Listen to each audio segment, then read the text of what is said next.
Hello and welcome back to my channel. Today's video is a complete Python course. In this video, we are going to learn everything about Python. I will explain every topics step by step with their proper examples. So without further ado, let's get started. In this chapter, we are going to learn how to write our first Python program. So we are going to write this program in Python environment. Today I am going to use Jupyter Notebook to write code in Python. For that you have to install Anaconda Navigator on your PC. So these are the steps to install Anaconda Navigator. Please follow that. If you want the detailed video of how to install Anaconda Navigator on your PC, please let me know on the comment box. Now let's get started. Here I am opening Anaconda Navigator.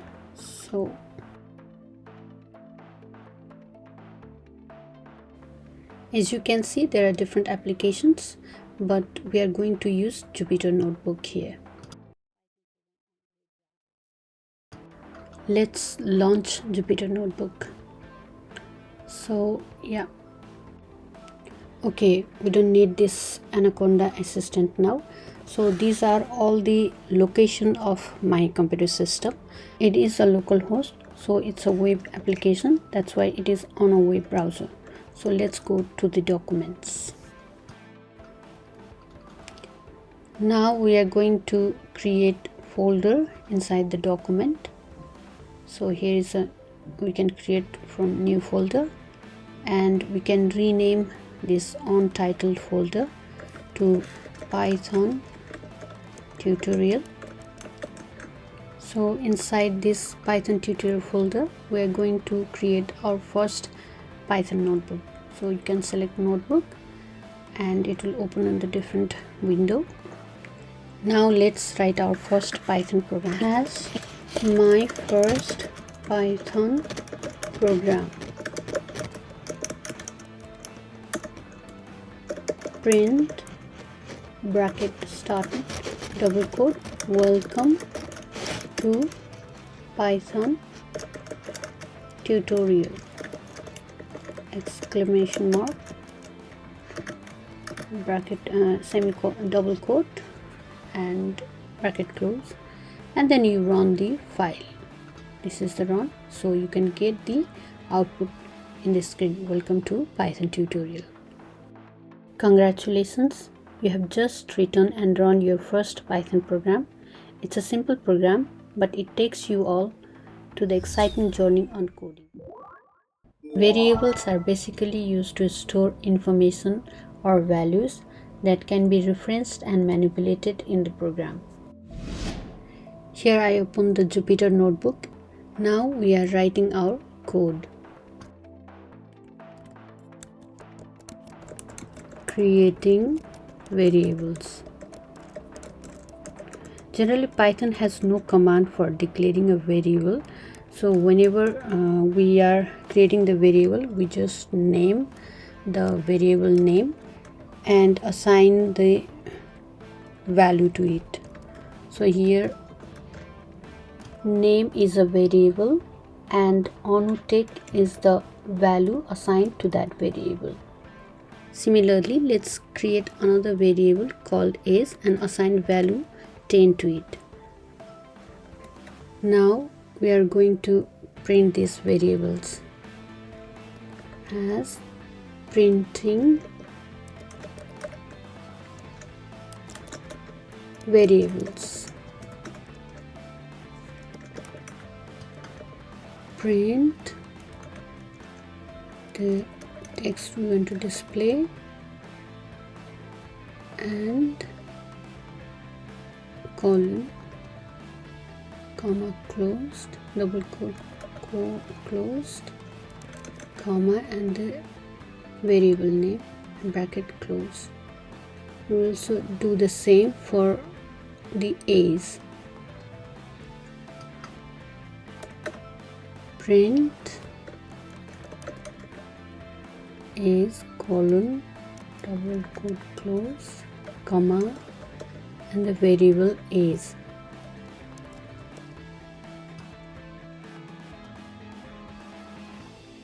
Now let's run the file. So run. Yeah.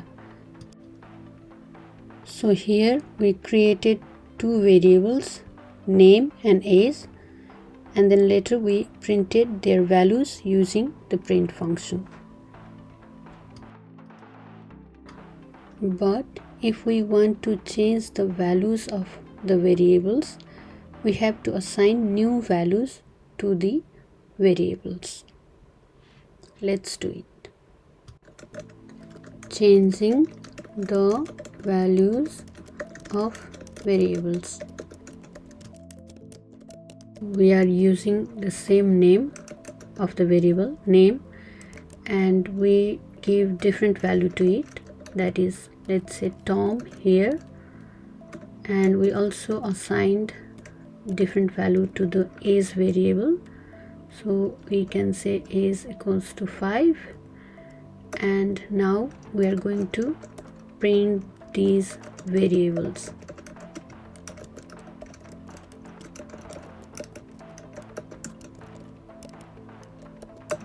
So print as earlier, the text name is display and the name variable.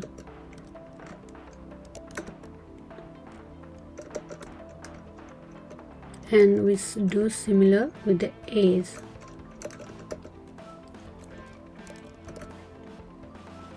Comma age. Now we run this command. New values are printed, that is name. In name we get Tom, and in age we get 5.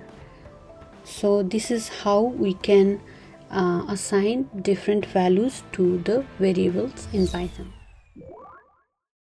So what are data types? In programming language, data type is a very important concept because they define the kind of data we want to work with. And there are different types of data type in Python, and some of the built-in Python data types are as shown in the screen. Today we are discussing non-type, numeric type, boolean type, string data type. The first one is none. In other programming languages we say null, but in Python we use none. So for example, if we have a variable and that variable is not assigned with any value, in that case it is none. The second is numeric data type. In numeric data type we have integer, float and complex. Integer data types, they understand about the integers, the whole numbers in Python, and how they are used in basic arithmetic operations. Now let's go and see some examples in Jupyter Notebook. Has integer type. And now let's create a variable name a, and we're going to assign value 4 to it. 4. And so if we want to know the type of the variable, so we type typed, that's a function in Python, type a. So if we run this,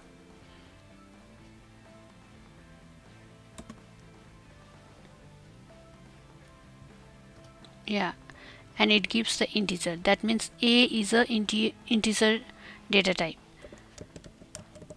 And if we print the variable a, it will give us the value 4.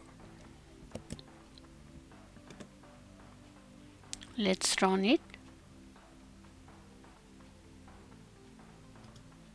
Yeah, it gives 4. So this is how we define integer data type in Python. The next one is float data type. Float data type basically understand float numbers, that is the number with the decimal points, and how to use them for more precise calculations. Okay, now let's write some code for float data type. Has float type enter and we are creating variable b. Let's say b equals to 2.5, let's say. And as earlier, if we want to know the type of the variable b, then we write type b, and we then run the file. So here we get the b is a float data type. So similarly, if we want to print the value of b, then we write print b colon and then b, and we run this command. Yeah, here we get b equals to 2.5. Hence, this is how we can assign floating point value to the variable in Python. So here in Python we can convert the float data type into the integer data type and the vice versa. So let's see some example. So converting float to integer, and we create the variable c and we assign a decimal value to it, 5.5. and okay, we will create another variable, that's d, and we write command int and the variable c. So if we write type d and we run the file, yeah, it display int. That means the floating point data type is converted to integer type. So if we want to print the value of d, we write print comma d, then we get here the 5.5 will be converted to 5. So if you run this, yeah, 5. So we can convert the floating data type to integer data types.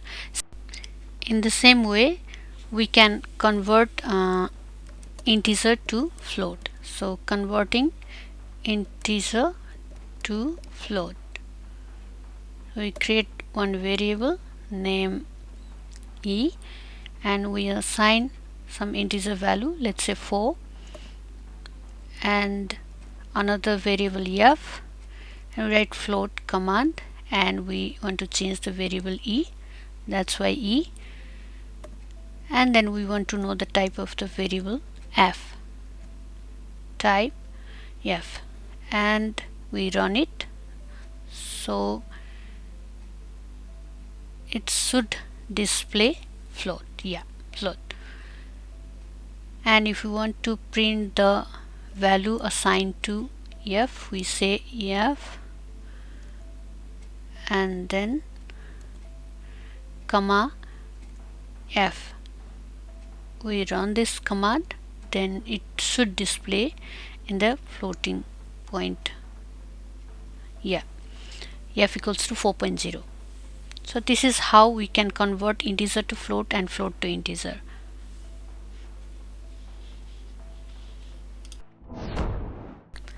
The last one is complex data type.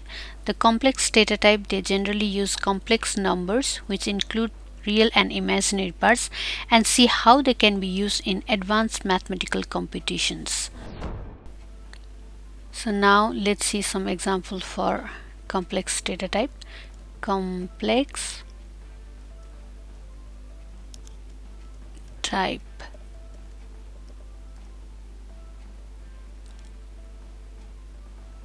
enter, we create another variable g equals to certain value 5 and another variable h, and we assign 8.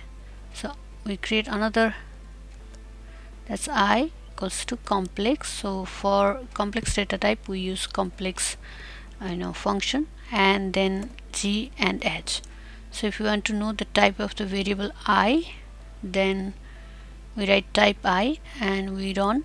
So we get that I equals to complex data type. Similarly, if you want to know the I variable, we print I and run this command, we get the complex numbers. I is assigned with a complex number, that's 5 plus 8j. In Python we use j, otherwise in another mathematical situations we use I and j for the complex numbers, but in Python we use only j. The next fundamental data type in Python is Boolean. The Boolean represent binary values, that's either true or false.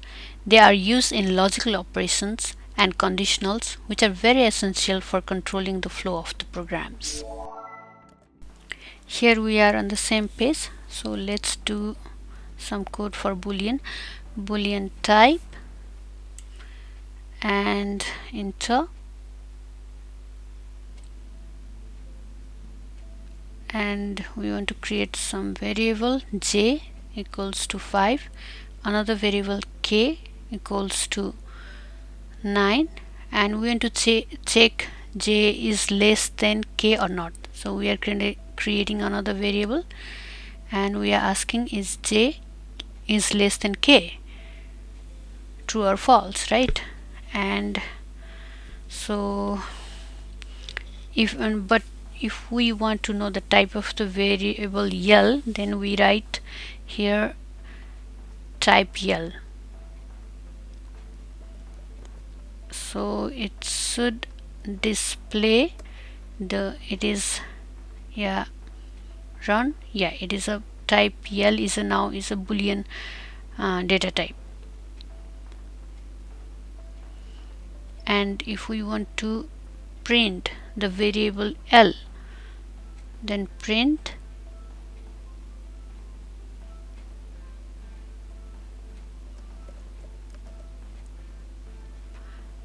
L colon comma L, and then we run. So it is displaying that L is true, that means j is less than k. Similarly, if we want to do for another condition, if j is greater than k, then we will run each line and we get false. Now it's j is not greater than k, that's why it is showing false. String type. The string is a sequence of characters.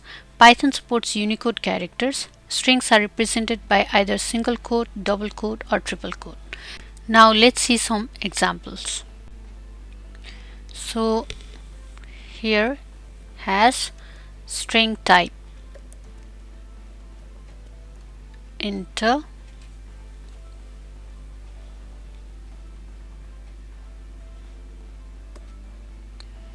and we want to create variable m equals to double quote AnuTech, and we close with double quote, enter, and we want to know the type of m variable. So if we run it,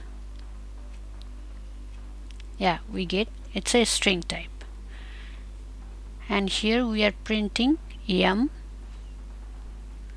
so it should display the string that is assigned AnuTech. Now we are also using within the single quote, n equals to single quote some integer value, and we type n, and it should display as a in string, and we can see the value of n, it will display as a 10, but here it is a string type. Similarly, we assign p equals to special characters like this, and double quote closed, and we want to see the type of the p variable, run, yeah, it is also string. And if we want to print p, then we can do print p variable. Yeah, it is displayed as a string.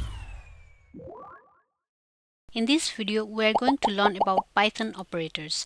This video includes all of the operators of Python, such as arithmetic operators, logical operators, bitwise operators, and so on. If you are a beginner of Python, then stay tuned. Now, let's get started. The first one is arithmetic operators. Before we dive into arithmetic operators, let's quickly understand what operators and operands are. In Python, operators are special symbols that carry out arithmetic or logical computations. The value that the operator operates on is called operand. For example, in the expression a plus b, plus is the operator and a and b are the operands. The types of arithmetic operators are addition and unary plus, subtraction and unary minus, multiplication, division, floor division, modulus, and power. Now let's discuss each of these operators. First is the addition operator. In addition operator, we have unary plus, which is applied on single operand, whereas the binary addition operators, they are applied on two operands. Now let's go and practice in Jupyter Notebook. Let's create new file, notebook, and first we'd like to do unary plus, so hash unary plus. So unary plus is when the operator is applied on single operand. So for we assign some variable x equals to some value to it, and we assign -5 and y, and we want to perform unary plus, so y equals to plus x print y. So we have applied addition operator plus to the variable x, and now if you run, it will give -5. Similarly, let's see the binary plus, hash binary plus. We're going to create two variables, a equals to, let's say 2, and b equals to 4, and we will create another variable result and perform a plus b. It's a general, like a mathematical formula, and we print result colon double quote result, and we run this file, and it gives the result 6, that is a plus b equals to 4 and 2 is 6. So this is how we perform arithmetic operator in Python. The next is subtraction operator, and unary minus operator is applied on single operand, whereas the binary minus operators are applied on two operands. Now let's see some example. Has unary minus, we're going to do the similar as the unary plus, so x equals to -4, let's say, and y equals to, so we are doing minus here, so minus to variable x,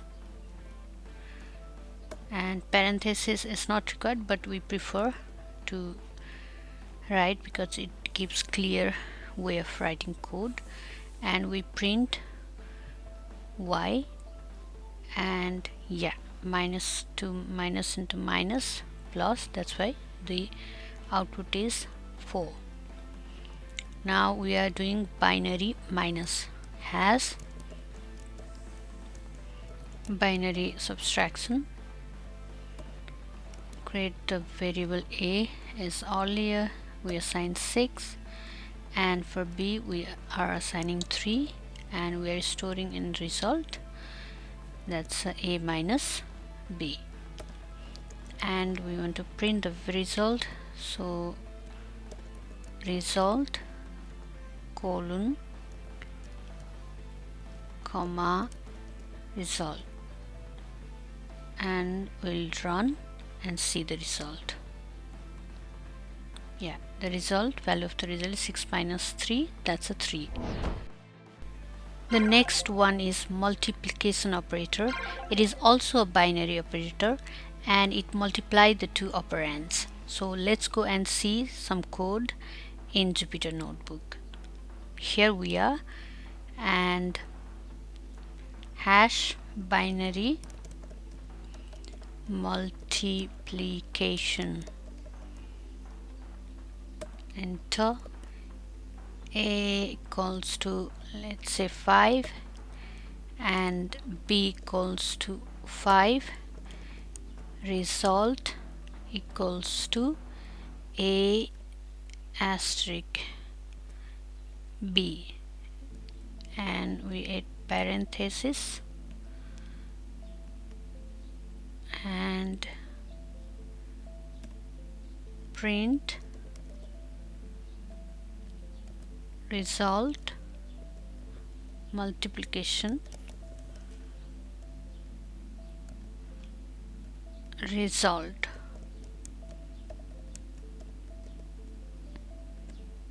Yeah, now we run this code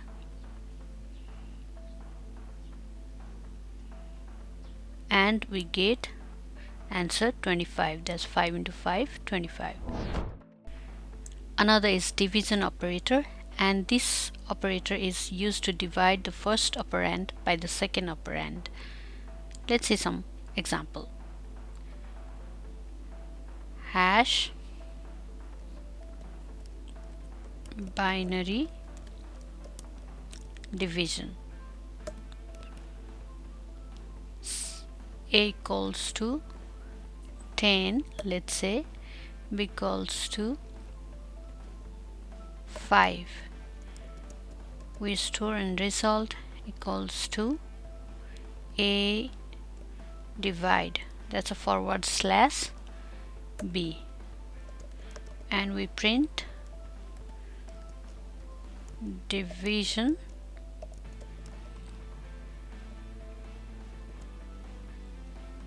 result, and now we will run the command. Run. Yeah, the answer is 2.0. In fact, in Python the division operator always gives the decimal value.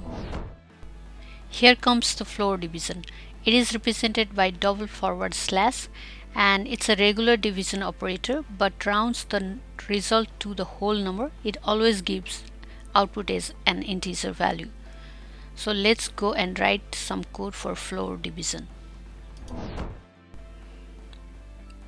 Now has floor division enter. So I'm going to use the same variables for a and b value, and we are using result a forward slash to double forward slash and b, and then print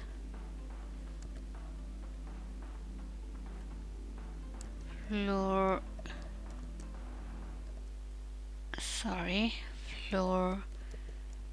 division, and then result.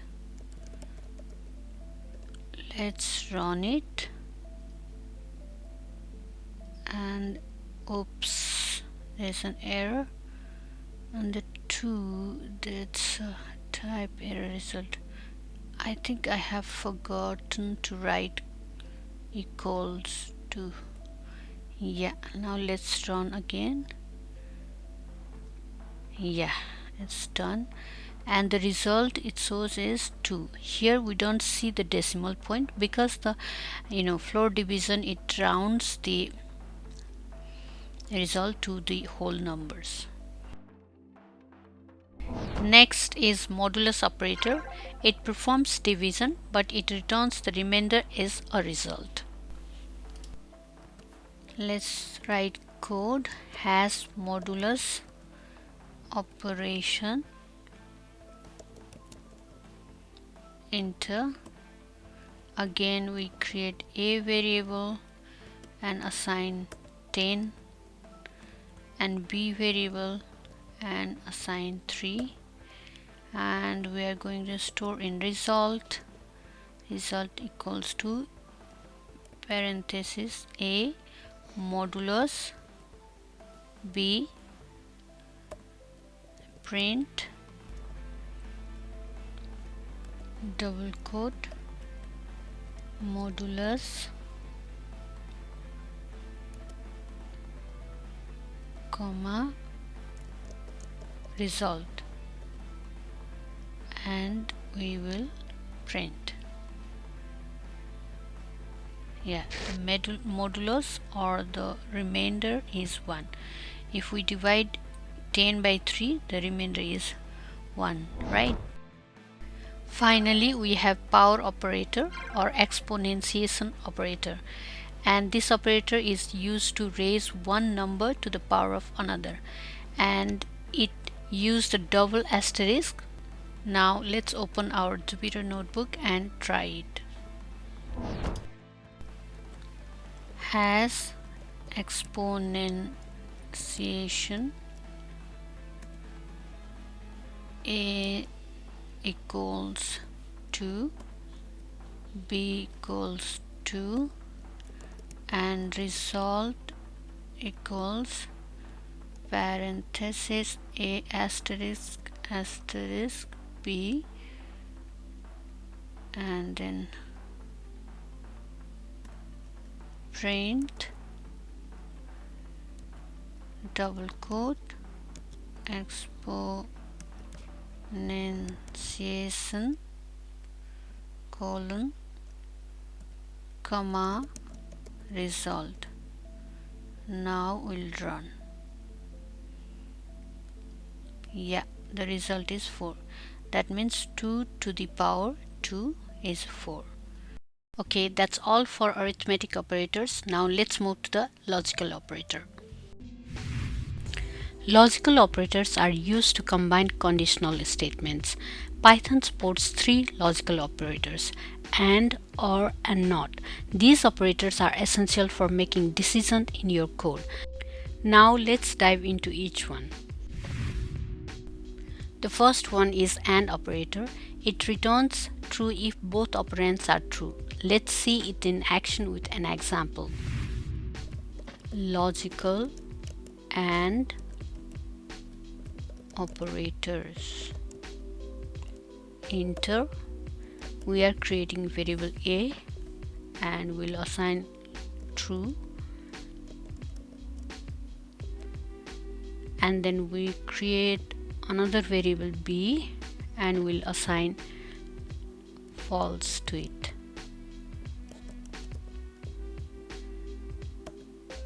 And here we create result, and we want to perform logical AND operation between the variable a and b. Now we are going to print the result. And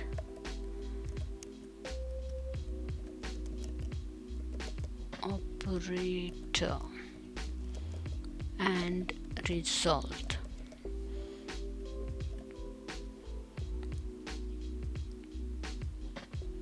Let's run it, and the result is false.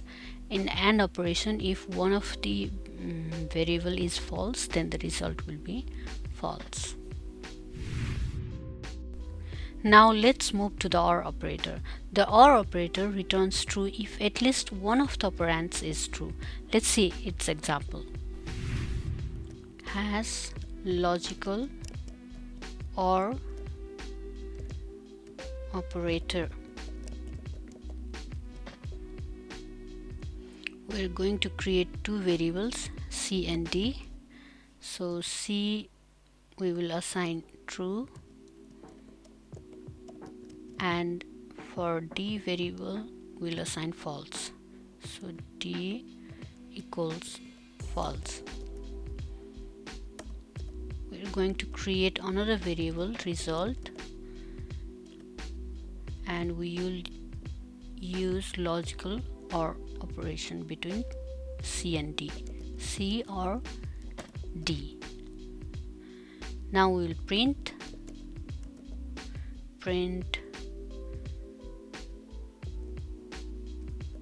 OR operator. My result, and then we run the code. It will give true. In the OR operation, if one of the input is true, then the result is true. The last one is NOT operator. The NOT operator is used to invert the value of the operand. If the operand is true, NOT returns false, and vice versa. Let's see an example. Has logical NOT operator. Let's create variable A and assign true.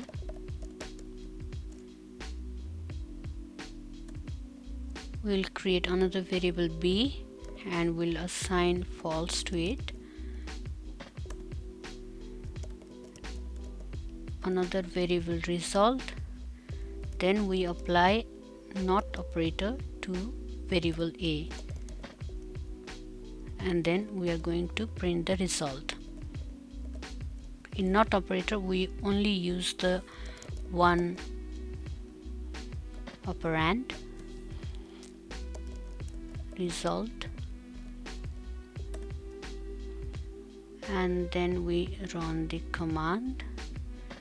Not A, it was true earlier and now it's false. So this much for logical operator. Now let's move to the bitwise operator. Bitwise operators are used to manipulate bits in integers. They include AND, OR, XOR, NOT, and bitwise left shift and the right shift operators. Let's go and see each one with examples.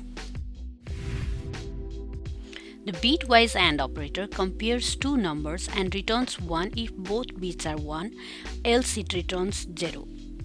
Now let's see the example. We assume A equals to 10 and B equals to 6.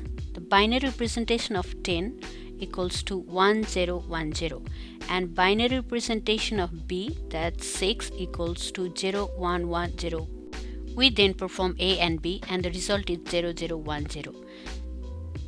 So the last one is 00 equals to 0, and if both bits are 1 then it is 1, else it is 0.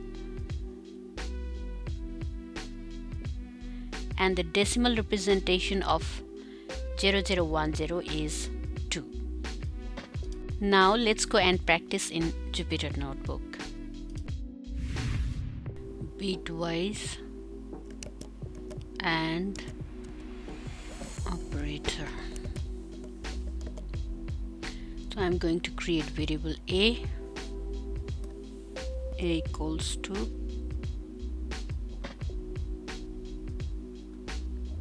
6 here, and another variable B equals to 5. Then I'm going to print the binary value of A. So binary of A equals to, I'm using the function bin A. Similarly, binary of B bin B. Now run the code. It will give the binary value of A 110 and B 101. And we'll create another variable result and perform AND operation between A and B, and then we print the result. Bitwise AND of A and B is result, and the result is 4, that is in the decimal value.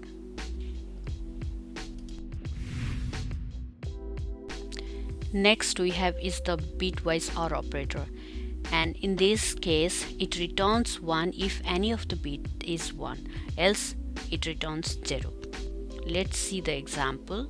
A equals to 10, B equals to 6, and as earlier, binary representation of A is 1010 and binary representation of B is 0110, and A or B equals to 1110. That means if any of the bit is 1, then it gives the result 1, and the decimal value of 1110 is equals to 14.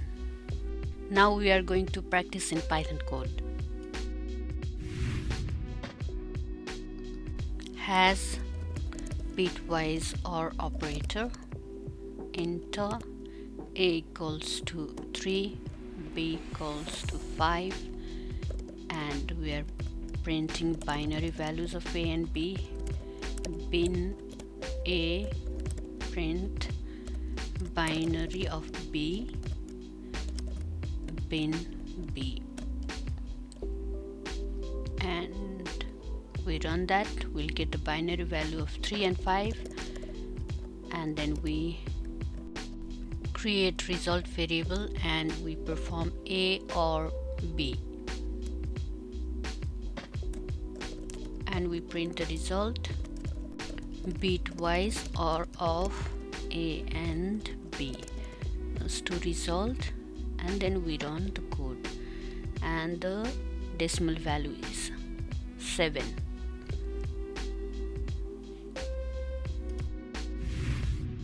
Here we have bitwise XOR operator. So in this case it returns 1 if one of the bits is 1, else it returns 0. And let's see the example.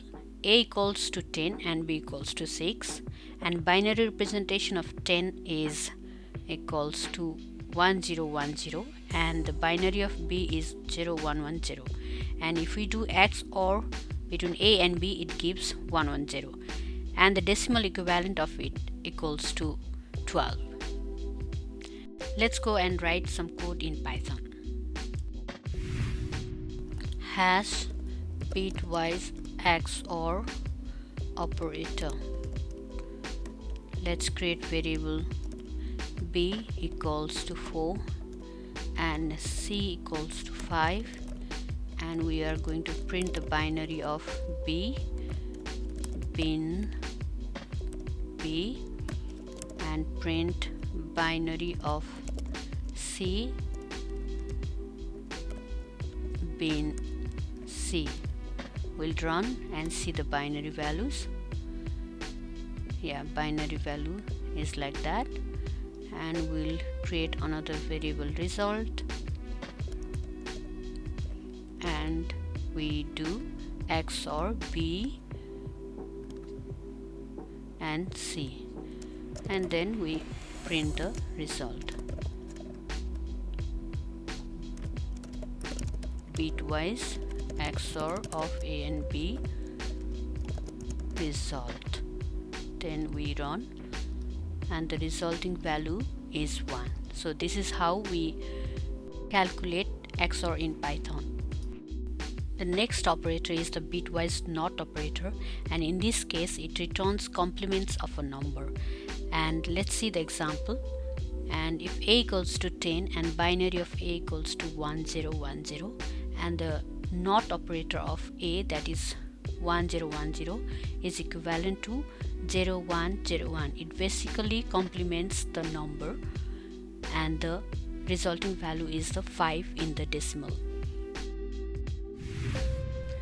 has bitwise not operator. Enter a equals 7 and print binary of a bin a,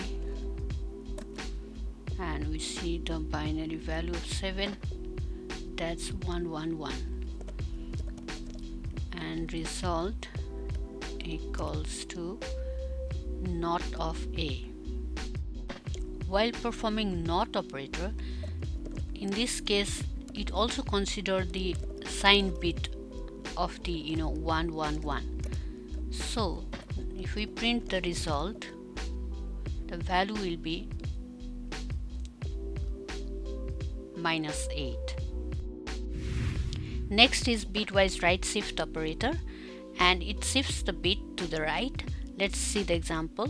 A equals to 10 and binary of a equals to 1010. Here I have added 0 because it represents the sign bit and which represent the positive value. And if we shift the a by 1 bit, then our value will be 00101, and this is equivalent to the decimal value of 5. The last bitwise operator is left shift operator, and it shifts the bits to the left.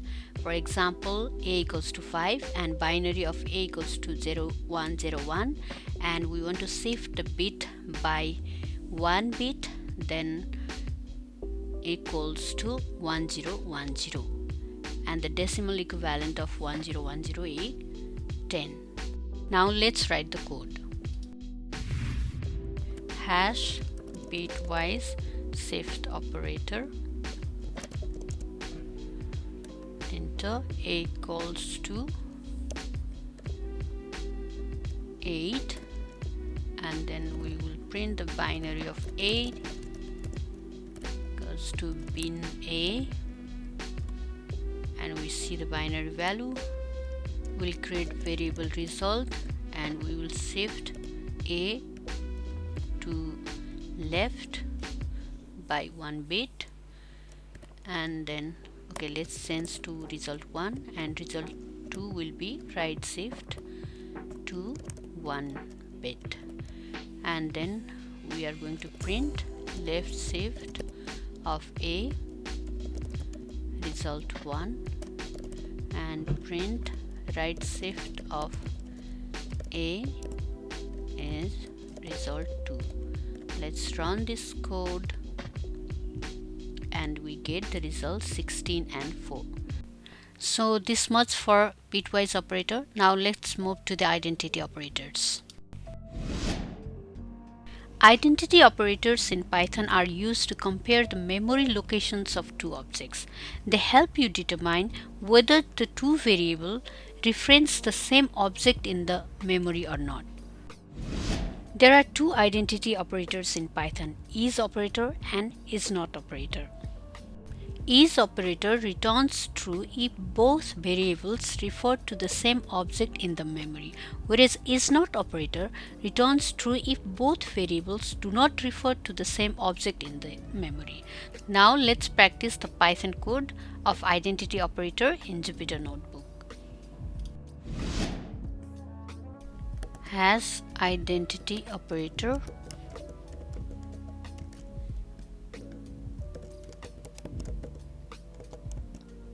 let's practice the is operator first. Hash is operator,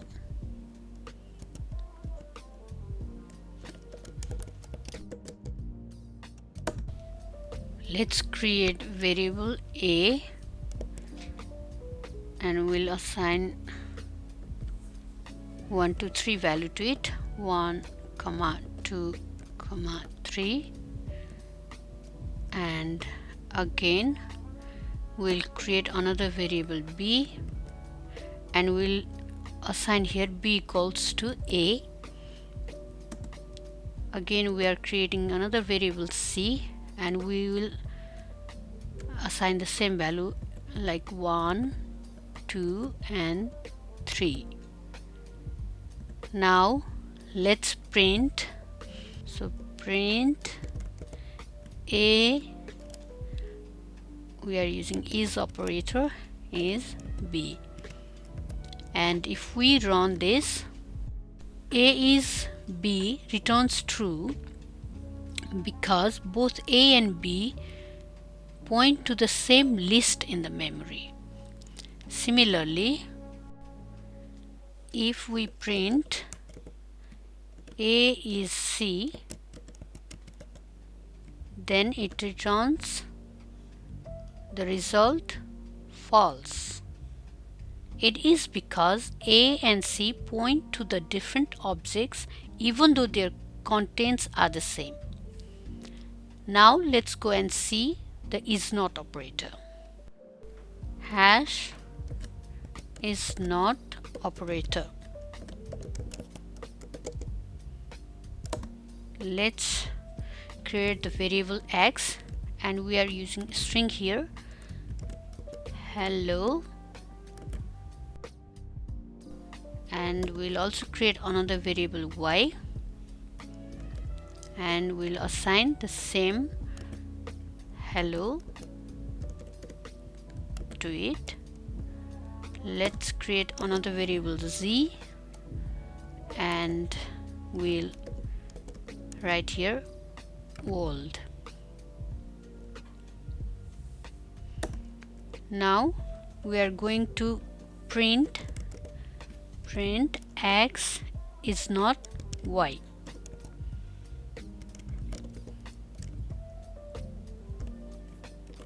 Let's run this.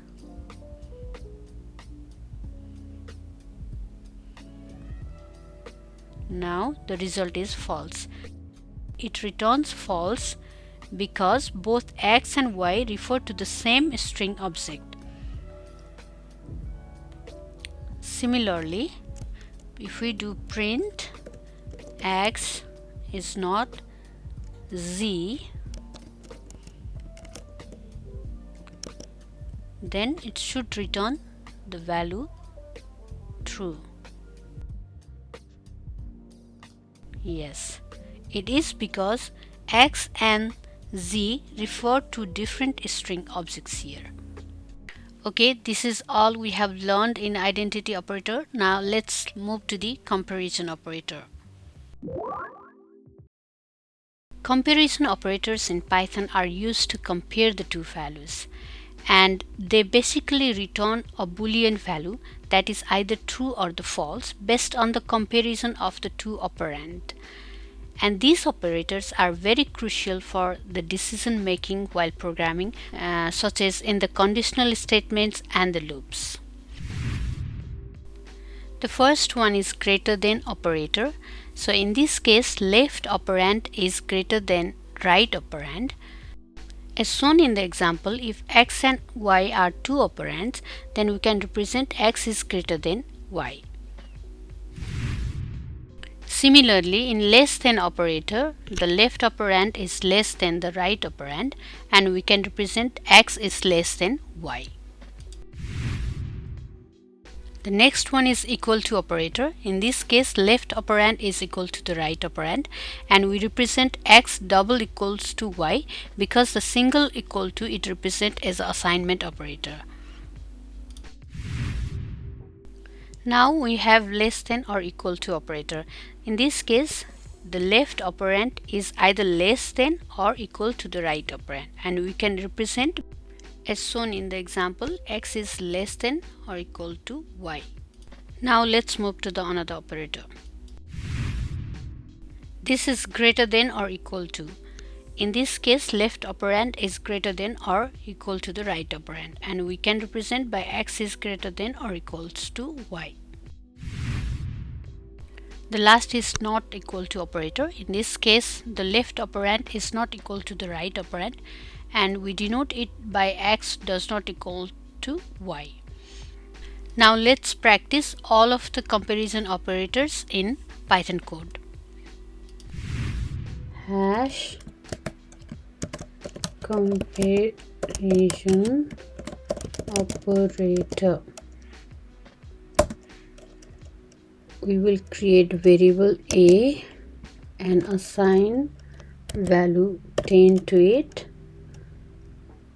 and we'll also create another variable and assign 20 to it. Now we are using comparison operator. So first we will use greater than. Let's write print a is greater than b. So this statement checks if a is greater than b or not. Since a is 10 and b is 20, it is false. That's why it should return false. So let's run it.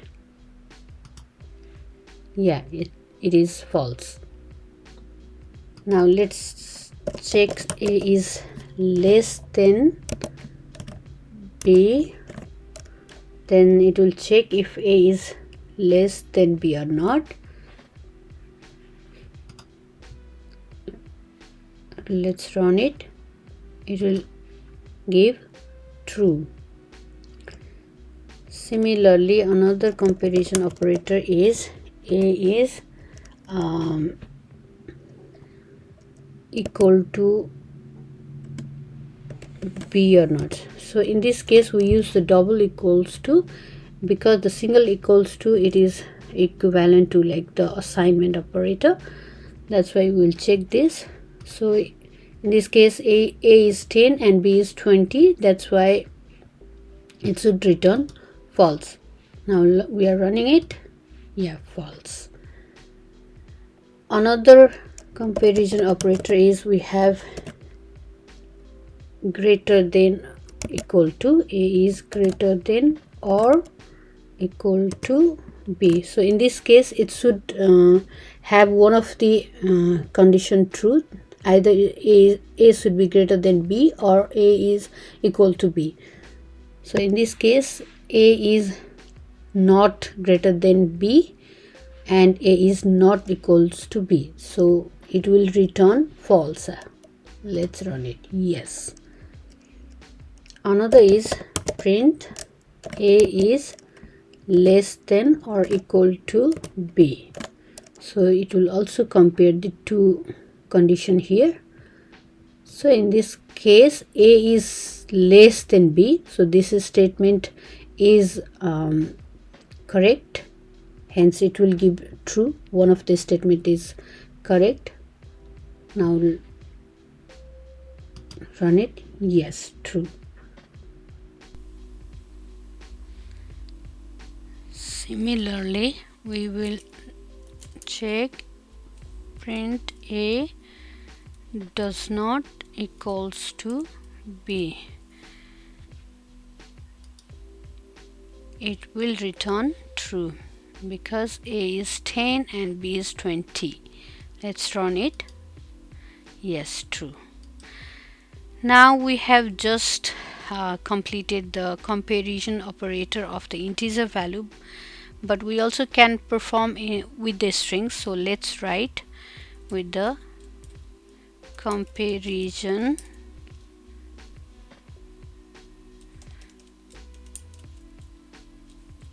operator with strings.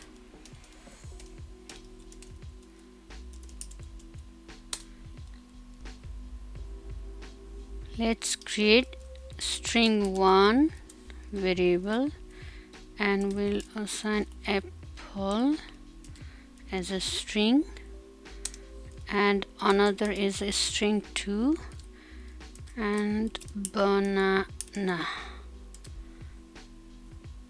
Now we will use comparison operator as earlier. So print a here, string 1 is greater than string 2 or not. So this statement checks if string 1 is greater than string 2 or not, and Python compares string based on the alphabetical order of the characters. So here string 1 is apple, so first A, comes, and in string 2 it is banana, then B comes, then A and B are compared. So if A and B are compared, then it should return false because A is smaller than B. So let's run it. Yes, this is false. Now let's see, A is smaller, string 1 is smaller than string 2. So in this case it should return true. Yeah, it is true. And another is print string 1 equals to string 2. Let's run it. It is false because both are different. Similarly, print string 1 is greater than equal to string. So in this case, either greater than or equal to should be satisfied to get the true answer. Let's run it. False, because it is neither greater than nor equals to. Another is print string 1 is less than equal to string 2. It is true because string 1 is less than string 2. One of the condition is satisfied here. And the last one is print string 1 does not equals to string 2. Let's run it, and it is true because string 1 is not equal to string 2. Okay, that much for comparison operator. I think I have clarified how comparison operators works in Python. Now let's get started with the membership operator. The membership operators in Python, it checks for the presence of the value in a sequence like list, strings, and so on. Another point is that it returns true if the value is found in the sequence, otherwise it returns false. There are two types of membership operators, that is in operator and not in operator. Now let's dive into each one. The first one is in operator, and it checks if a specified value exists in the sequence, and it returns true if the value is found, otherwise it returns false. Now let's go and write Python code for in operator.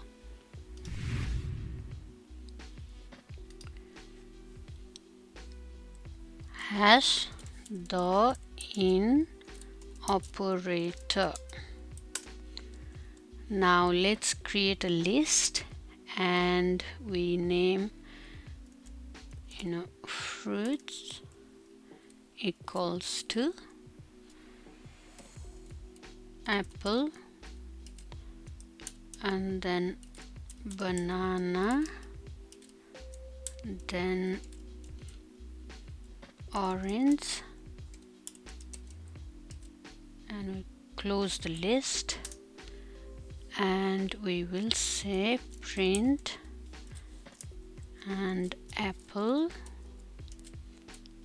in fruits, and we'll close it, and we will run it, and it returns true. It is because apple is an element of the list fruits. Similarly, let's see print, we can say grape in fruits. Okay, it should return false. Let's see, false. And it is because the grape is not in the list. That's why it returns false. The second one is not in operator, and it checks if a specified value does not exist in the sequence. Similarly, it returns true if the value is not found, otherwise it returns false. Let's open our Jupyter notebook and practice not in operator. Now let's see the not in operator. So hash the not in operator, and here we'll create a variable named string1 and we'll assign like a string type hello world,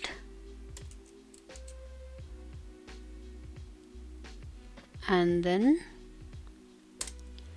okay, let's say print hello, and we'll say not in string 1. Let's run it. It will return false because the hello is present in the string 1. Similarly, if we do print, let's say hi, and not in string 1, then we run it, it will return true because hi is not found in the string.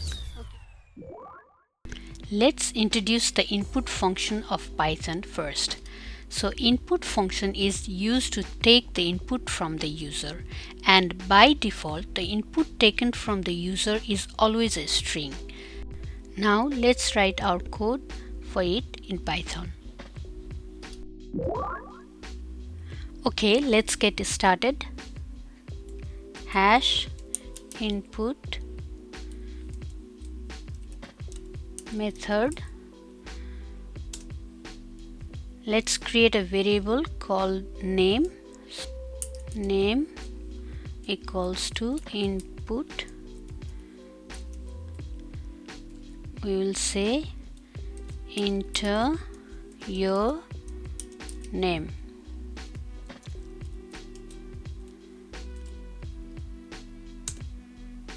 So with this input method, we'll be able to get the user input and store in the name variable. So if we run it, here enter your name. Now we will give a name called Eva to store in the name variable. Let's say Eva. So if we do enter here, this Eva is accepted as an input, and whatever the user types is always stored as a string in the variable name. If you want to check it, you can write like type, you can say the name, and we'll see, we'll run it. Yeah, it is taken as a string. Now we can check whether the name variable is pointing to Eva or not. For that we'll write print name and then run it. Yeah, it gives Eva. Hence this is how the input method works. And now let's move to the typecasting. In Python, the user input is always treated as a string. For that, we have to convert the string input to appropriate data type because we want different types of the data for the different performance. For that case, we need typecasting. Now let's go and write some code for the typecasting. Hash typecasting Now let's create a variable called age, and we'll use input method. Input, enter your age. Let's say enter your age, and then so if we enter and then run it, it will display enter your age. So we'll say 16. Now this 16 is storing as a string, not as an integer. That's why we have to pass this input method to integer method. For that we should write here like here integer, and then this here, so that the string will be converted to integer type. And if we do run again, and if we'll see here, let's say 18, and then enter, and we will write print here is, and then we'll run it, it will give 18. So this shows this 18 is stored in the variable called age, but this time it is stored as an integer value.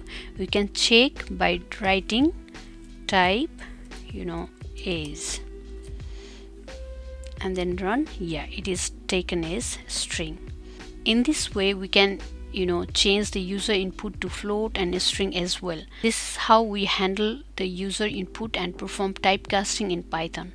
I hope I have explained properly about user input and typecasting. In today's video, we'll learn how to make decisions in Python using if, elif, and else statements. These are very important for controlling the flow of the program. So let's get started. Let's start with a basic if statement. This allows Python to execute a block of code only if a condition is true. Now let's go and see the example in Python. Let's start with basic if statement. So has if statement, and we will assign variable a equals to 10 and variable b equals to 5, let's say, and we'll use the if condition. If a is greater than b, then we will print a is greater than b. So in this case, when this if condition is true, then this code is executed. That means if the variable a is greater than variable b, then the print statement is executed. And now let's run it. A is greater than b. Next is elif statement, and this statement allows to check multiple conditions after an if statement. That means this statement is useful when you want to check the multiple condition. Now let's go and see the example of it. So has elif statement will assign a variable called age here equals to 16, and then we will check if age is greater than equal to 18. We'll print, let's say, eligible to vote, and if this condition is not true, we'll use elif here. Elif age is greater than equal to, let's say, 16, and then we can print let's say eligible to, let's say, drive. So in this condition, what happens is that if age is 18 or over, it will execute if condition and print eligible to vote. But if it is not and the age given is 16 or over, it will execute elif condition and print eligible to drive. That is how the elif statement in Python works. Now we will see how, let's run it. Here the age given is 16, eligible to drive. If it is like 18, then it will give eligible to vote. So this is how elif condition in Python works. Finally, we have else statement, and we can use else statement to handle all of the conditions that don't match any of the condition. And now we'll see the example also and be more clear about it. Now we are talking about else statement. So else statement.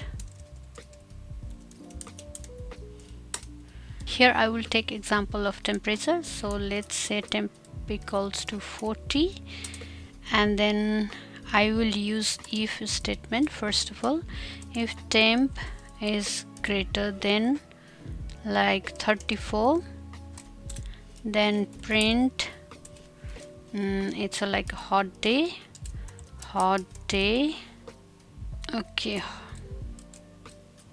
hot day. And if this condition is not true, then I will use elif for it. Elif temp is greater than 22, let's say, print warm day.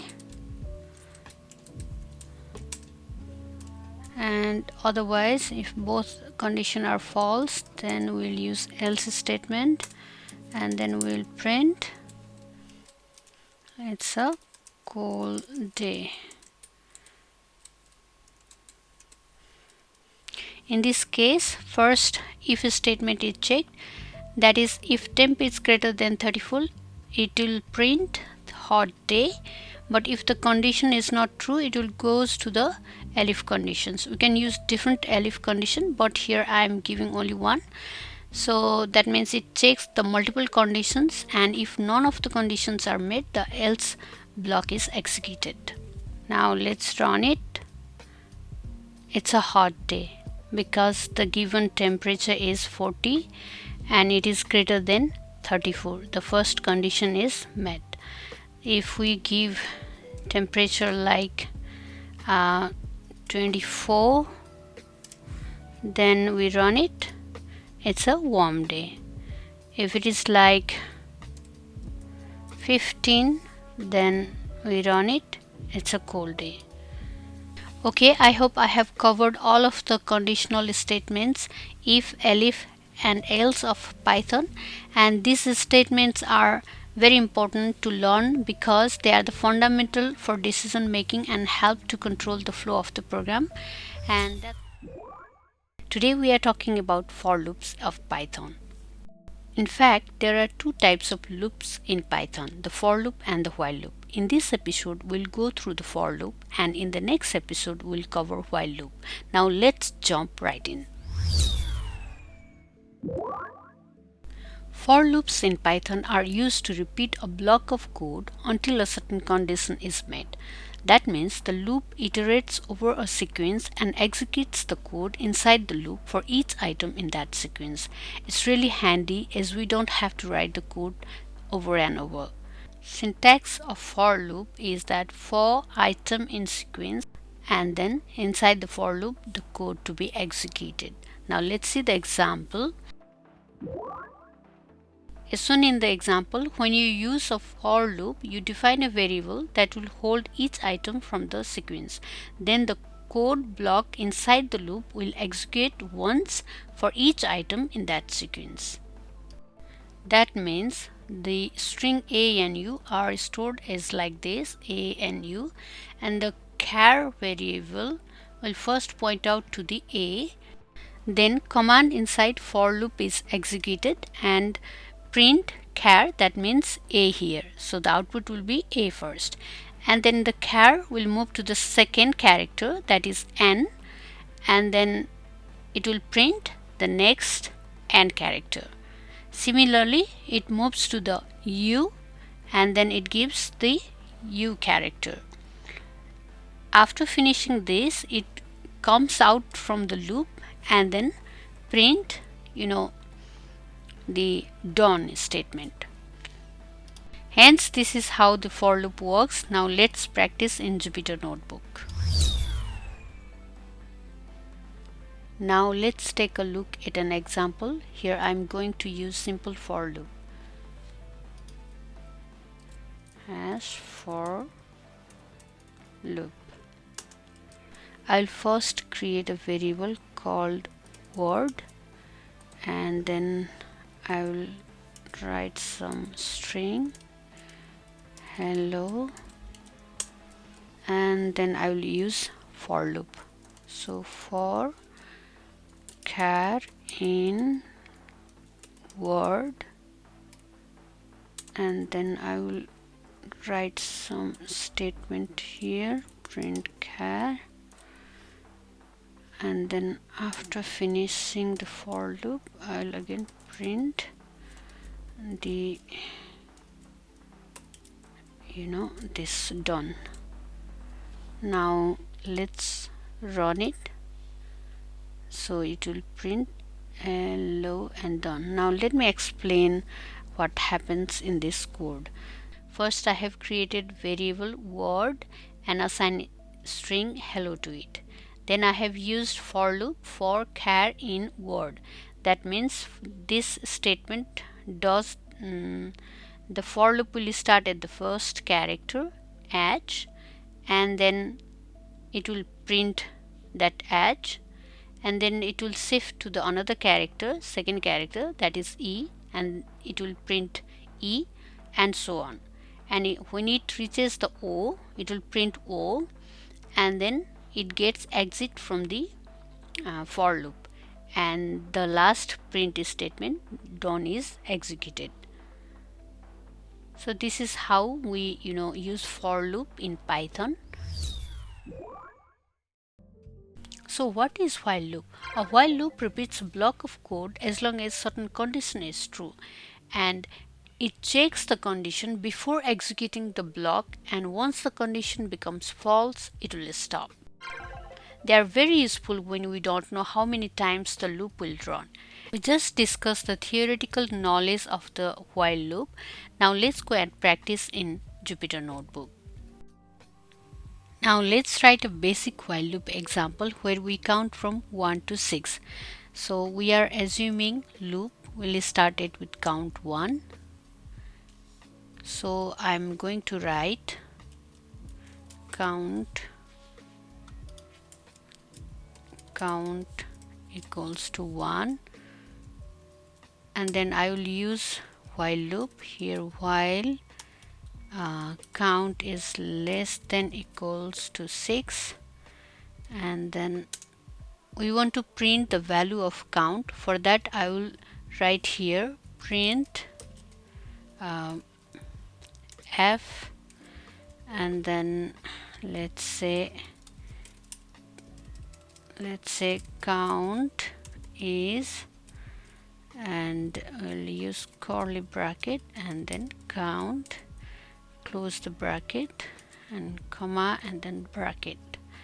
Next we'll increase the value of the count by 1. So for that count plus equals to 1. Now this while loop continues until the count is less than or equal to 6. Once the count goes beyond the 6, the loop will end. Now let's run it. I think this comma is not necessary.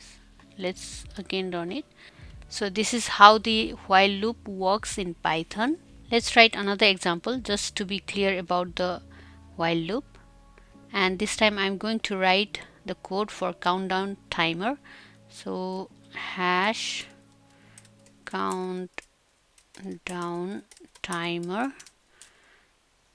Then first we'll assume that left time equals to, let's say, 9 seconds, and then we'll use while loop left time is greater than 0, and then we will print let's say f remaining time, and then we'll use curly bracket and left time, and then we'll write seconds, and then comma and bracket close, and here we will left underscore time. Here we will use minus equal to 1. What happens is that here the loop starts with the left time equals to 9, right? And the countdowns to 0. That means loop continues to decrease the left time variable until it reaches the 0. And then after it reaches the 0, let's write,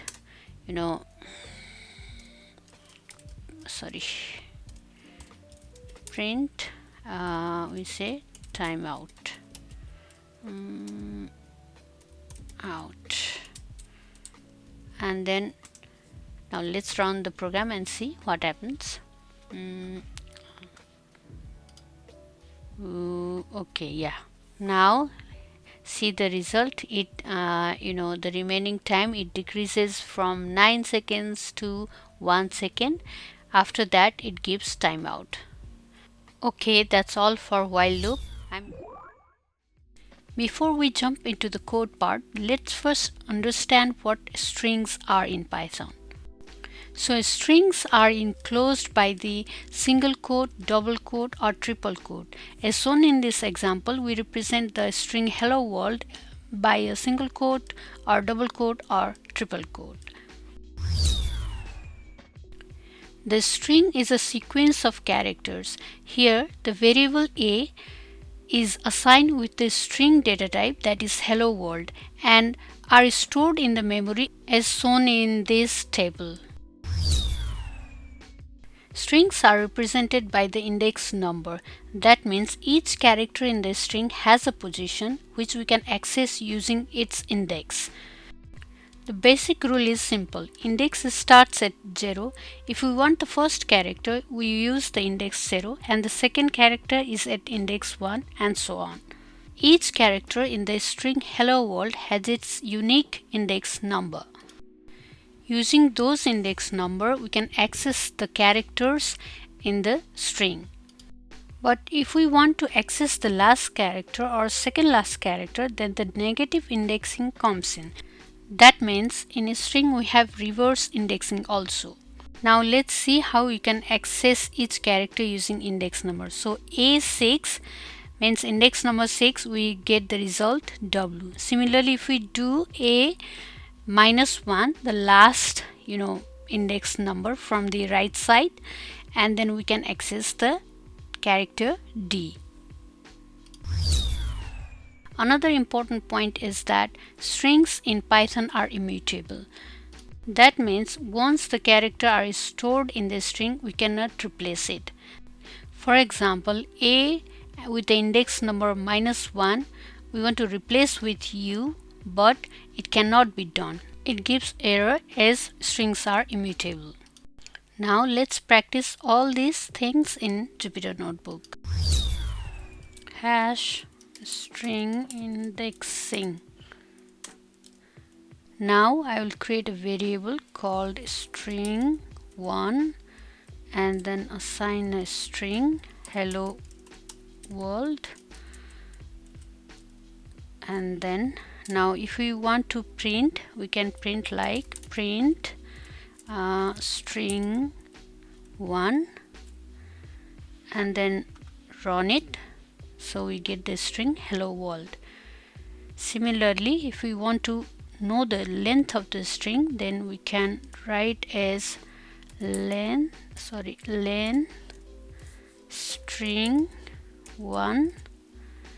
and we run it, that is 11.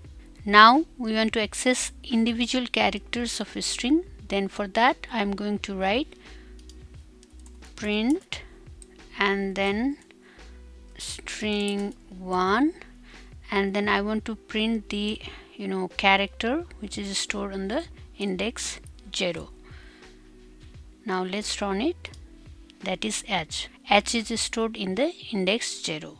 Similarly, if we print string 1 and in the index 1 and run it, this gives us the second character, that is E. In the same way, we can print the character, let's say string, we say 7, and then we'll run, and then O is printed. This one O is printed. But if we want to access the last character or the second last character, that is like D or the L, so for that case negative indexing comes in. For that we have to write like print, string 1 and then -1 for the last character. Let's run it, and then D. If we do -2, print string string 1 and then -2 and run it, we'll get this L. So this is how we can access through negative indexing also. Now if we want to change the character of the string, then we can write string 1 will change the character of index 1 and will assign like U. So instead of this E, I want to replace with U. Now let's run it. It will give error because once the characters are stored, it cannot be changed. That's why string in Python are immutable. For a short recap, indexing lets you access individual characters in a string, and we can also use negative indexing in a string in Python. The next important part of the string is string slicing. So let's dive into it. String slicing allows us to extract a portion of a string. It's very useful when we want to get a substring or select a range of the characters.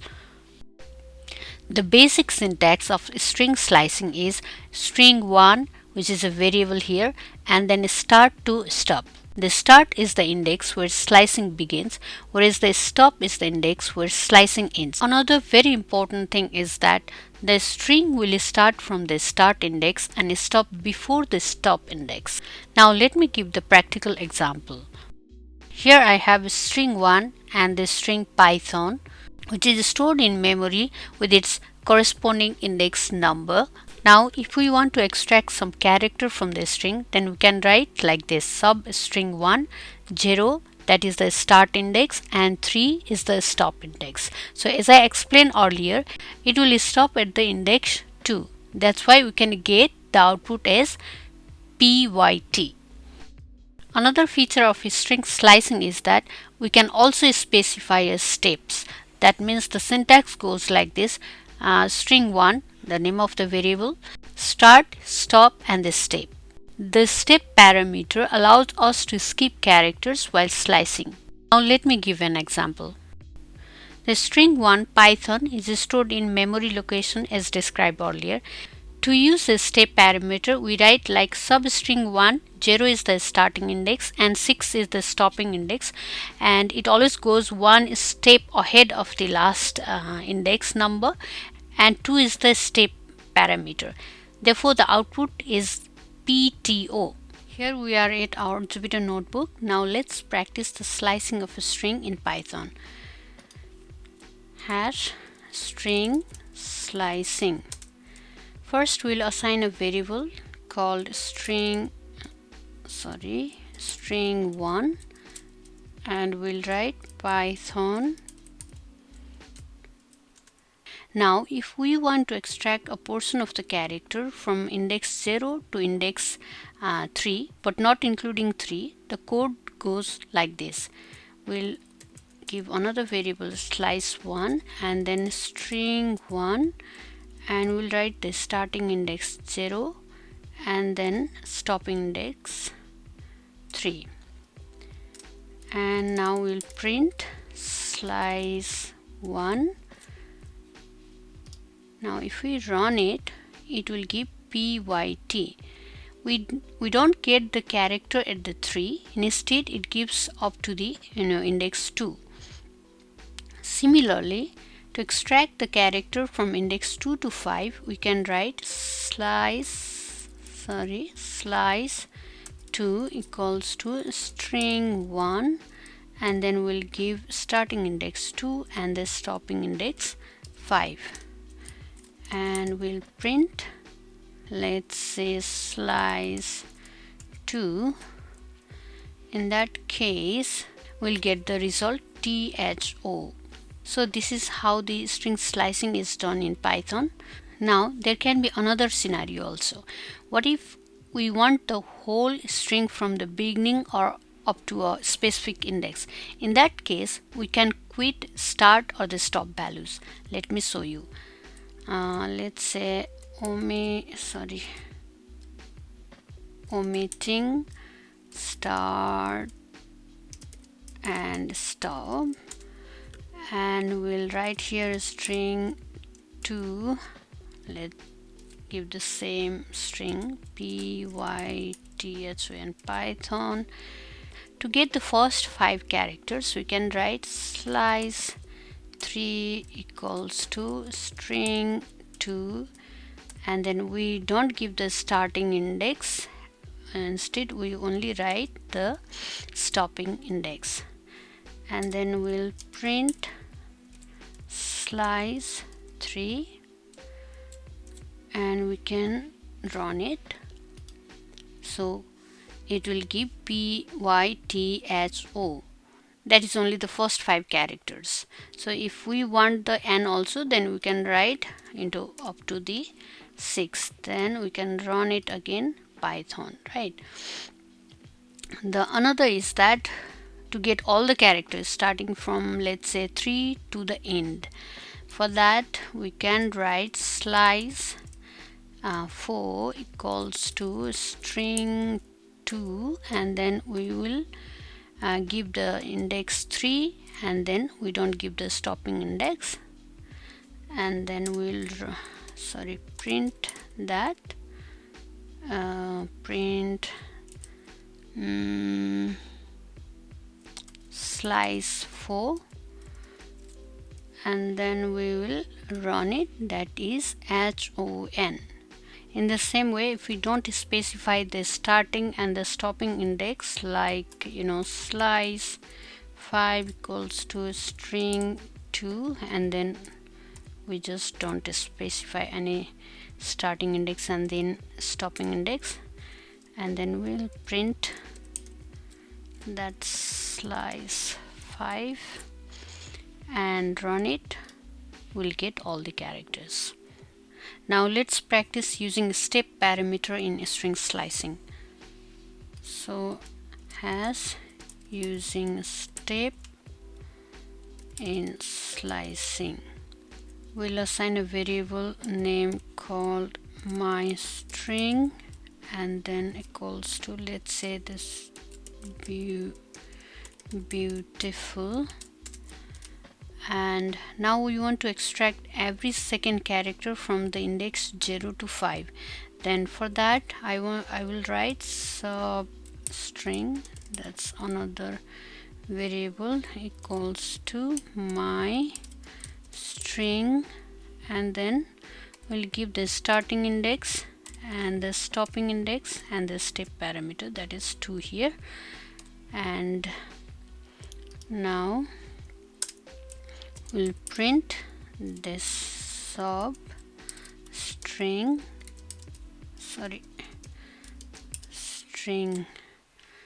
Now let's run it, BAT. Similarly, to extract every third character from index 1 to 5, we can write like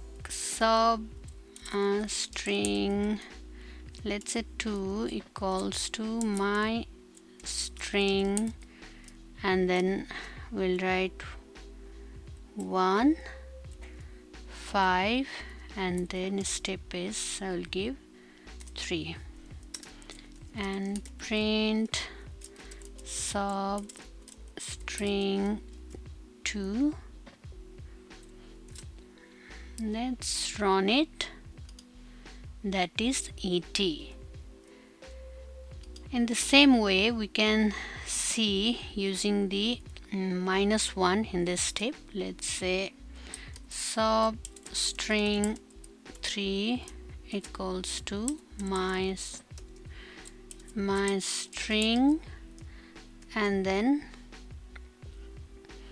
we don't specify start and the stop, and we give reverse like -1, and we'll print this sub string 3. Let's run it.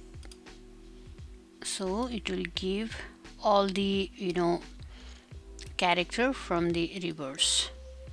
Similarly, another example is that we can do like substring 4 equals to my string, and then we will, let's say let's keep starting index 3, and we don't specify the stopping index, but we'll give the step parameter, and we'll print this sub string 4,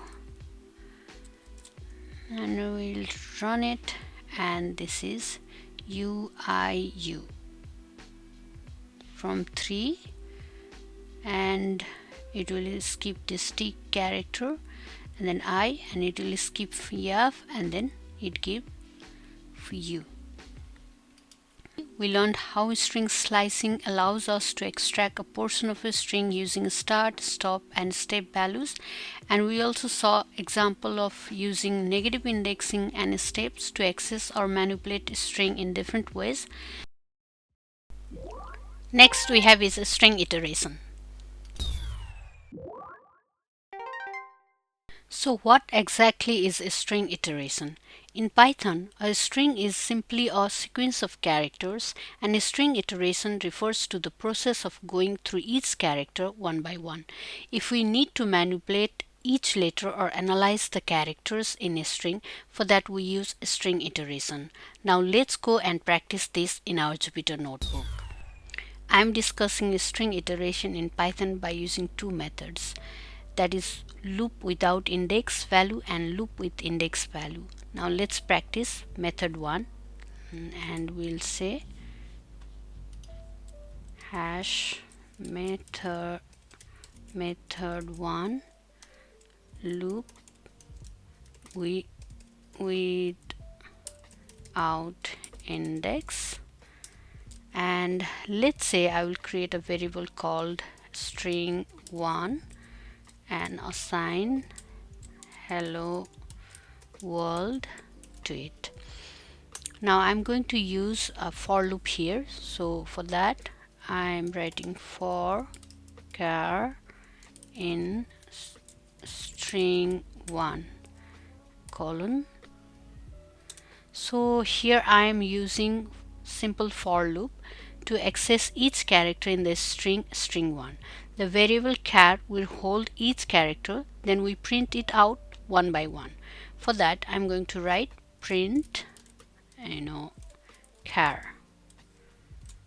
Now let's run it and see how it prints each character on a new line. Yes, the output shows the code goes through each character one by one. Now let's move to the another method, that is iterating through a string by using index. Let's look an example with a while loop here. Method 2 is like loop with index, and in this case we'll assign string 2 equals to, let's say, welcome to Python tutorial, and then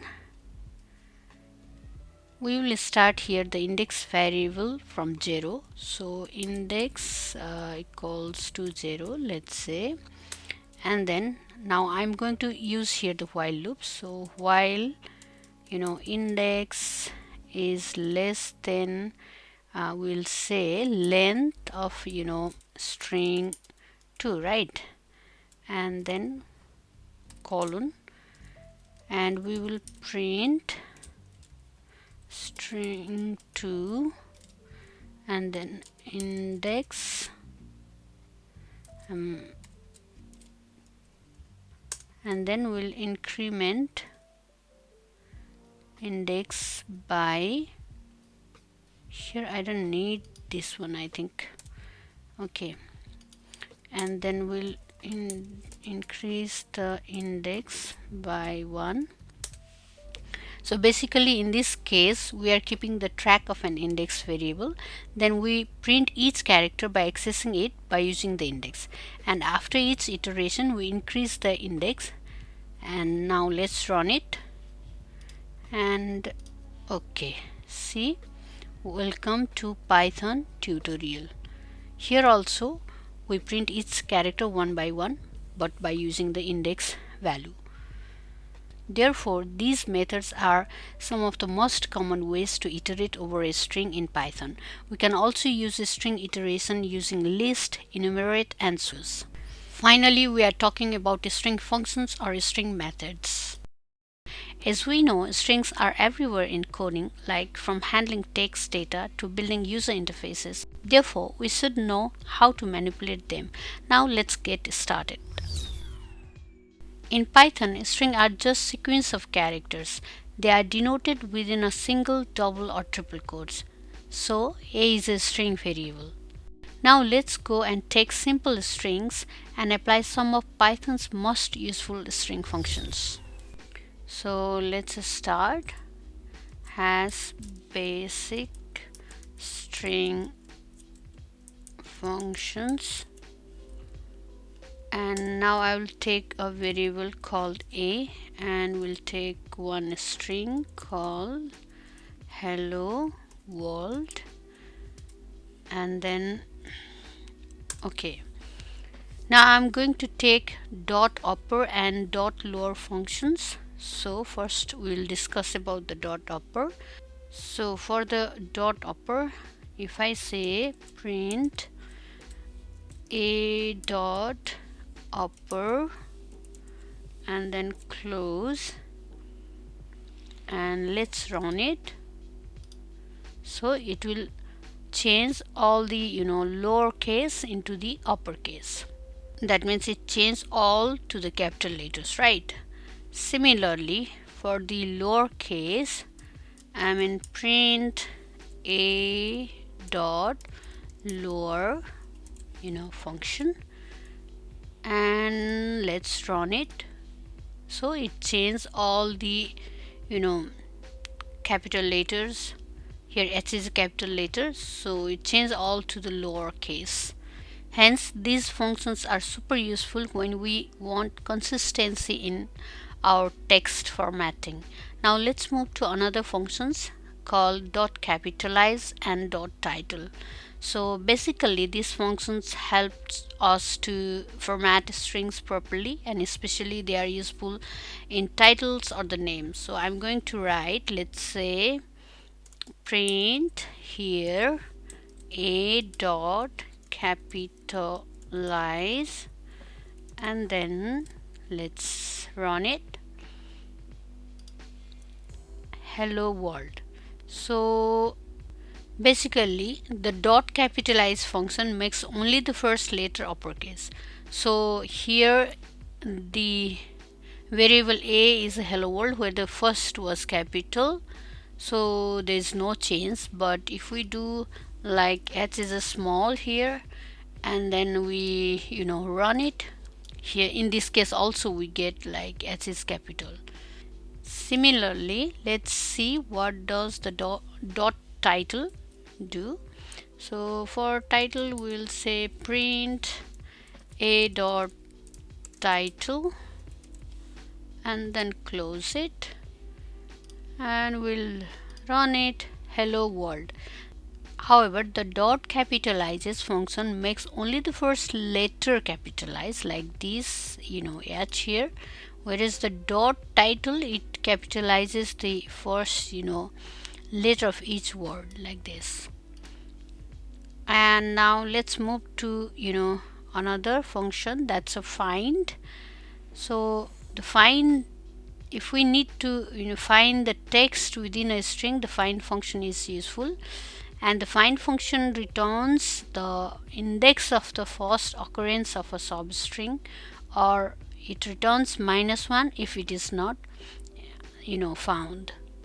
For print like a dot find, if you want to find the string here, let's say world, and then we run it. Yeah, it gives the index number 6. But if I do here world, let's say capital, yeah, it's not the use of the capital letter, so it will give -1 because it is not found. So if I do like world, a small one, it will give 6. So the find function is great when we need to locate a substring in a larger text. And the another is replace function. So for that, if we need to replace the parts of a string, let's say if I want to replace a substring with another, like if I want to replace the world with a Python, for that we have to write like print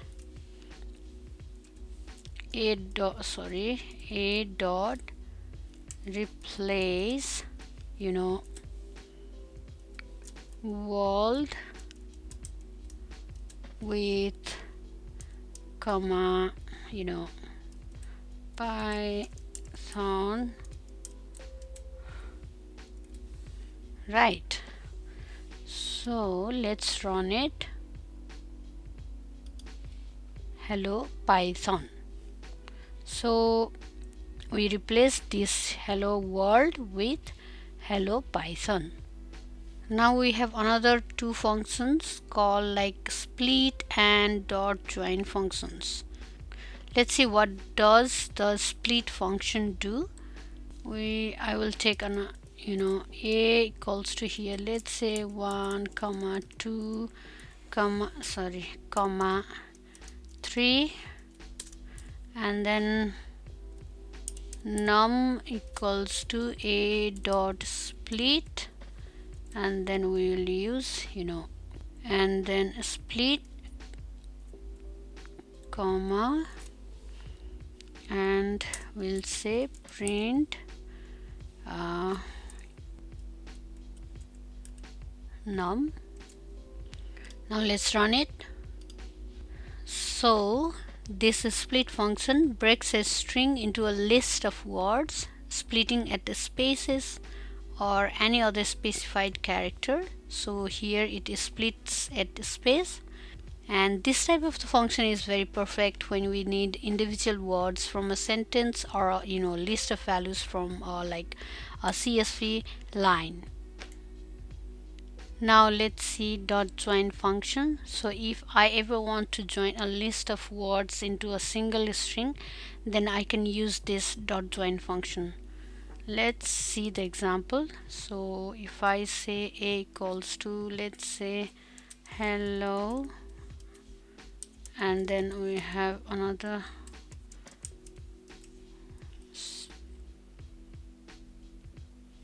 so we'll take hello and then word to strings, and to join the element of a with a space I have to write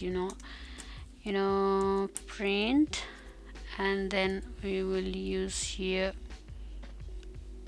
this, and then dot join, and we'll use the variable a and close the bracket. Now let's run it.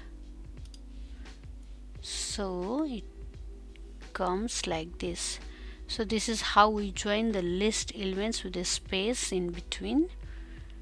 So these are some of the most essential Python string functions, and mastering these will make handling text so much easier in project handling. Today we'll be discussing about introduction to list, accessing elements in list, modifying elements in list, list operations, sort list, and join list, nested list, list comprehension, and list methods. So what is list? List is basically a collection of the items in which we store integer, float, string, and different types of the data.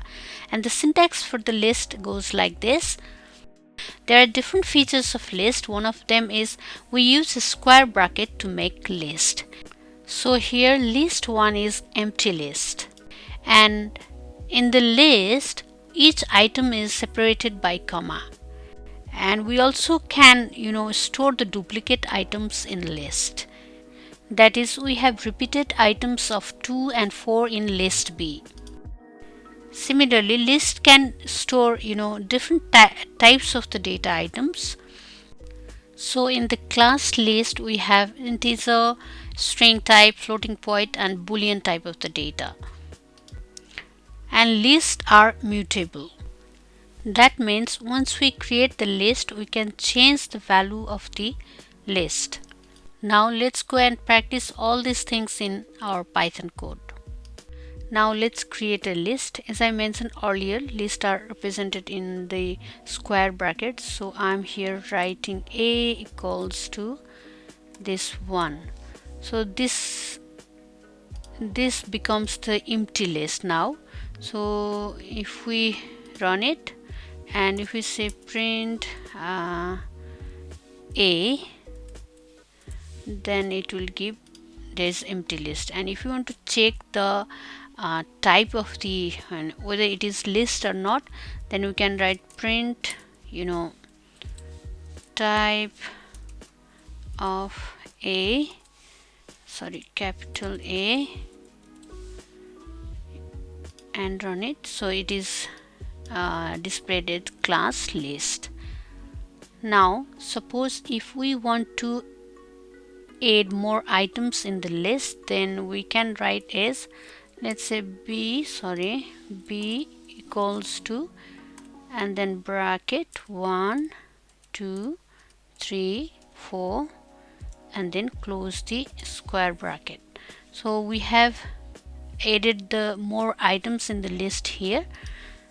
And then if we print B here, then it will give 1 2 3 4. And if you want to check the type, then we can write as earlier B, then it will give the list. As I mentioned earlier, list allows duplicate items, so we are going to create the list with the duplicate items. So we can write in the same B, we'll write, let's say 1 2 2 4, and then 3 comma 3. Here 2 is repeated and 3 is repeated.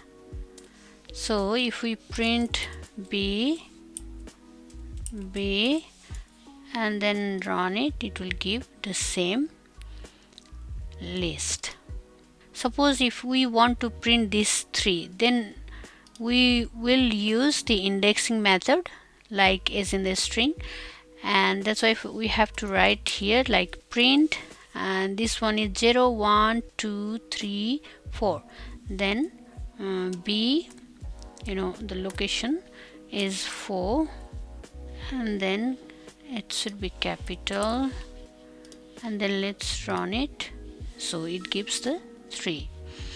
Similarly, if we want to access other elements, we can change the the value of the index here like 5, then it will give the same 3. I think if we do here like 2, then it will give 2 0 1 2, right, this one. Another feature of list is that we can also store different types of the data. So let's create the list called, let's say C equals to we'll say 101, and the string like Bob here, and then some floating point value like 45.5, and then some boolean. And let's close the list, and if we want to see the this list, we can print the list. So that is how we create the list name C that stores different data items. And we say the lists are mutable, unlike strings are immutable. So if you want to change the once the list is created, and if you want to change the item of the list, we can do. For example, if we want to change the name of Bob to like Jack, then we can do here by C, and then location of the Bob, that is 1 equals to, and what we want to change to, let's say Jack, and then we run it. Now if we will print the C now, then we will see the updated version of the list. Look, the Bob is replaced as Jack. So this is how we check that lists are mutable. Our next topic is how to access elements in list. Access elements using indexing. As we know that list items are indexed, and we can access them by using index number. Hence the syntax is like this. Let's see an example of list named fruits, where we store items like apple, orange, banana and grape. As shown here, each item of the list are stored with its corresponding index number, and indexing starts at 0 and then 1, 2, 3 and so on. Therefore, the items of list like apple, banana can be accessed with its proper index number. Now let's go and practice this in Python code. Now I'm going to create a list named fruits. So hash create a list, and then I will name it fruits, and then first I will give apple, and then let's say orange and banana, and let's say grape, and then we close the bracket. Now I want to access the first item of the list. For that I'm going to write let's say to access the first element, I have to write print, and then I will print the string called fruit, and then I have to give like fruits and then the 0 index value to it. Now let's run it. So the first fruit, if I want to print the apple, then I have to write fruits and the index 0, so it will give the apple. Similarly, to access let's say the second element,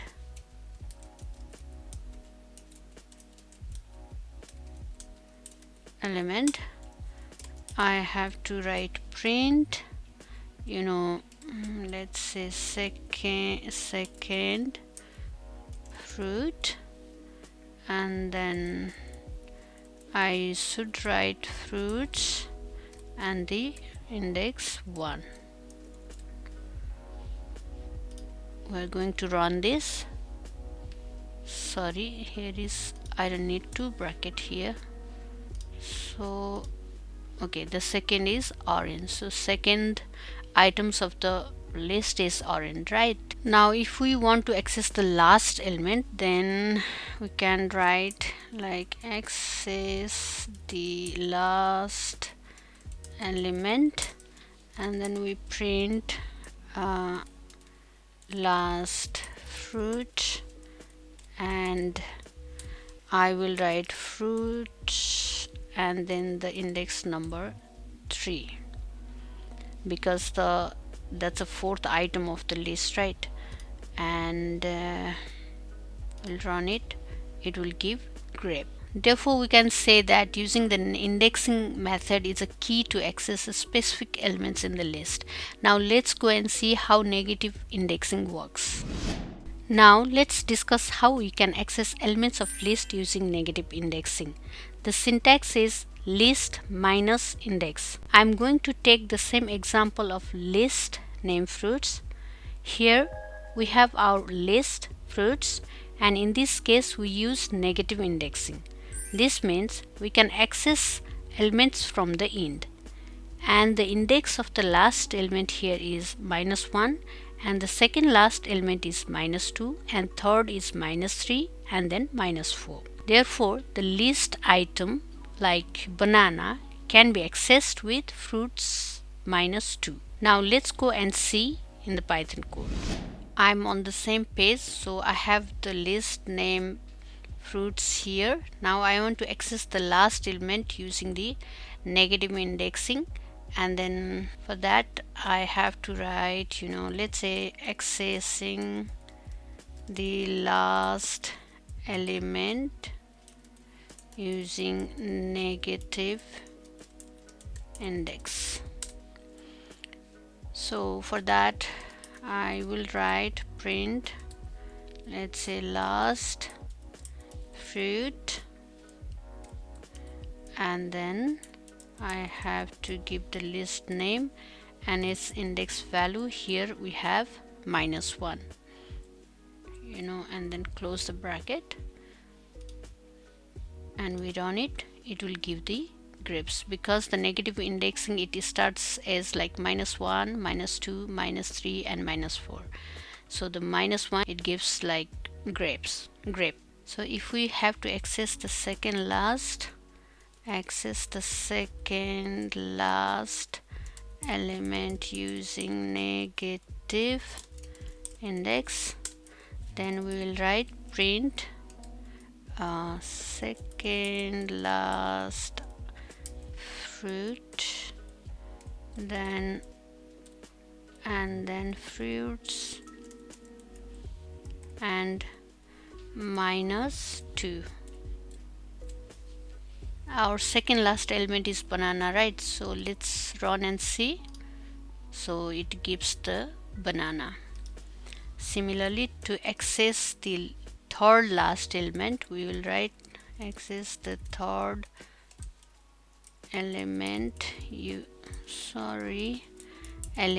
using negative index. Print, I'll print the string third last fruit, and then comma fruits, and then I have to give -3 and close the bracket. Let's see. So it gives orange, because this is the third last element. Hence, negative indexing allows us to retrieve items from the end of the list, and this method can be easy to use even when we do not know the length of the list. Next chapter is slicing of the list. In Python, it is possible to access certain items from the list. For that, we can specify the range of indexes and give start and the end values, and the return value will be a new list with its specified items. If we take the same example of fruits and we have to retrieve only like apple and orange, then we have to specify the starting range as 0 and the ending range as 2. It always goes to +1 index value. Now let's practice this in code. Here I'm on the same page and I'm going to use the same list name fruits, and for the slicing I will write slicing list, and in the slicing method, if we want to access the first two elements, such as like here like apple and orange, and for that I have to write has accessing first two elements, and then I will write print first two fruits, and then colon and fruits, and I have to give the starting range, that is 0, and the ending range of the index. And now let's run it. See, I am getting apple and orange. similarly, if I want to access elements from the second to last,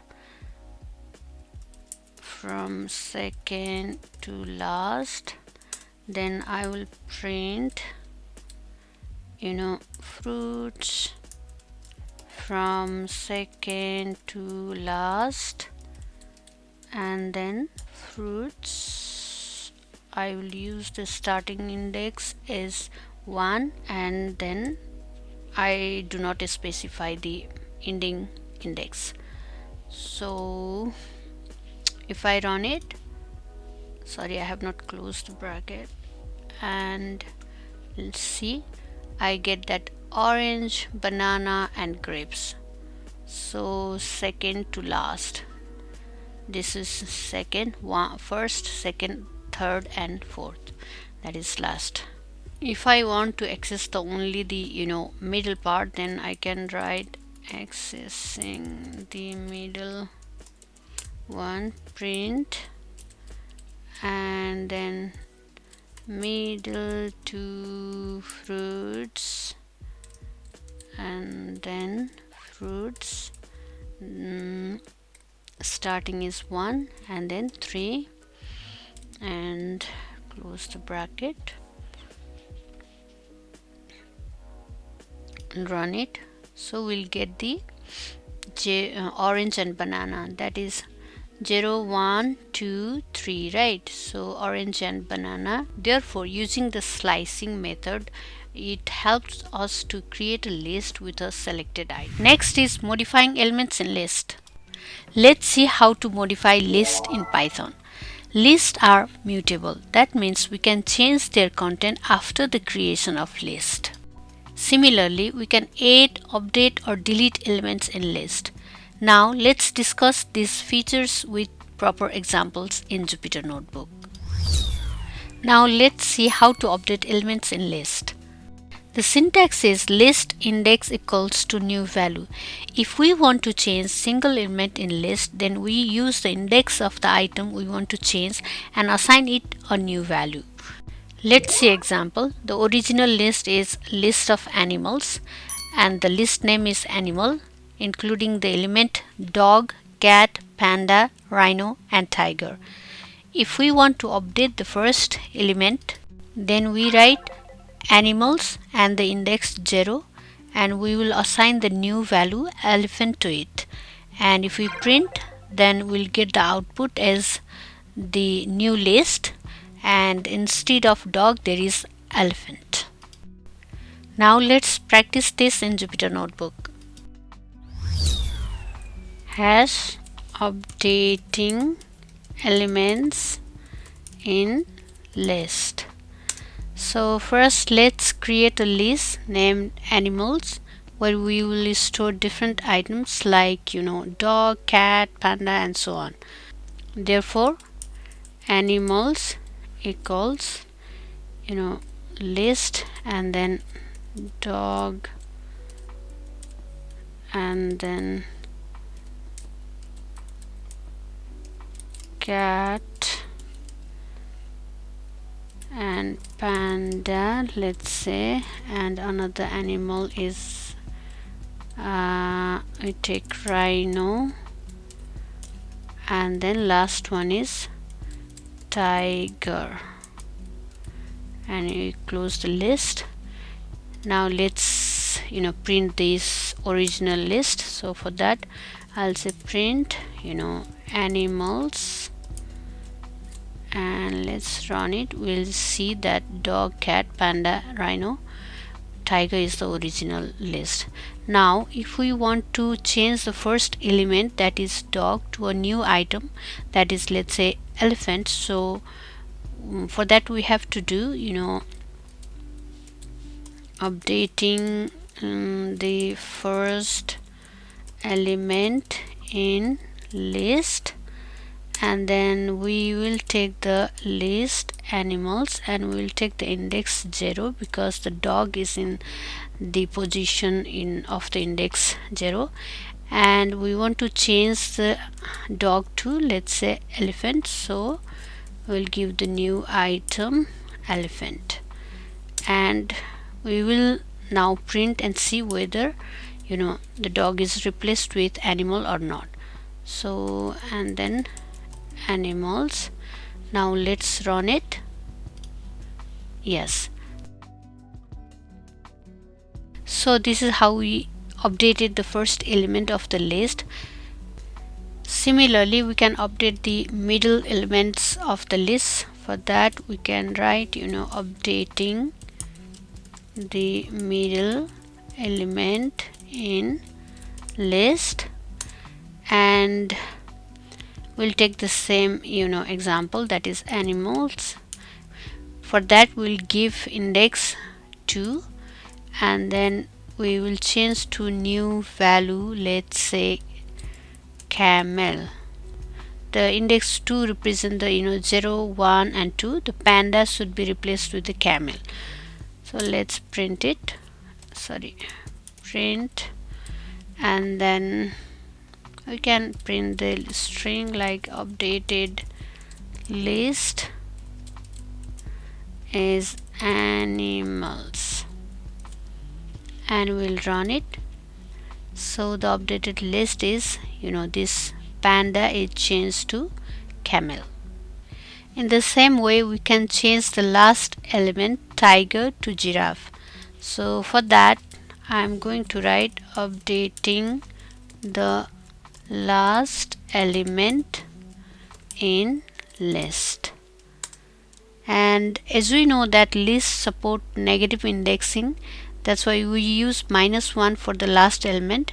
Hence we can write like animals, and then the index is -1 equals to, let's say tiger, I want to change to giraffe, and then I will print the updated list. Let's say updated list, and then I will print animal. Let's run and see. It's animals. Yeah, the tiger is replaced with giraffe. Okay, this is how we update elements in list. Now let's move to another section, that is adding elements to a list. Adding elements in list. The methods to add elements in list are append and insert. If we want to add new elements to our list, Python gives us the append method to add to the end of the list, and insert method to add items at a specific position. The original list, if we have the list name countries and the list items are Nepal, Japan, India, USA, Australia, then if we want to add elements to the end, then we can do countries.append, and we name the new country China here. So the output will be the element China will be added at the last position of the list. Hash adding elements in list. Let's create a list named countries, like countries, and then we'll give the name of countries as the item of list. So that's Nepal, and then Japan, and then let's say India, and the next one is USA, and let's take Australia. Close the list, and now let's print the list and see. So we have created the list named countries. Now we want to add elements to the end. For that we use append function and hash adding elements to the end. and I will do countries dot append, and then I can, let's say I want to add China in the list. So yeah, I will now print and see whether China is added in the list or not. After appending, then I will write countries and then close the bracket. Let's run and see. Look, China is added at the last. So another we have insert command. So inserting element at the start. I will use the same countries list, so I can write countries dot insert, and I'll give the index, and then I can give the country name like Dubai and close the bracket, and now I will print the list. So after inserting at starts, and then I will give countries, close the bracket, and I will run and see. Look, at the 0 index, instead of Nepal there is now Dubai. Now we will practice inserting the element in the middle. So hash inserting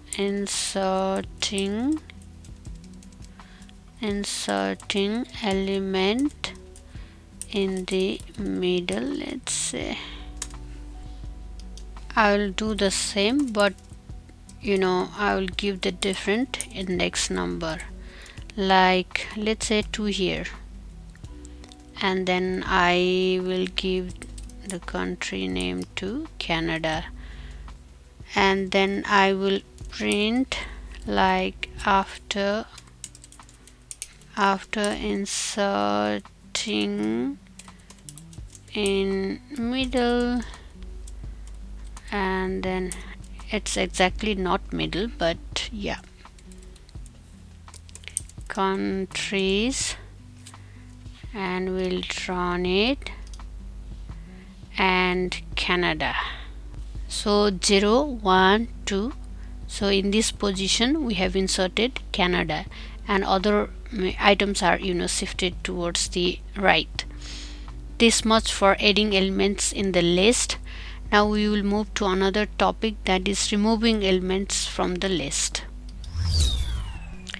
Remove elements from the list. There are different ways to remove items from a list, such as remove method and the pop method and the delete method. The remove method is used to delete a specific item by value, whereas the pop method is used to remove by the index, and the delete is used to remove any item by position.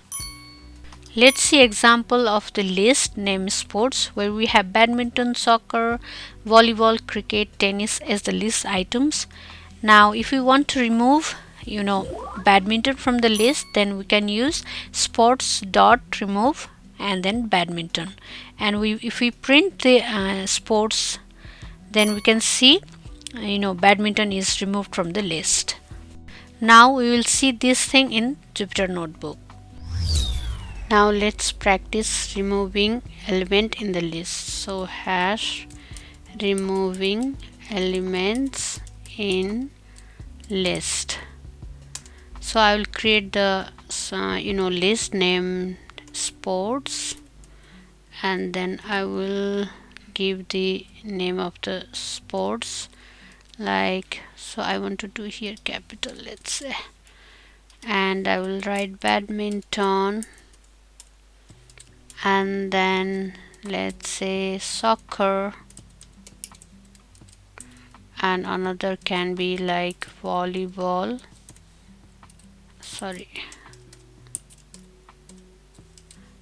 and next is cricket,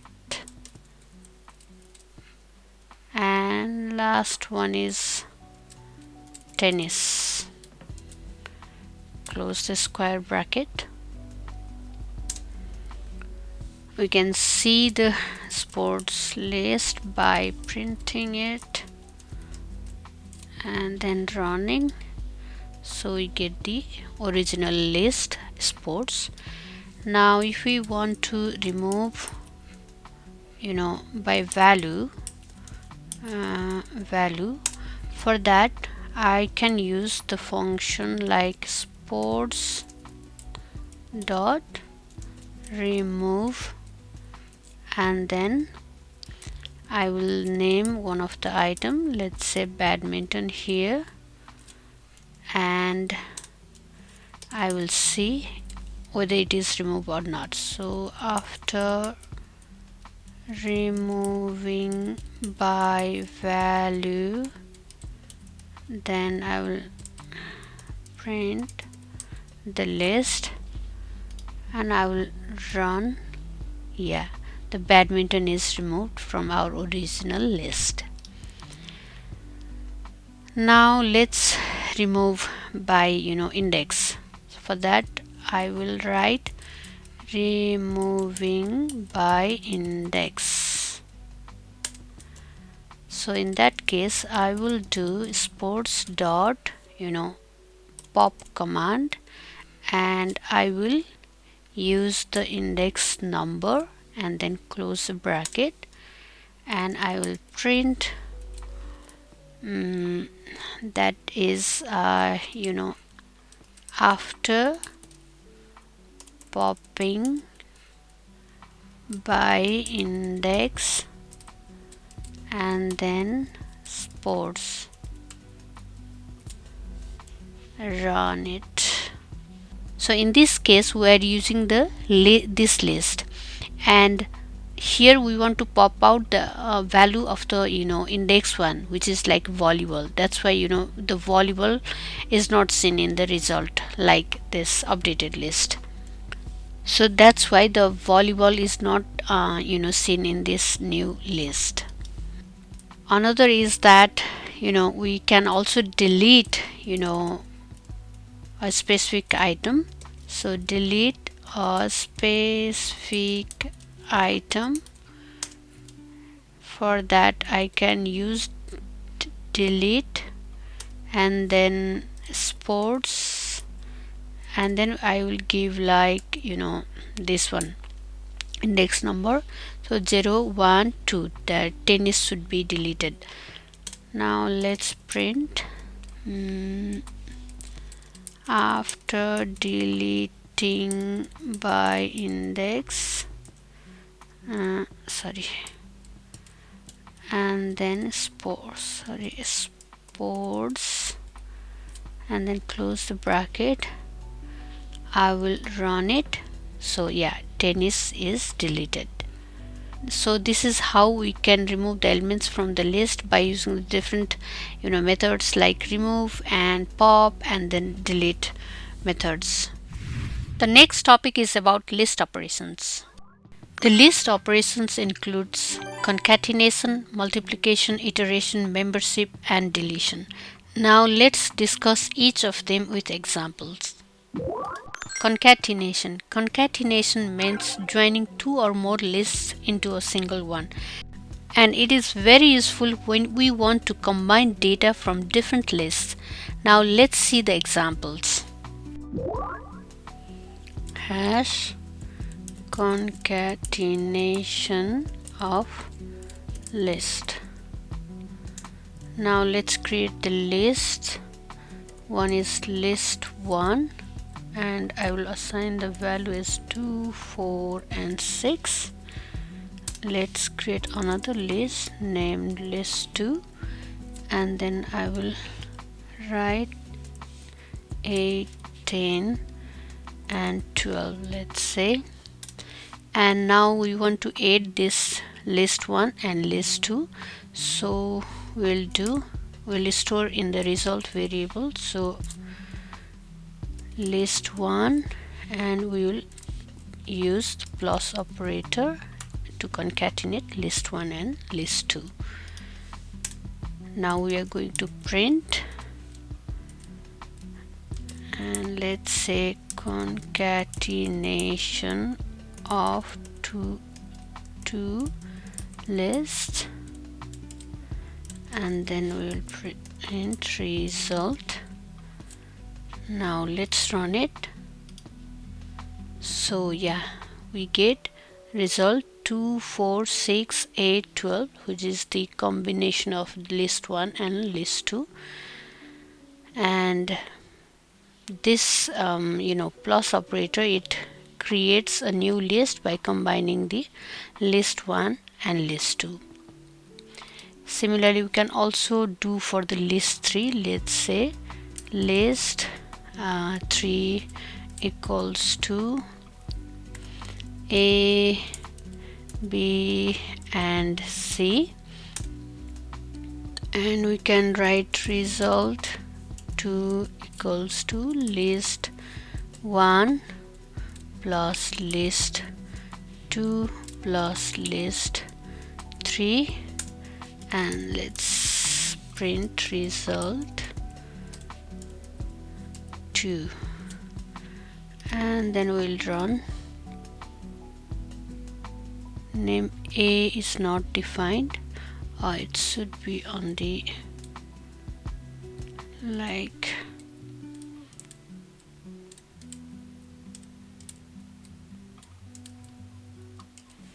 sorry. Okay, let me run this. Yeah, okay, this is the final result. We added list 3 in the final list.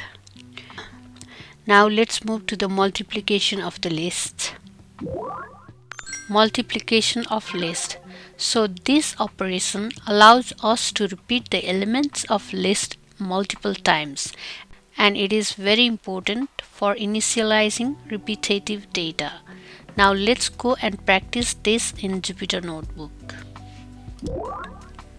Has multiplication of list.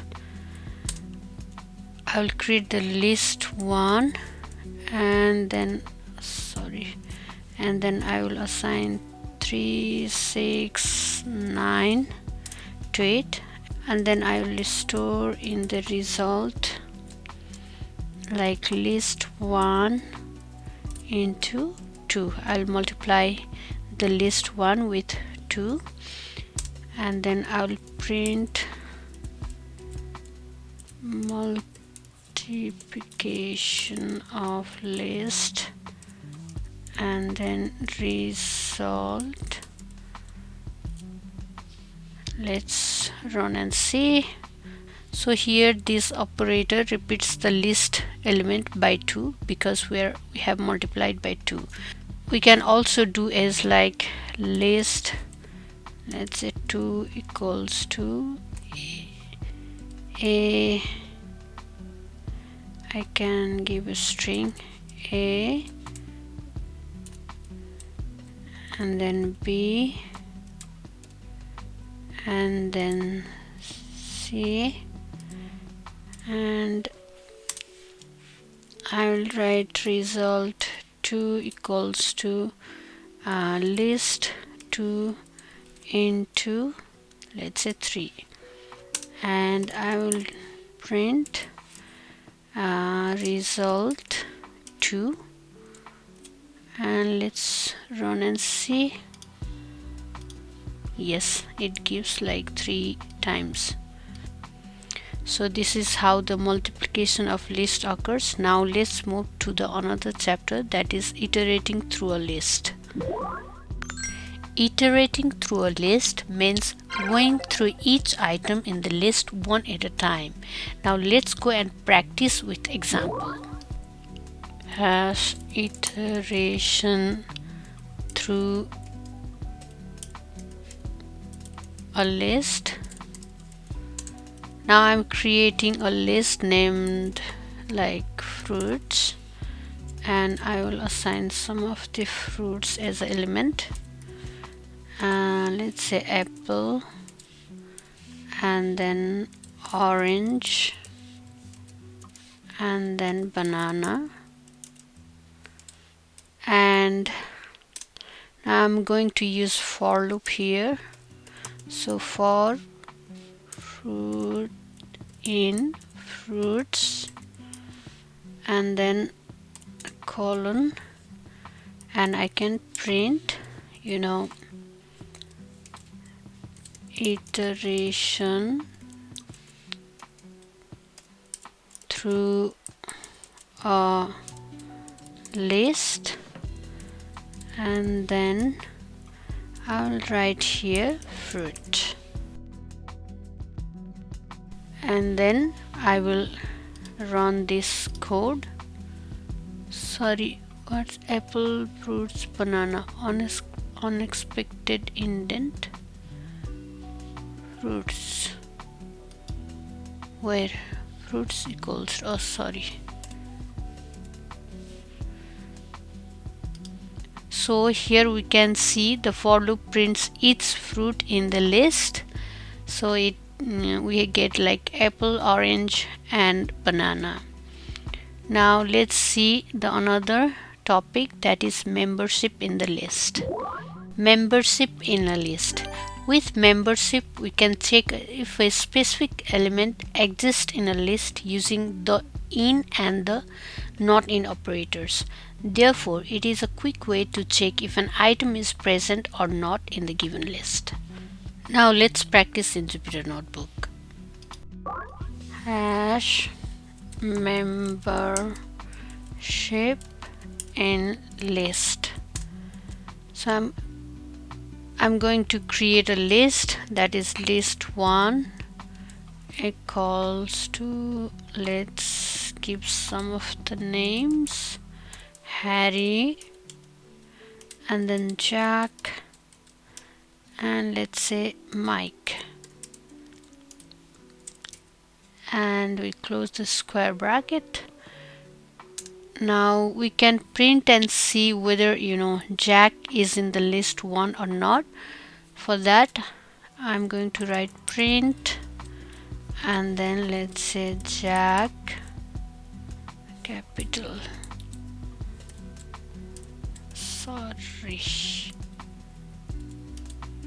Jack in list 1, and then we will run and see that's true because Jack is in the list 1.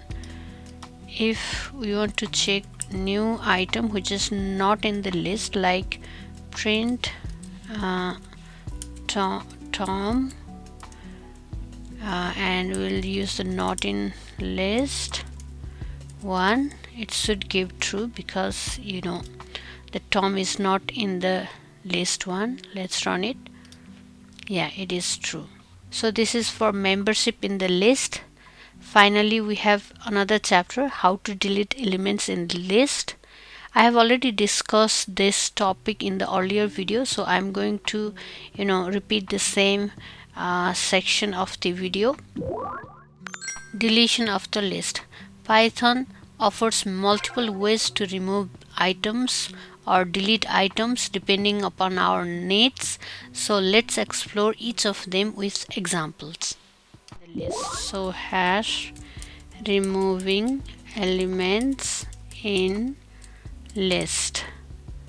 So I will create the list named sports, and then I will give the name of the sports, like, so I want to do here capital, let's say, and I will write badminton, and then let's say soccer, and another can be like volleyball, sorry, and next is cricket,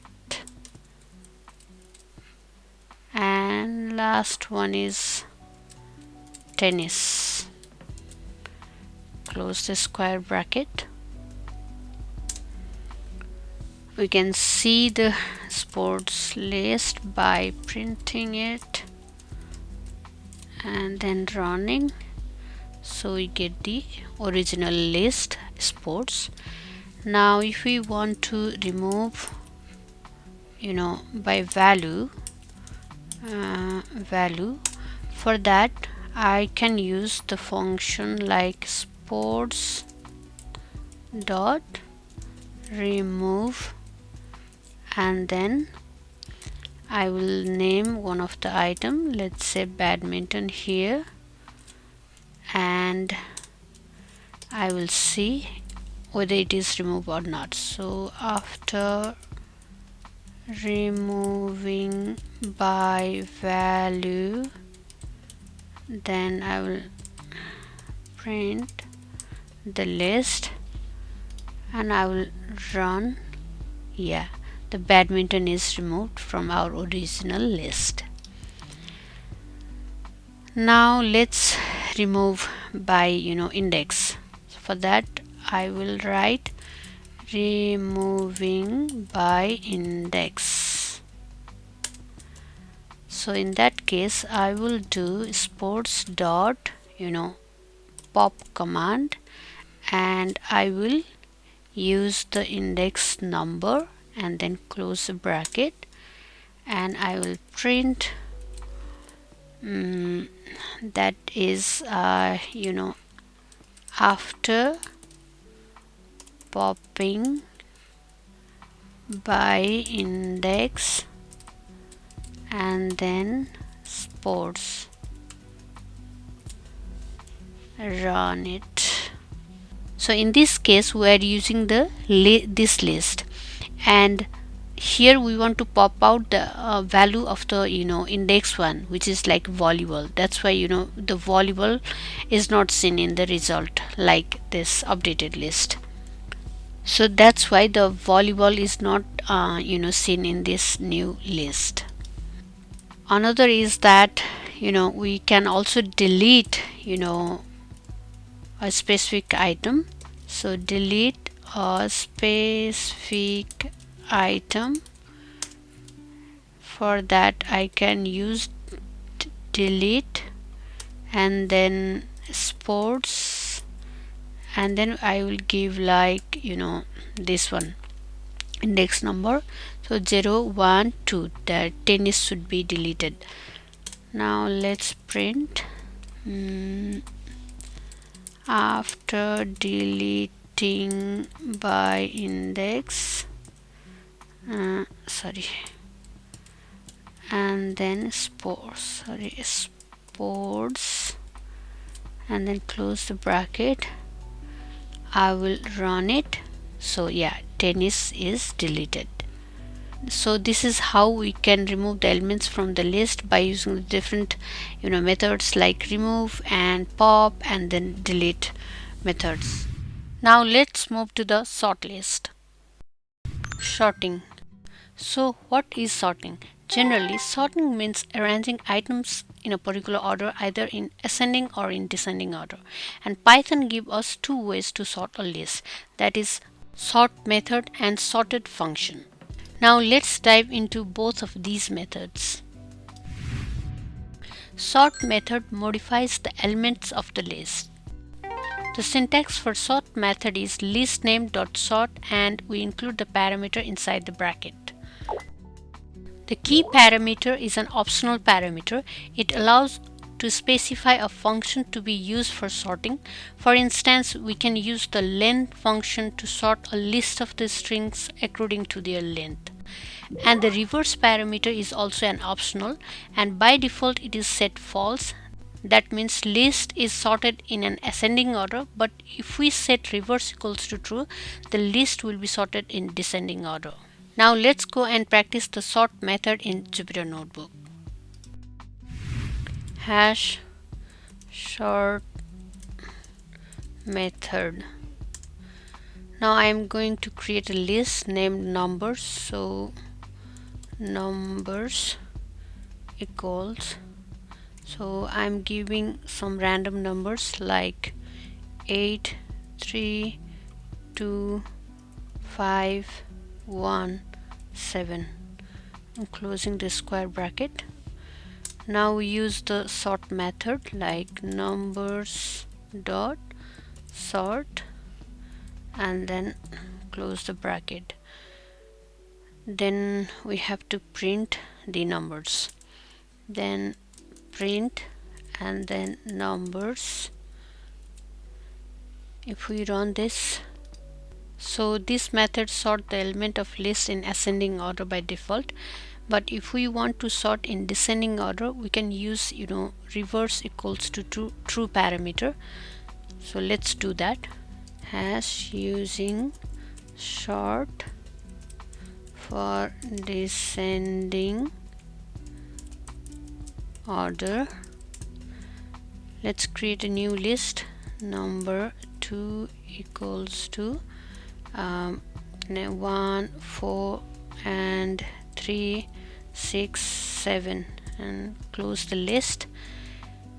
And then I will use the sort method, but I will give parameters like reverse equals to true here and close the bracket, and then I will print number 2. And now let's run and see. Look, it gives the original list in the descending order. So this sort method will give in the ascending order, whereas if we specify the parameter reverse equals to true, then the result will be in the descending order. Next, I will explain for sorting with custom key. As we explained earlier, we can customize the sorting order by using key parameters. Like for example, we can sort a list of words by their length. So let's see the example for that. So let's say with using key parameter, and I will create a list named colors and then assigned some string like red and green, and let's say blue, and let's say orange, orange, and then let's say white. As we see here, the length of the string is different. Here's a 3 and 5, 4. Now let's sort this. For that we write colors dot sort, and then we write key equals to len. Now print colors. So we're going to run this. See, red comes first, then blue, it's a 4 alphabets, and then green, and then white, and then orange. So this is how the sorting happens with using the key parameter. Now let's move to another chapter. Now let's move to the sorted function. The sorted function returns a new sorted list without altering the original list. The syntax for sorted function is sorted, and we include iterable and key value at the reverse value. So for iterable, it can be any sequence that is to be sorted, like list, set, string, and any other. And similarly for the key is also optional here, and it's a function to execute to decide the order of the elements, and by default it is none. And the reverse is also optional. The default value is false, which gives output in ascending order, but if it is true, it gives output in descending order. Now let's practice this sorted function in Jupyter Notebook. Hash the sorted function, and then now let's create our list as name num equals to, let's give some random numbers, that is 6, 3, and then 2, 5, 1. Let's close the square bracket. Now we want to use the sorted function, and first we'll create a variable to store that. So sorted, and let's say num, and then we use sorted function like this, and we give num inside it, and then we are going to print this, sorted.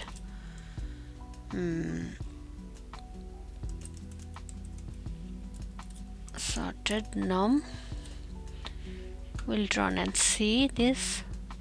Yes, it sorts the elements in the ascending order.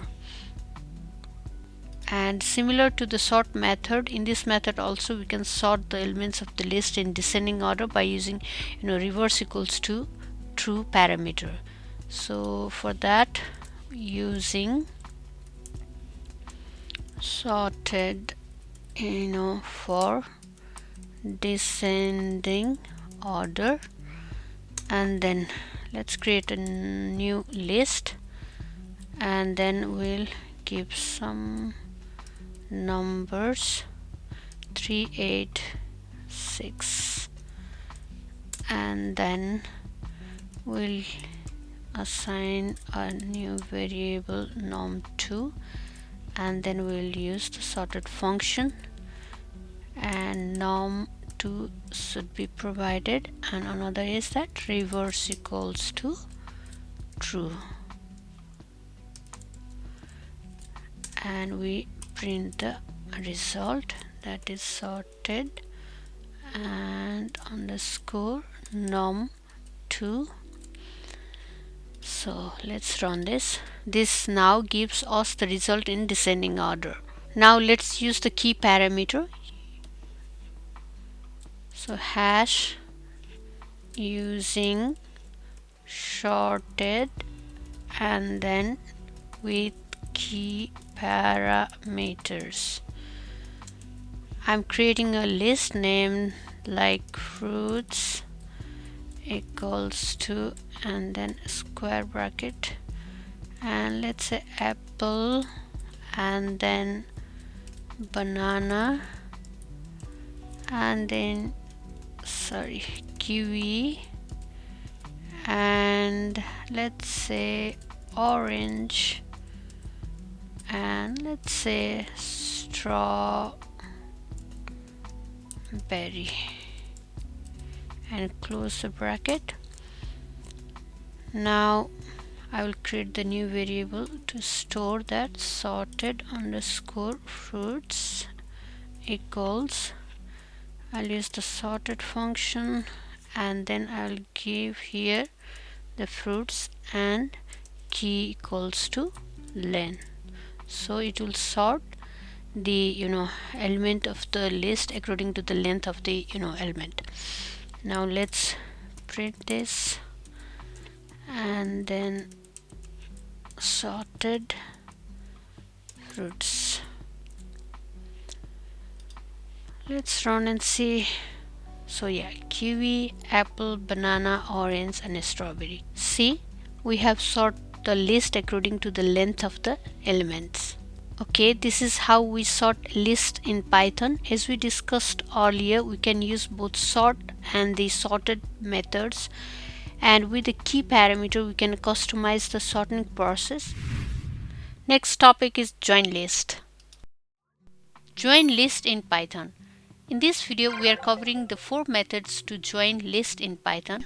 That is by using the join method, plus operator, extend method, and append method. Now let's go and practice all this in Jupyter Notebook. So let's join list of a string. I will write join a list of strings. So in fact, in order to join a list of strings into a single string, we use the join method, and this method is particularly very useful for creating sentences or any formatted text. Let's create our list. Let's say yes is our list, yes equals to, and then I will give the some string like Python, and for and beginners, and they close the bracket, and then I'll use like here, and then a space, and then dot, and I will use the join function, and I will give the yes here. Now let me print this R, and let me execute this code so it comes like Python for beginners. So this is how we join the element of the list, and here we gave a space, but we can also give like comma or hyphen. So if I do comma, let me run it, so it comes as like comma as a separator. Similarly, you can do like underscore, with this will come. That means we can use any separator. Now let's move to joining the list using the plus operator. Has join two lists using plus operator. The easiest way to join two or more lists is by using this plus operator. So let's create our list. Let's say list1 equals to, I'll give some numbers 2, 3 and 4, and close the bracket, and let me print this first list, then list 1, and then give the list 1 and close it. Similarly, let's create the another list, list 2, and give numbers like 5, 6 and 7, and I will print this also, that is list 2 and list 2, and then list 2 and close the bracket. Now I will use the plus operator. So for that, I'll give list 3 equals to list 1 plus list 2. I'm going to print the final joined list, that is joined list and then list 3, and okay. Now I will run this code. Look, list 1 is this one, list 2 is this, and our joined list is 2, 3, 4, 5, 6, 7. So we can see that we have a new list by combining all the elements of the list 1 and the list 2. Now let's move to the extend method. Has join list using extend method. So in fact, if we don't want to create a new list but we want to modify on the existing list, in that case we can use this extend method. So let me create the first list, that is, let's say num1 equals to, I'll give numbers like 1, 2 and 3, and similarly I will create another list num2, and I will give like 4, 5, 6. Now I will use extend method. So num1 dot extend, and then I'll give num2, and now let's print this. Print equals to num1. We are going to execute this code. See, 1, 2, 3, 4, 5, 6. See, it adds all the elements from num2 to our first list num1. That means we only modify our existing list num1. Now let's move to the dot append method. Has join lists using append. We can join two lists by appending all elements from second list to the first list one by one. Let's see its example. So list 1 equals to, I will give A and then B, sorry, let me do small one, and then C, and list 2 equals to D, E and F, and close the bracket.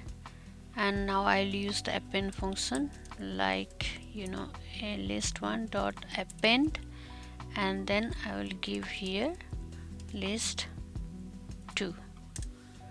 Let's print this, print list 1. Let's run this code. So we get A, B, C and then D, E, F. That means we are able to join list by using the append method. Okay, we have discussed different methods to join elements of list in Python. You can try these methods in your projects and analyze how it works. Now let's move to nested list. So what is nested list? Nested lists are lists inside another list in Python. They are very useful to create multi-dimensional data representations like matrices, tables, and so on. And the syntax for nested list is like this. Now let's learn more about nested list with various examples. First of all, let's create how to create nested list. So we can write creating nested list. Let's create simple list first. So I can write simple list. So I'm creating list 1 equals to, and then I can give like 2 4 6, and another list like 8 10 12. I can add another also like 14 15, 16 and 18, and I close this list. So this is simple list. Now let's run it, and we can print this list 1. We have created this simple nested list. Now let's create the nested list with different data types. So 2 is with different data types. So list 2 equals, I will give some strings like ram and then some integer 20, and another Harry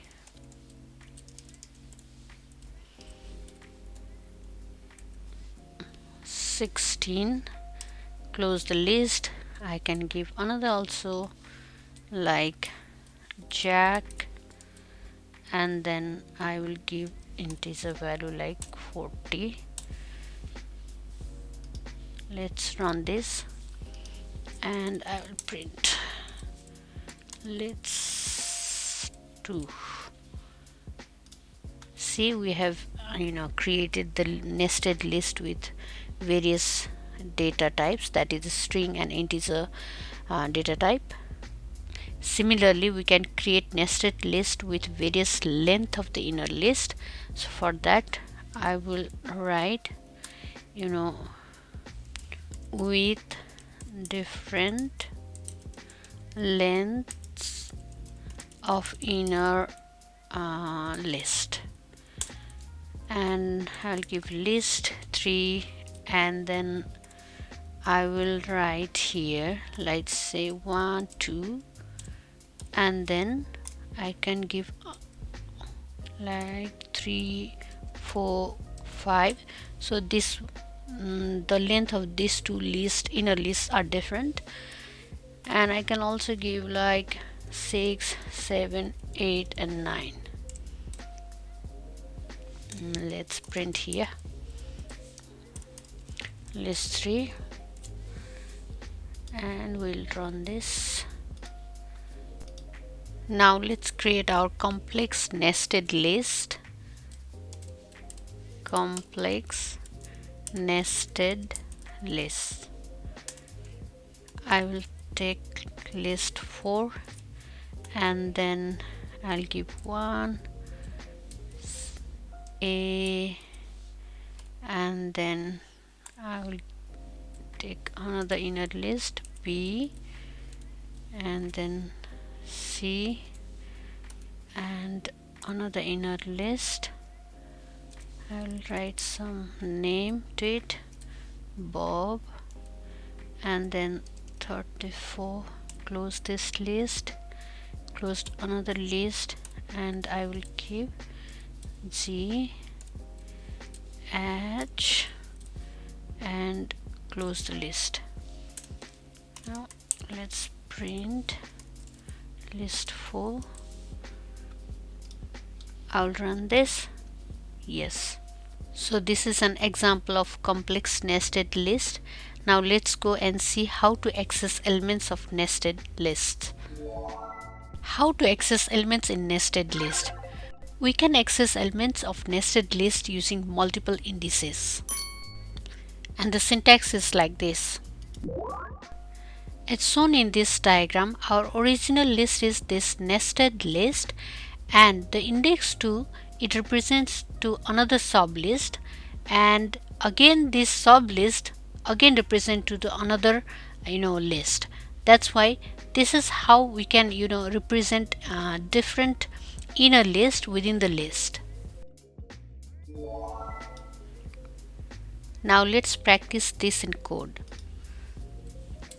Accessing elements in nested lists.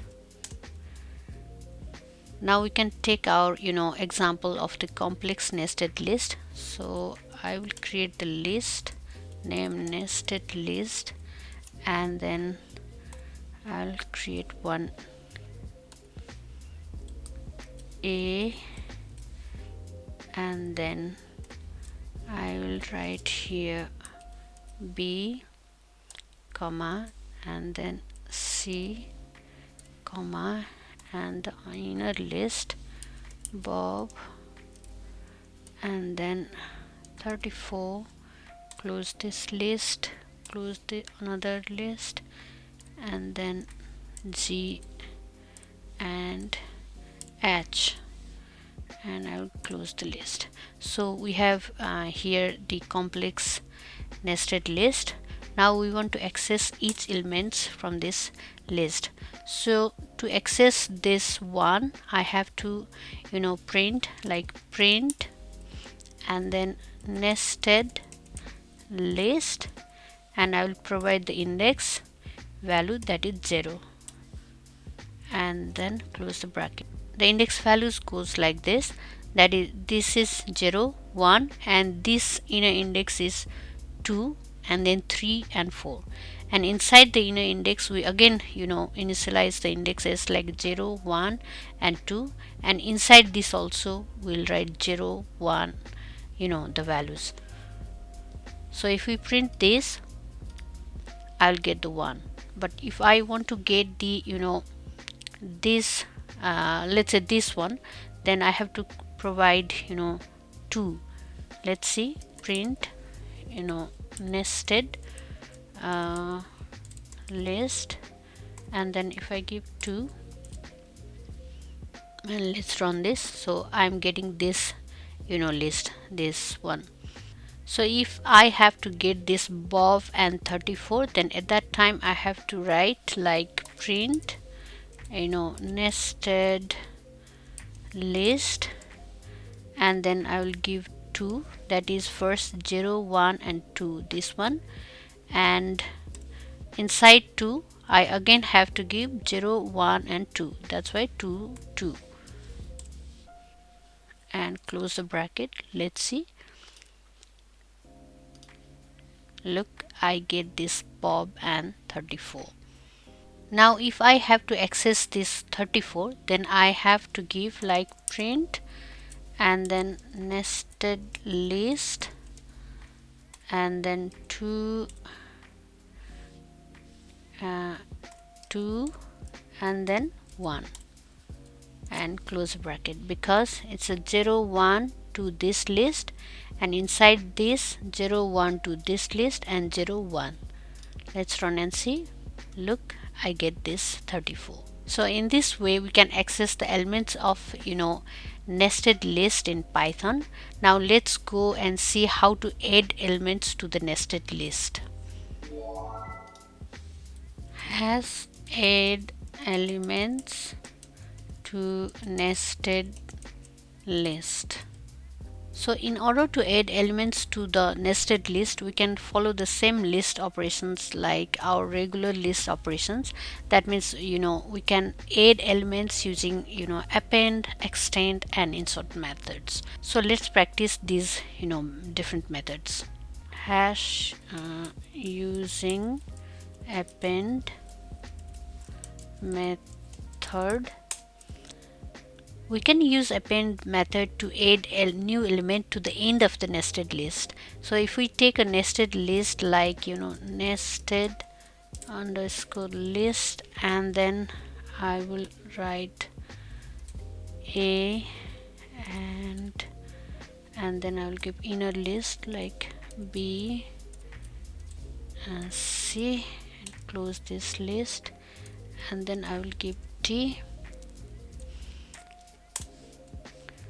So if I have to append in this new element in this list, then I will write nested list, and then I'll give the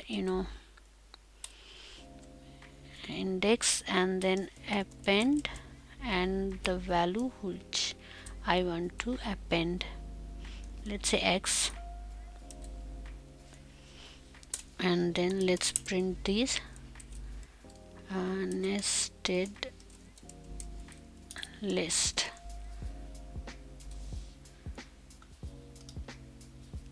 Let's run this. So in this way we have append the new element X at the position of index 1. Now let's use the extend method to add element. Using extend method. So this method actually allows to merge one list to another list. So let's use the same example of this, like copy and paste, and if I write here nested underscore list and then 1 and dot extend, let's give one list 4, 5 and 6, and then close this, and let's print nested list. Let's see. So yeah, we have extended this inner list by adding the new element 4, 5 and 6. Similarly, we can see how to add element using insert method. So this method allows to insert element at a specific position within the nested list. So I'll copy this one and then I will use insert method list, and then I will give the position, that is, and dot insert and then 1 and let's say F and close the bracket. If I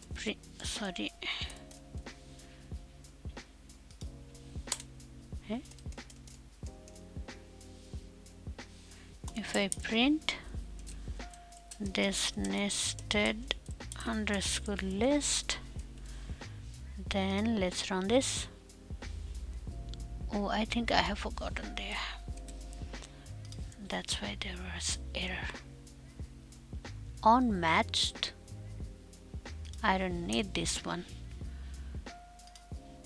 Okay, this is the output, and we have inserted f at the index 1 of this inner list. Now we are going to learn how to remove elements in nested list. So has removing elements in nested list. There are different ways of removing elements in the nested list, that is by using pop method, or either by using remove method, or by delete method. So let's learn each of them with its proper example. First, let's see by using the pop method. So in this method, if we know the index of the element, then we can use this method. So let me create the list first, nest list, and then I will give like 2, 3, and then 4. Yeah, list, and then pop equals to, here I have created one variable to store the popped element, list, and then I'll give the index 1 dot pop, and then I'll give here, let's say 2,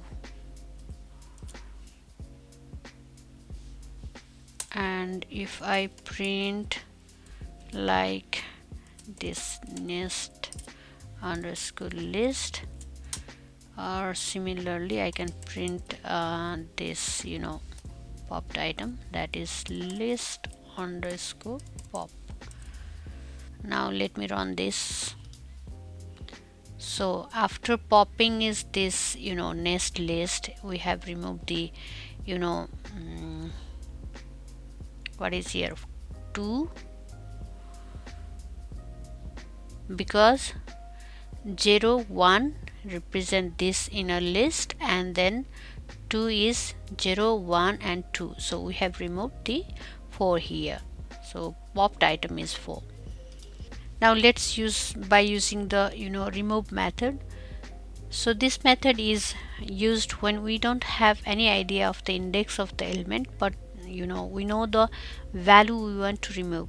So by using remove method, let's copy this one and then paste. Now I will write nest underscore list, and I'll give this one dot remove, but I want to remove here like this 3, then I can give this 3 value and print and nest underscore list. Let's run this. So I have removed 3. As I said earlier, if we do not know the index of the value, but we know the value to be removed, at that time we use this remove method. Another is by using the delete method.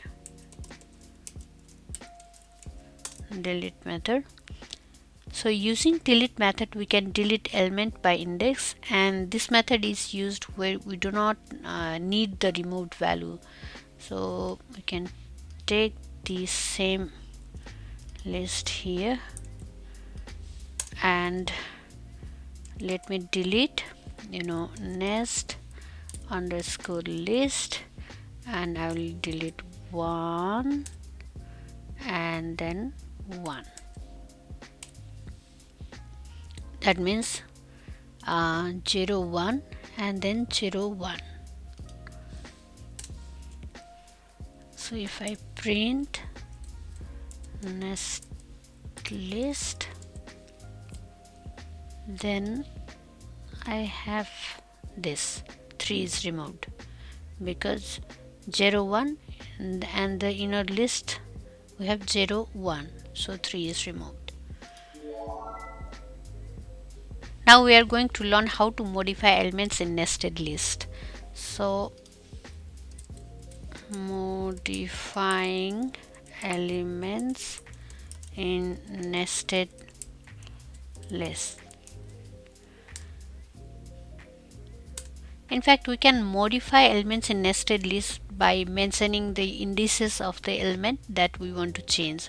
So if I say list 1 equals to 1 and then 2 and 3 and then 4. So if I want to modify the position of the 1 1, then I will give the value like this. That means that is the 0 1, and in this inner list in place of 3 I want to substitute 5. Print this list 1 and see. So yeah, in place of 3 I have modified to 5. Next is list comprehension. List comprehensions offer a concise way to create a list in Python. That means it allows to generate new lists based on the values of our existing list. We need list comprehension because it reduces the number of lines of the code and make code easier to understand. And it is often faster than for loop. Now let's see with example. Hash without list comprehension. Now I'm going to create a list name sports. So sports equals to, I will give some of the names of sports like soccer, and another I can say baseball, and basketball, and then badminton, and let's say tennis. Close the square bracket. So I have created a list named sports. Now I want to create a new list that stores the sports name that start with the letter B. So for that, if I have to use like a for loop, then I have to follow these steps. So I'm going to create new list here.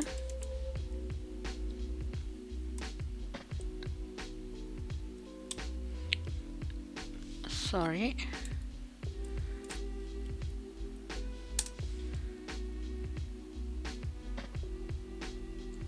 Now let's use the for loop.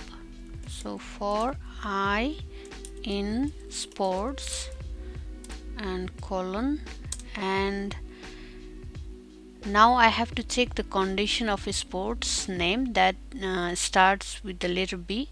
Hence I am going to use if statement. So if let's say B in I, and then I will append new list,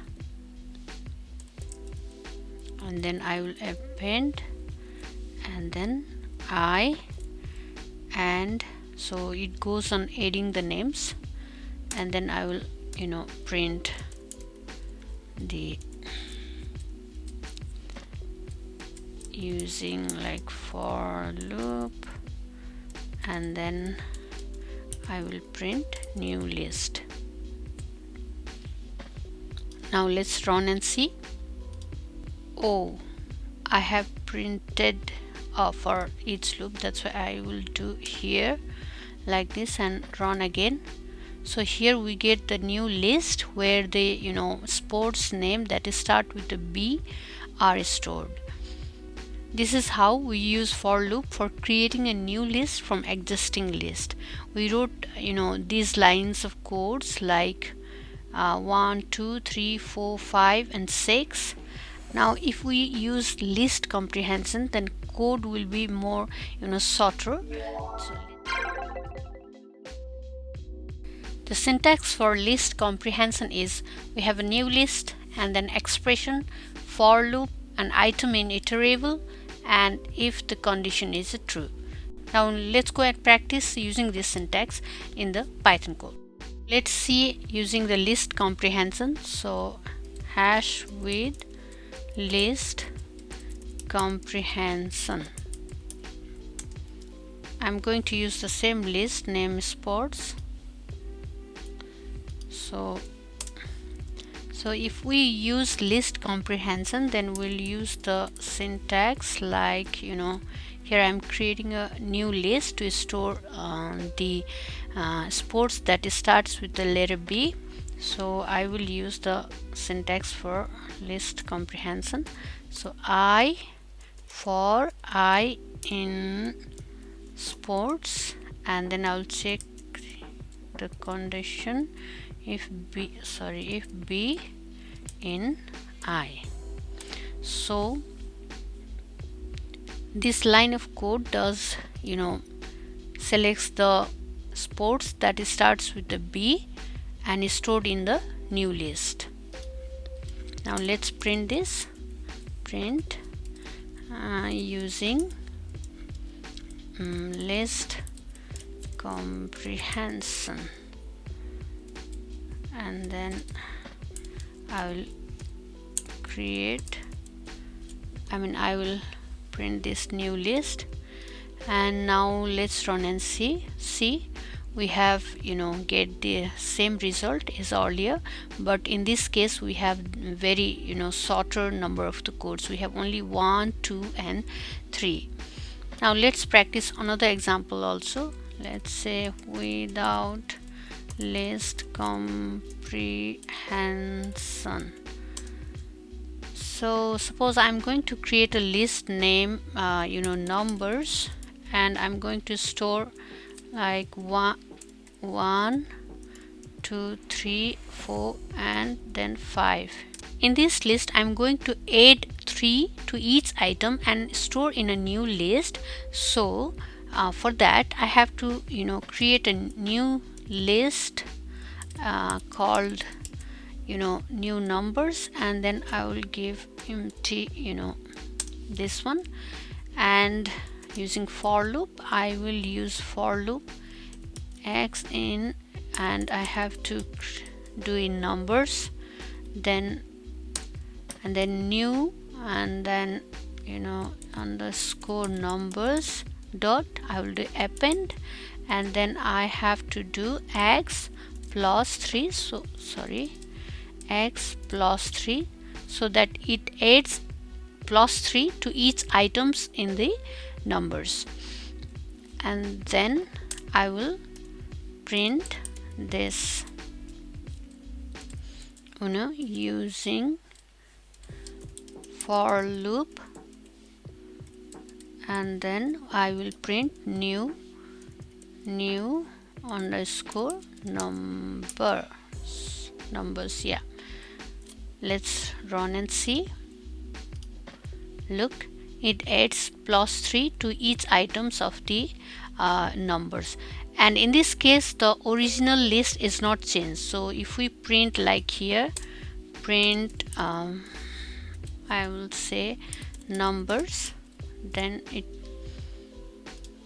look at the original items of the list name number is not changed. Therefore this is the case without using the list comprehension. But for the similar case, if I use the list comprehension, I can shorten the code and improve the efficiency and the performance of the code. So for that, with list comprehension, I will use the same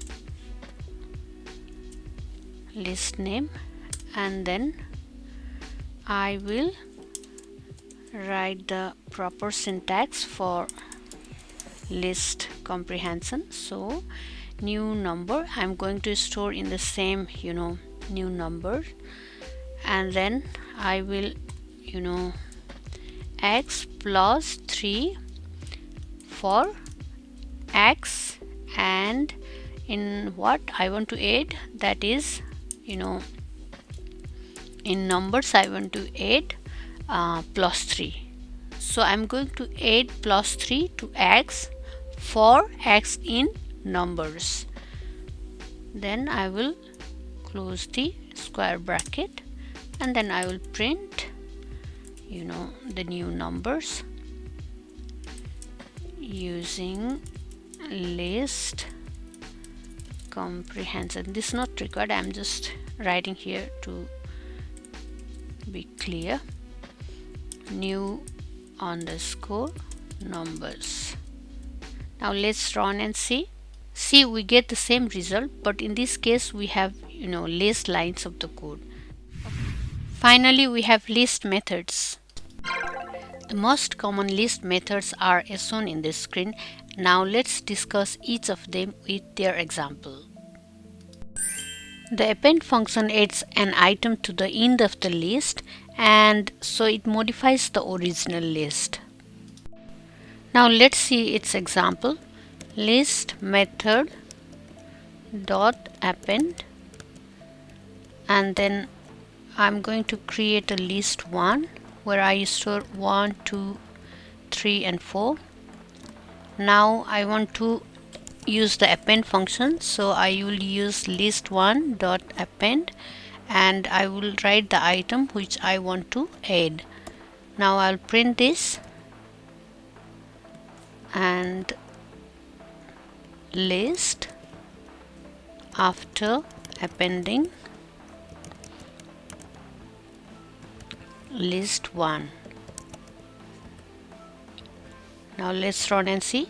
Here we get 5 is added to the original list.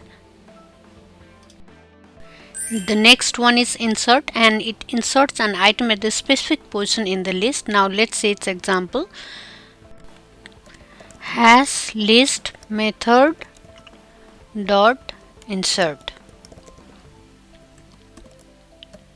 and I'm going to create the list 1 equals to 1, 2, 3 and close the square bracket, and then I will use the insert function list1 dot insert, and I will give the position to insert, that is the index 1, and I want to insert A. Now let's print the list 1. Now let's run this.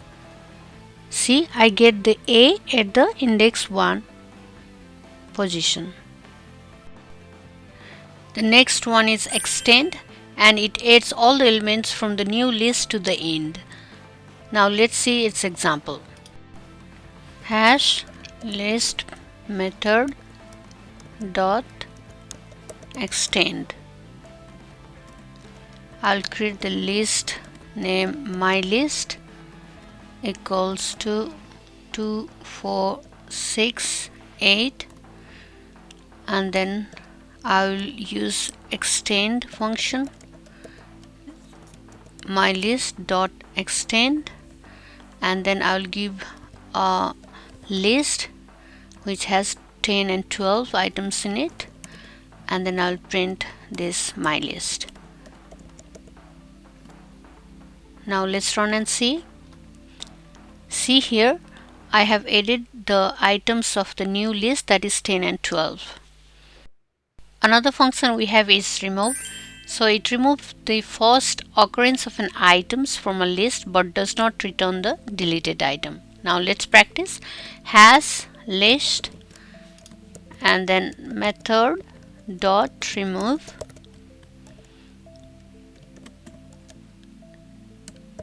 my list equals to 1, 2, 3, and then I will repeat the 3 and 4, and my list dot remove and then I want to remove 3 from the list, and then I'll print this. Look, I have deleted 1 3 from the list. Another function we have is .copy, and it creates a copy of the list. Now let's go and practice this function in the Jupyter notebook. Hash list method dot copy, and then my list I will give some 1 2 3, and then 4 I will write copy underscore list equals to my list dot copy, and then I'll print the copy list. Let's see. Yes, we get the copy of my list. The next function is reverse, and it basically reverses the order of the list. And let's go and practice this in the Python code. Hash list method dot reverse, and I will take a simple list. My list equals to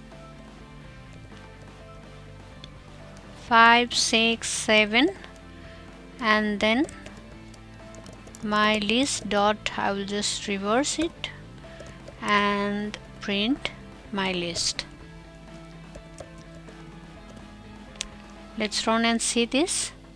Look, I get the reverse of my list. Now let's go to the another function, that is sort. Sort basically sort the list in an ascending order. Let's see with the example.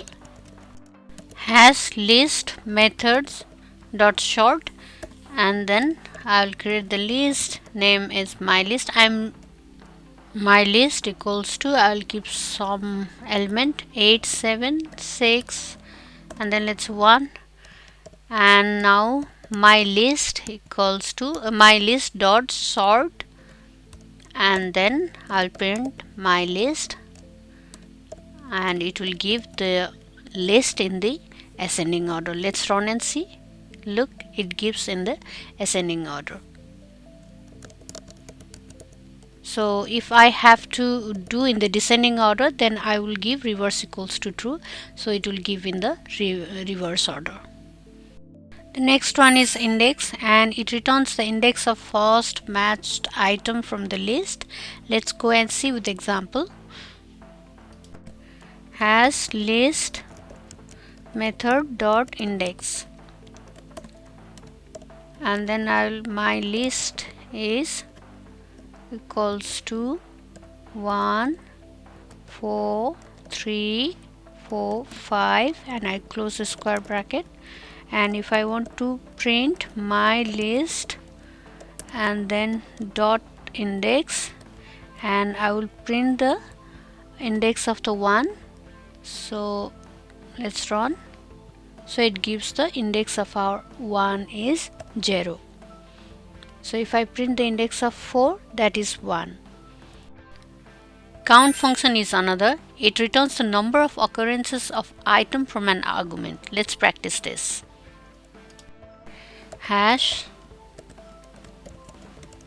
list method dot count my list equals to, I will give 1 5 3 4, let's give 5 another, and then I will print my list and dot count, and I want to count the 5 here, so let's print this. So here are 2 5 in the list. Another we have is dot clear, and it removes all the items from the list. Let's practice this. Hash list method dot clear, and then I will make a list. My list equals to 1 2 3, and let's say false. My list dot clear, and then I'll print my list after clearing my list. Let's run this. So it is empty. The last one we are talking about is pop. Pop removes the item from the list. Has list method dot pop, and then I'll create the list 1 equals to 8, 9 and then 10, and I will pop item equals to list 1 dot pop, and then I want to give the index of the to be popped item. So print pop item and then pop underscore item. Let's run this. So yes, 9 is popped because we gave the index 1. So if we print the list 1 after popping, we write pop after popping, and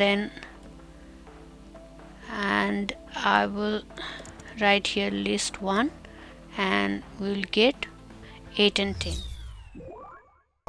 In this video we are going to learn about what is set, key characteristics of set, creating a set, adding elements to a set, updating elements to a set, removing elements from a set, union of sets, intersection of sets, difference of sets, symmetric difference of sets, iterating of a set, and finally set comprehension.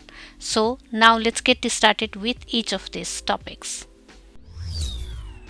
Let's understand theoretical explanation of set in Python. So what is set? Set is an unordered and unindexed collection of unique elements in Python. Sets in Python are denoted by curly braces, or you can also use the set constructor function. The key characteristics of sets are mutable. That means we can add or remove elements after its creation. And the another is no duplicates allowed. That is, each item in set must be unique.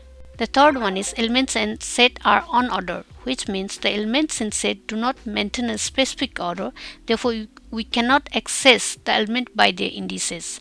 The fourth is element of set must be immutable. That is, we cannot replace elements of set after its creation. However, the set itself is immutable. Let's learn how to create a set. As I explained earlier, we can create sets by two methods in Python. One is by putting all the elements within the curly braces. As shown in this example, we create a new set 1 and store 1, 2, 3 within curly braces. Set can contain elements of different data types like integer, float, tuples, and so on. So here we store integer values. So if we print and run, we get our output as 1, 2, 3. Similarly, we can create set by using the set function. So here we have assigned a variable called new set2 and assign list item within set function. This is how we create set.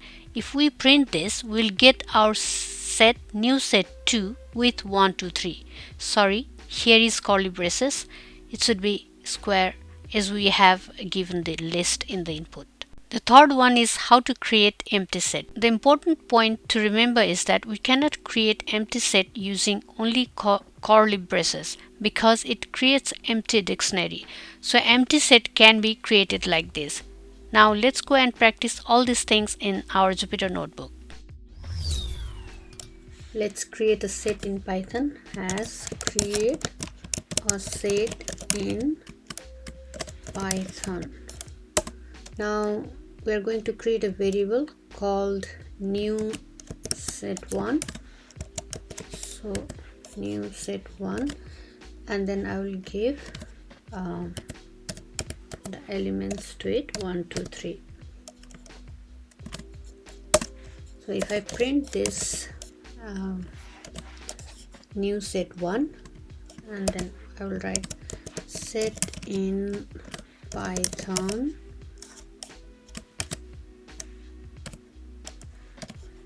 and comma new set 1. Now let's run this code. Look, we get the set in Python.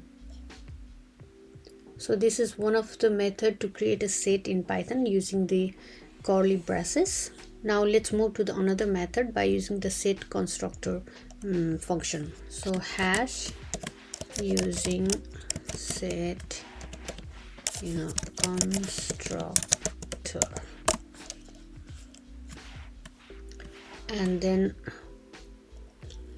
I will create another variable named set2 equals to, I have to write here bracket, and then I will give 1 2 3 list here, and then close the bracket. So here 1 2 3 is a list. So if we print this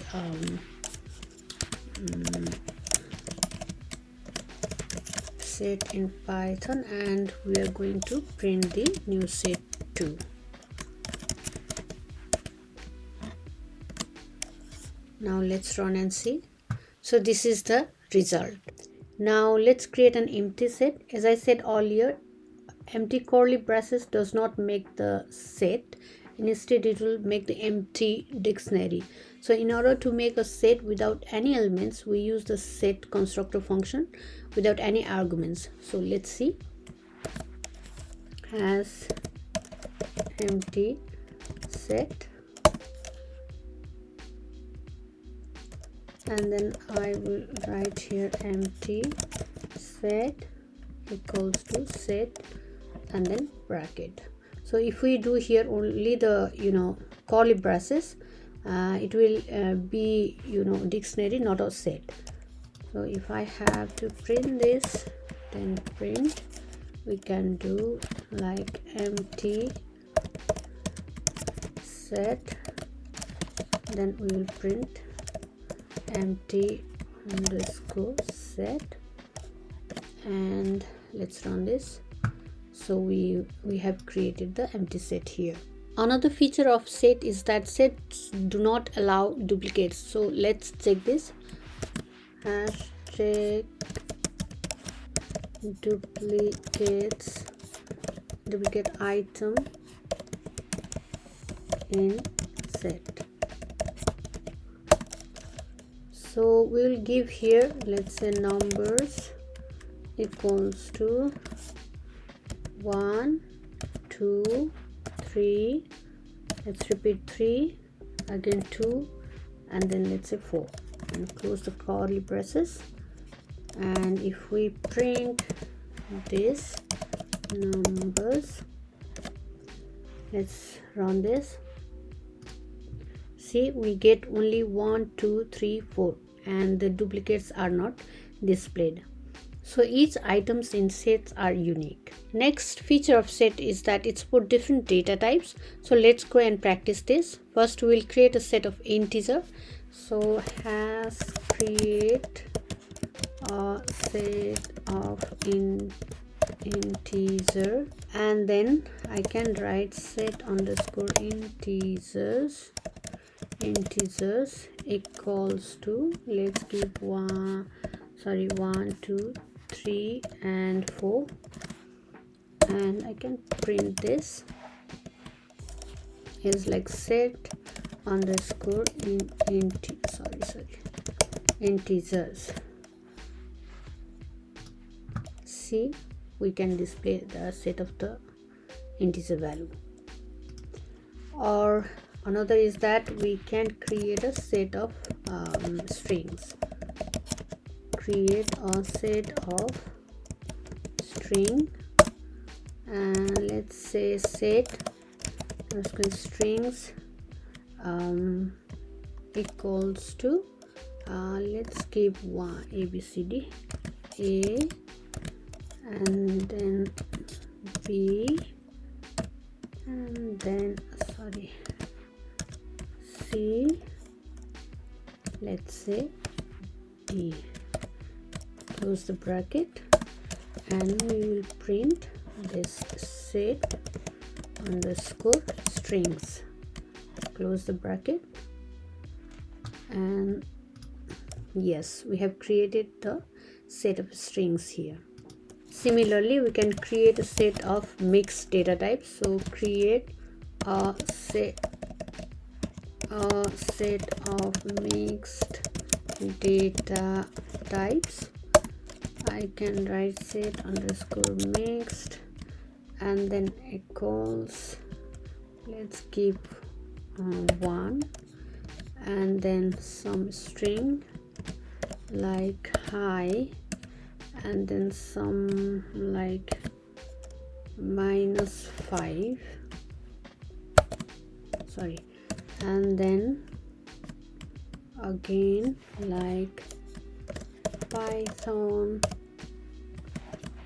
and then close the bracket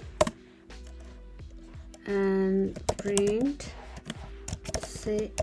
say underscore mixed, and okay, let's run and see.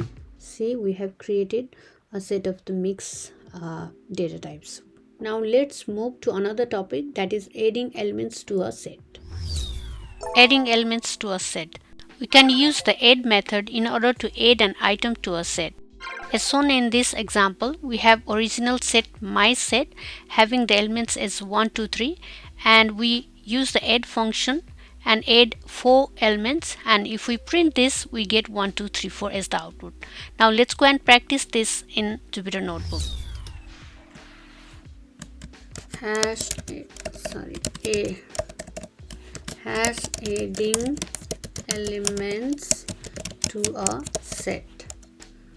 Okay, here we can write my set equals to 1, 2, and then 3. Now we want to add 4 to this set, so we have to do my underscore set dot add, and then I want to add 4, that's why 4. This is simple. Now we are going to print this my set, print after adding elements, and then my underscore set. Now let's run and see this. So yeah, now we get 1, 2, 3, 4. 4 is added with the add function. Now let's go and learn about updating elements in the set. We can use the update method to update the set by adding multiple elements from either a list, tuple, set, and so on. So in this example, we update the set by using the update function, and we add multiple elements within the list, and we get our output after adding multiple elements to the original set. Now let's practice in Jupyter Notebook. So hash updating elements to a set. I will create one set called my set equals to 1, 2, 3. Today I'm giving similar type of example because it is easy to understand, that's why.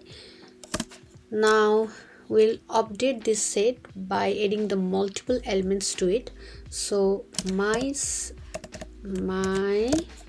set, and then I will use update function, and I will give list here 5, 6 and 7, close the square bracket and another brackets. Now let's print this one. Print let's say after updating, and then my underscore set. See, we get the 1, 2, 3 and 5, 6 and 7. These elements are updated to our original set. Now let's move to the another topic, that is removing elements from a set. We have different methods to remove elements from a set.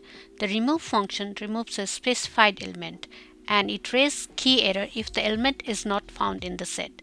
Whereas the discard function, it removes a specified element but does not raise an error if the element is not found. The pop function removes and returns a random element from the set. The clear function removes all the elements and makes the set empty. Now let's practice all these functions in our Python code. As I explained earlier, there are different methods to remove elements from a set. So I will discuss all of these methods with their examples. So let's start. Hash removing elements from a set. First, let me create a set. Name my set equals to 1, 2, 3, 4, 5 and then 6. So this is our original set. Now I want to use the remove function. So first, using remove function, and then I just have to do my set dot remove, my underscore set dot remove, and then the element what I want to remove, let's say 4 here. This remove function will remove an existing element. So if I print this, let's say after removing and then my underscore set, let's run. So yeah, we have removed 4 from our original set. But if I do like my set dot remove and then let's say 10, which is not here in our original set, and then if I print this my underscore set,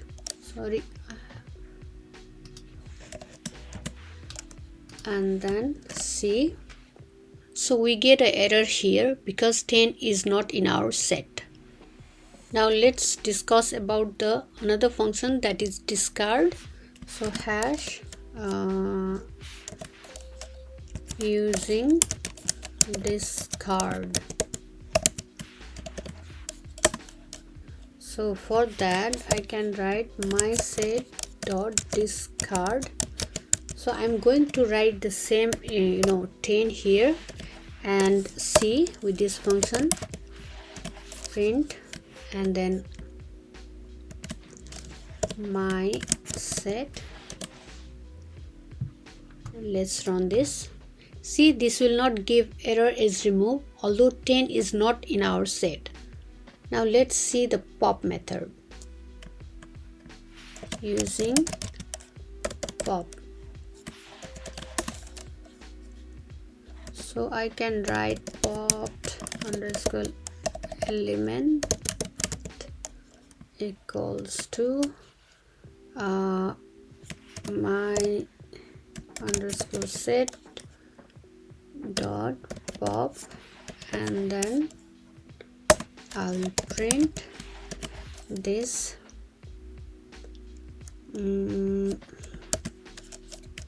after popping an element and then my underscore set.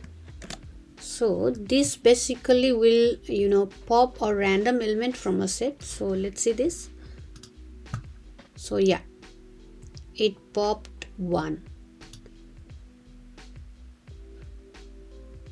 So yeah, it popped 1 from the set.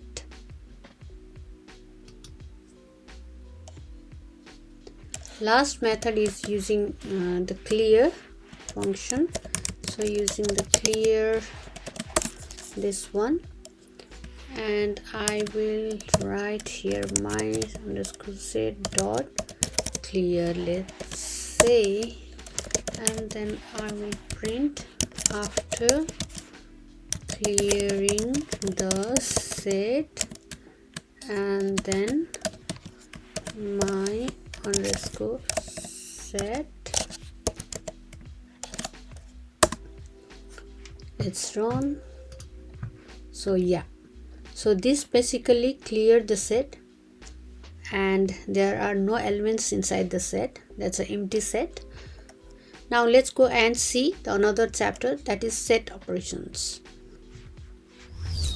Python sets support mathematical set operations. The set operations we are going to discuss today are union, intersection, difference, and symmetric difference.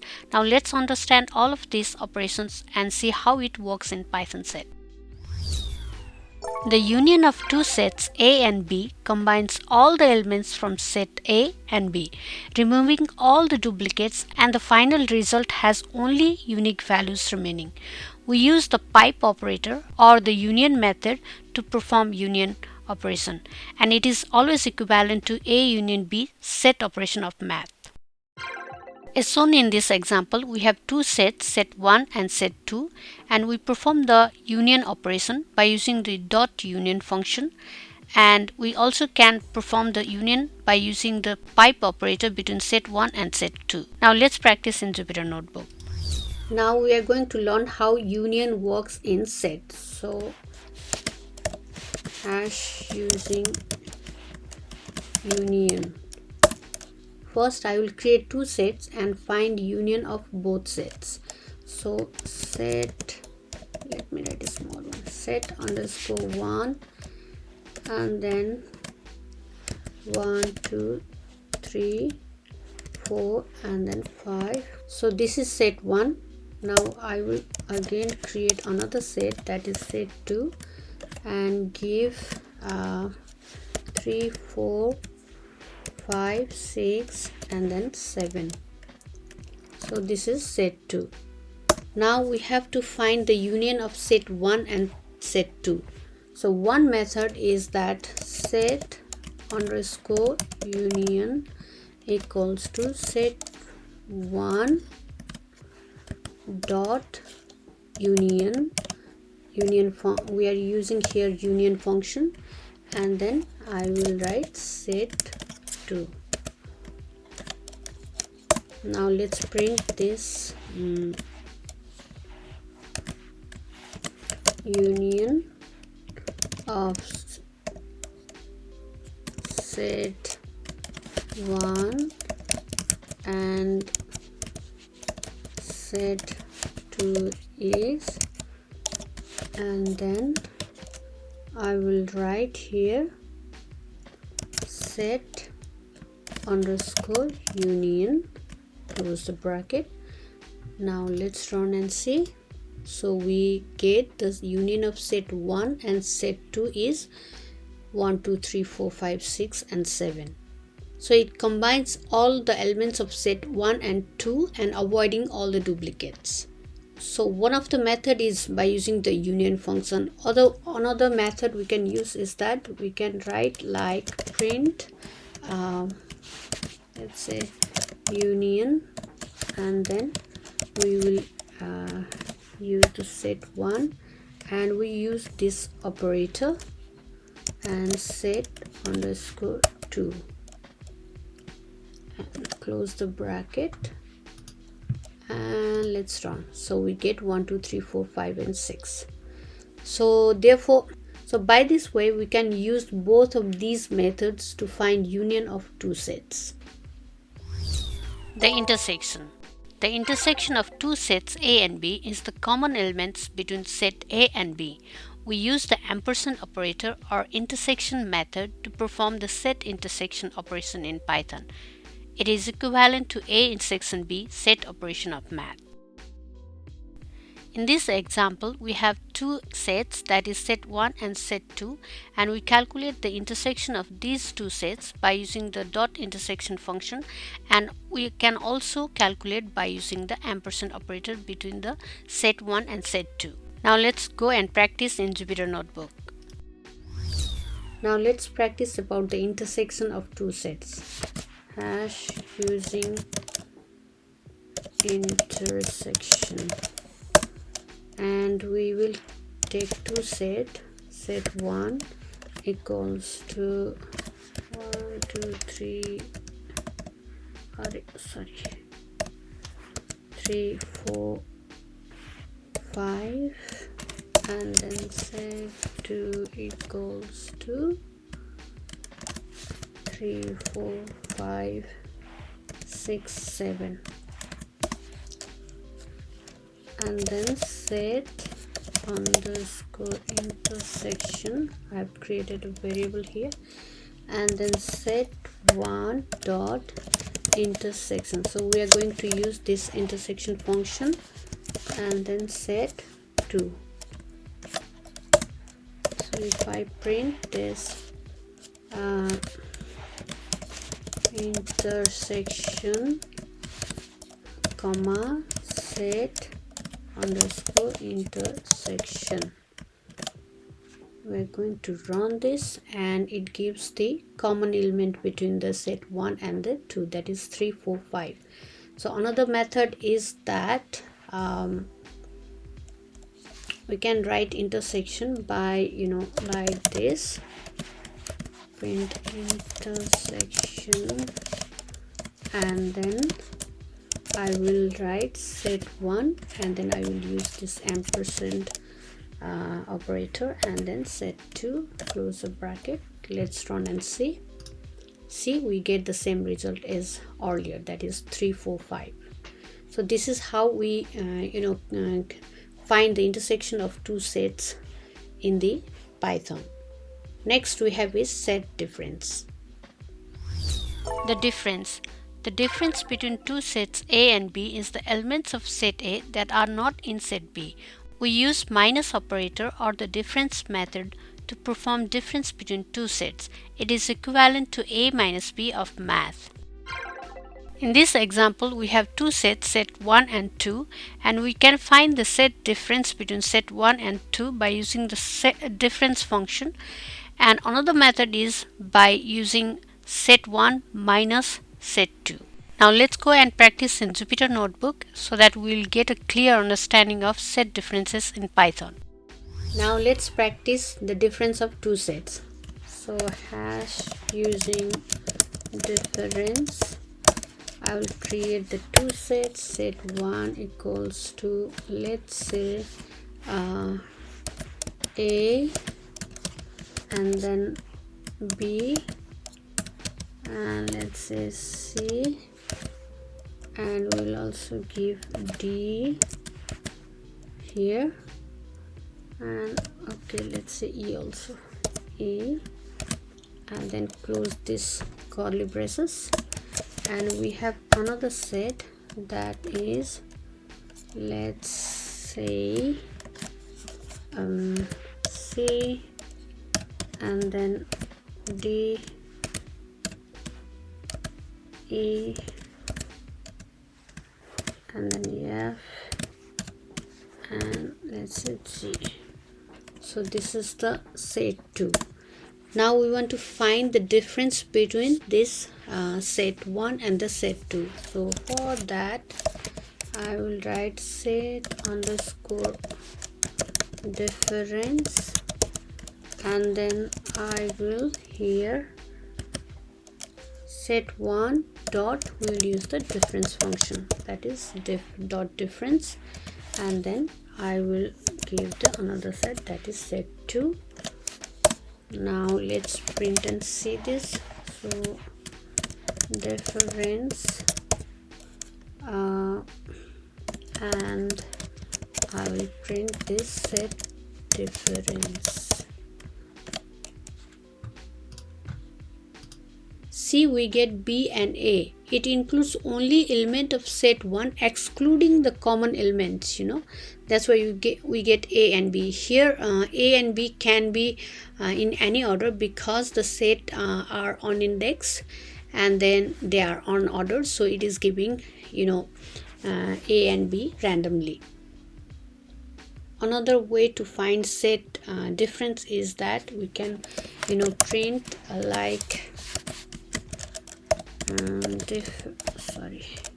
difference, and then we will use the set 1 and then we will use the minus and then set 2, and let's run and see. So we get the same result as earlier. Now let's move to the symmetric difference of two sets. Symmetric difference. The symmetric difference between two sets A and B includes all elements of A and B without the common elements. We use the caret operator or the symmetric difference method to perform symmetric differences. As shown in this example, we can calculate the symmetric difference between set 1 and set 2 by using the symmetric difference function or by using the caret operator between set 1 and set 2. Now let's go and practice this in Jupyter Notebook. For symmetric difference, we can do like hash using symmetric difference. So I will create two sets, that is set 1, I will give 1 2 3 4 5, close the braces, set 2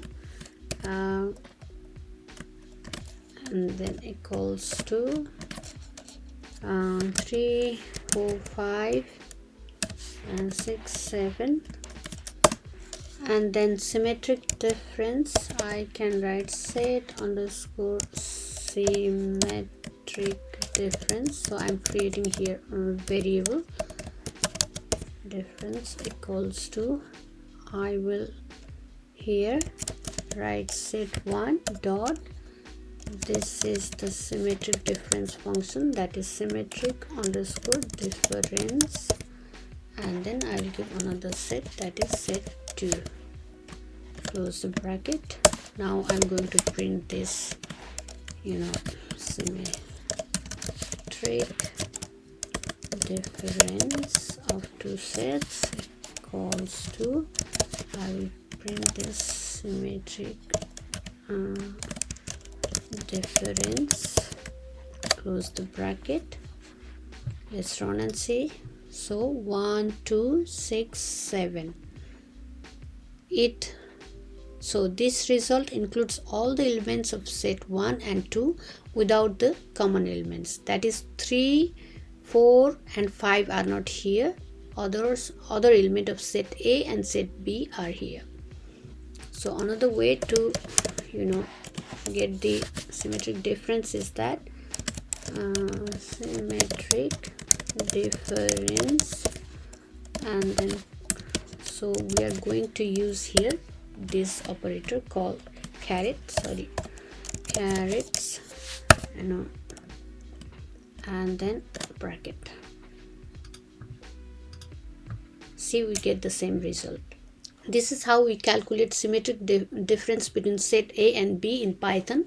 Now let's go to the another topic, that is how to iterate over a set. Iterating over a set. The sets can be iterated using a for loop.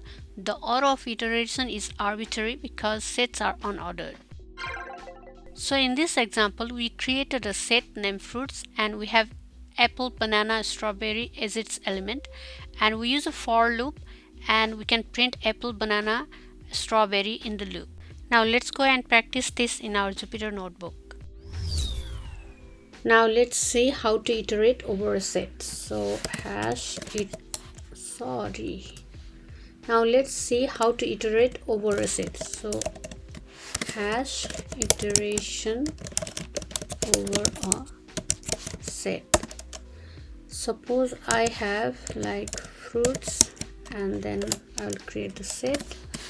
I will give apple, and then banana, and then orange, close the braces, and then I'm going to print here like iterating the set, that's say okay. Then now I'm going to use the for loop, for I in fruits colon, and then I will print I, and I will run this.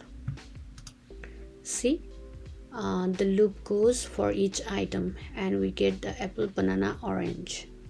So set can be iterated using the for loop, but set does not support the while loop. Next, we are going to learn about the set comprehension. Set comprehension. Set comprehension allows readable creation of sets. The syntax for set comprehension is as shown in the video.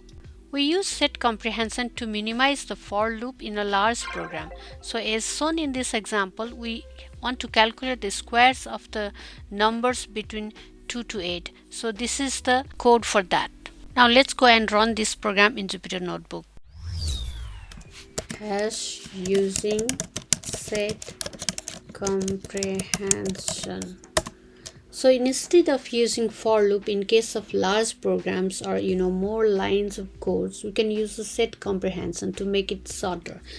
So I'm going to write a program to find square values. So I will write here squares equals to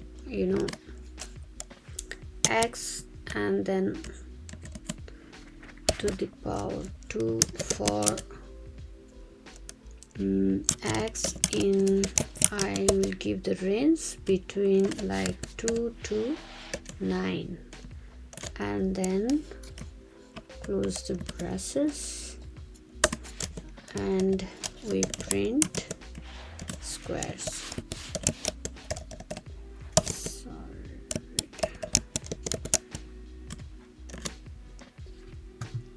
Let's run this. So this result give the squares of number between the 2 to 8. So these numbers are in random order because the elements of the set are unordered or on index. So this is giving this type of the result. Okay, this much for today. We have covered everything in detail about set in Python. Sets are very useful when we are dealing with mathematical operations or unique data or many other types of the operation. I hope you get a clear idea of sets in Python. In this tutorial, we are going to learn about what is a tuple, creating a tuple, accessing tuple elements where we discuss about indexing and slicing, tuple immutability, tuple operations, tuple methods, tuple unpacking, and finally tuple functions. So without further ado, let's get started. So what is a tuple? The first characteristics of tuple is it is a collection of an ordered element just like a list. But the main difference is that tuples are immutable. That means we cannot add, modify or remove elements from after creating them. Another thing is that tuples allow duplicate values unlike sets in Python. Similarly, tuples can store multiple data types such as integers, strings, lists, and even other tuples. Now let's see different methods to create tuples. So creating a tuple. In Python, the tuples are created using parentheses. The tuple constructor function converts list or other iterables into tuples.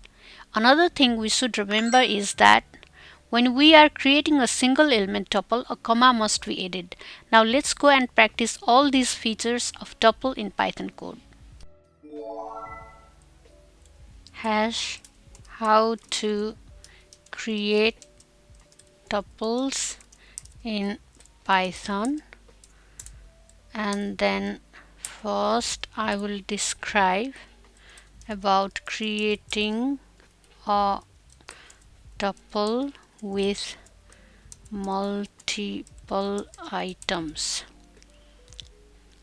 Now let me create a tuple named colors. So colors equals to, I'll use parentheses here, and as we know that tuples can hold multiple items separated by commas, so I will write like this: red, orange,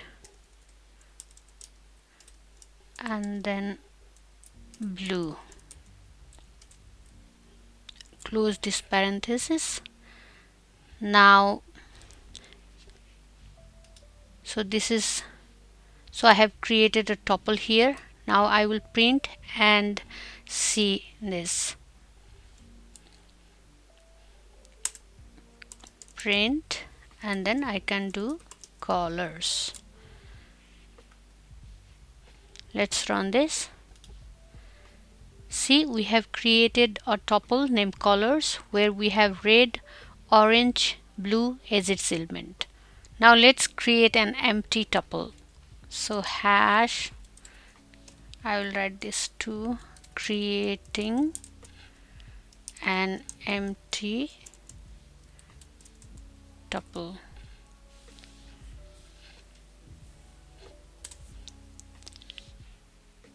We can create an empty tuple by using empty parentheses. So we will do like this here, empty and then tuple, equals, I will give this parenthesis only, and then I can print this empty tuple. Now let's run this. The third one is about creating a single element tuple. So hash creating a single element tuple. As I explained earlier, a comma is required when we are creating a single item tuple. If comma is not used, Python treats it as a string instead of tuple. So now let's see this. I will write here single and then item tuple. I will give some string like Python here, close this, and I will give comma. So here I give comma, that's why it is a tuple with one item. Now let's print this.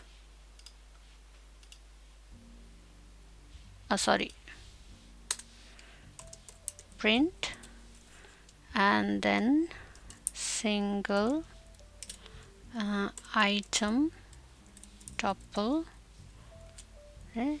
If I want to see the type of this output, then I can write type single and then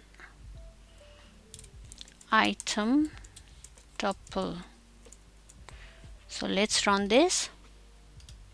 See, we get this Python and then our the output is tuple. But if I remove this comma, let's see, and if I run this code, then it will give that it is a string type. Therefore, we have to use comma if there is only single item in the tuple. Next we want to practice is about tuple packing. So hash tuple packing. And tuple packing is about creating a tuple without parentheses. So let me say we have like numbers equals to 1, 2 and 3. I have not used here parentheses. Now let's print and see the result. Print and then I will numbers. I'm going to run this. So the output is 1, 2, 3 within the parentheses. So if we want to check the type of the numbers, then we can write print type and then numbers.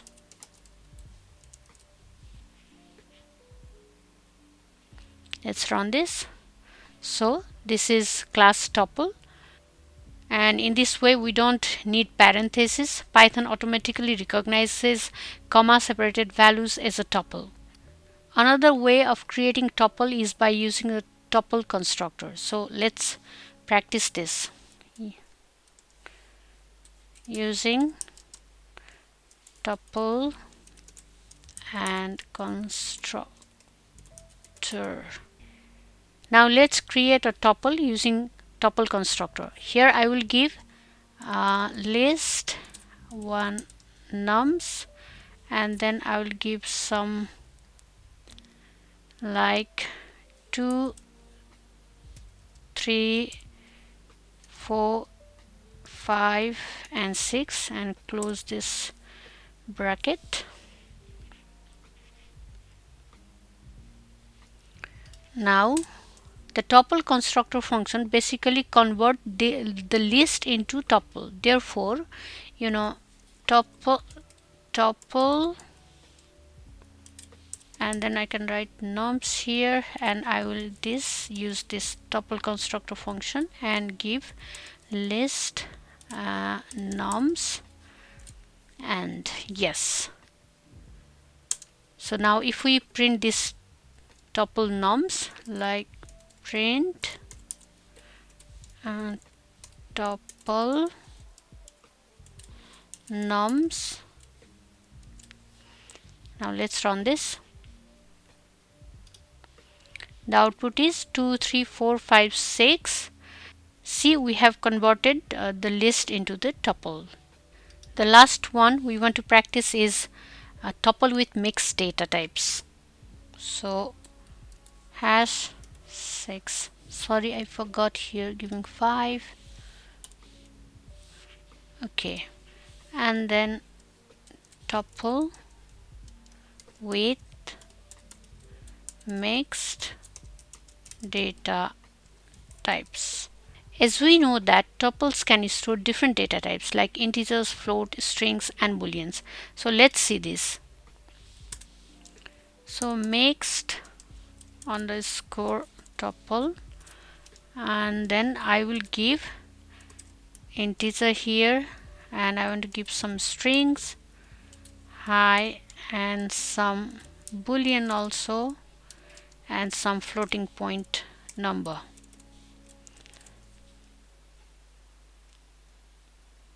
So here I have given different data types. Now let's print and see this.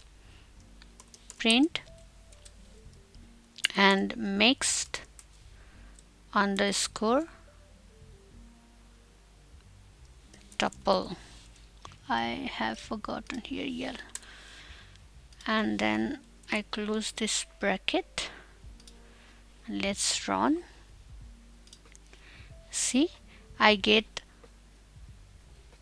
all of this value. See, tuple can store various types of data. So these are the methods of creating tuples in Python. Now let's move to the another topic, that is how to access elements in tuple. Accessing tuple elements. We can use indexing method to access elements in tuples.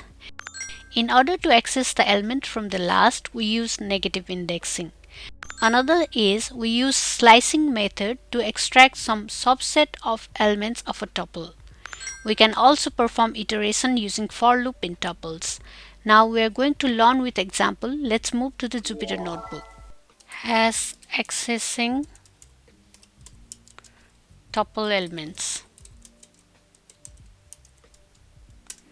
First I will discuss about access elements using indexing. As we know that tuples, they use zero based indexing. That means the first item is at the 0, and the second item is 1, and third is 2, and so on. Now let's see the example. So here I will take like fruits, and then I can give the name of the fruits like apple, and then orange, and let's say banana, and last element is, let's say, kiwi. I'll close this parenthesis. Now if we want to access each element with its index value, then I can print like print fruits, and then I will give index value like here I have given 0 as the index value. So if I run this, I get apple. So that is the first element. Similarly, if I do 1 here, and then I will get orange, 2 I'll get banana, and then 3 I will get kiwi. However, if I give the index value that does not exist in here, then it will show an error. Let's see this. So I will write here 5, then I get the error saying that tuple index out of range. So I can give only the index that exists in our tuple. The next one is access elements by using negative indexing. So access elements using negative indexing. The negative indexing always starts from the last item with -1 and it always goes backward in direction. So for the same example of these fruits, if I do like print fruits and then I give -1,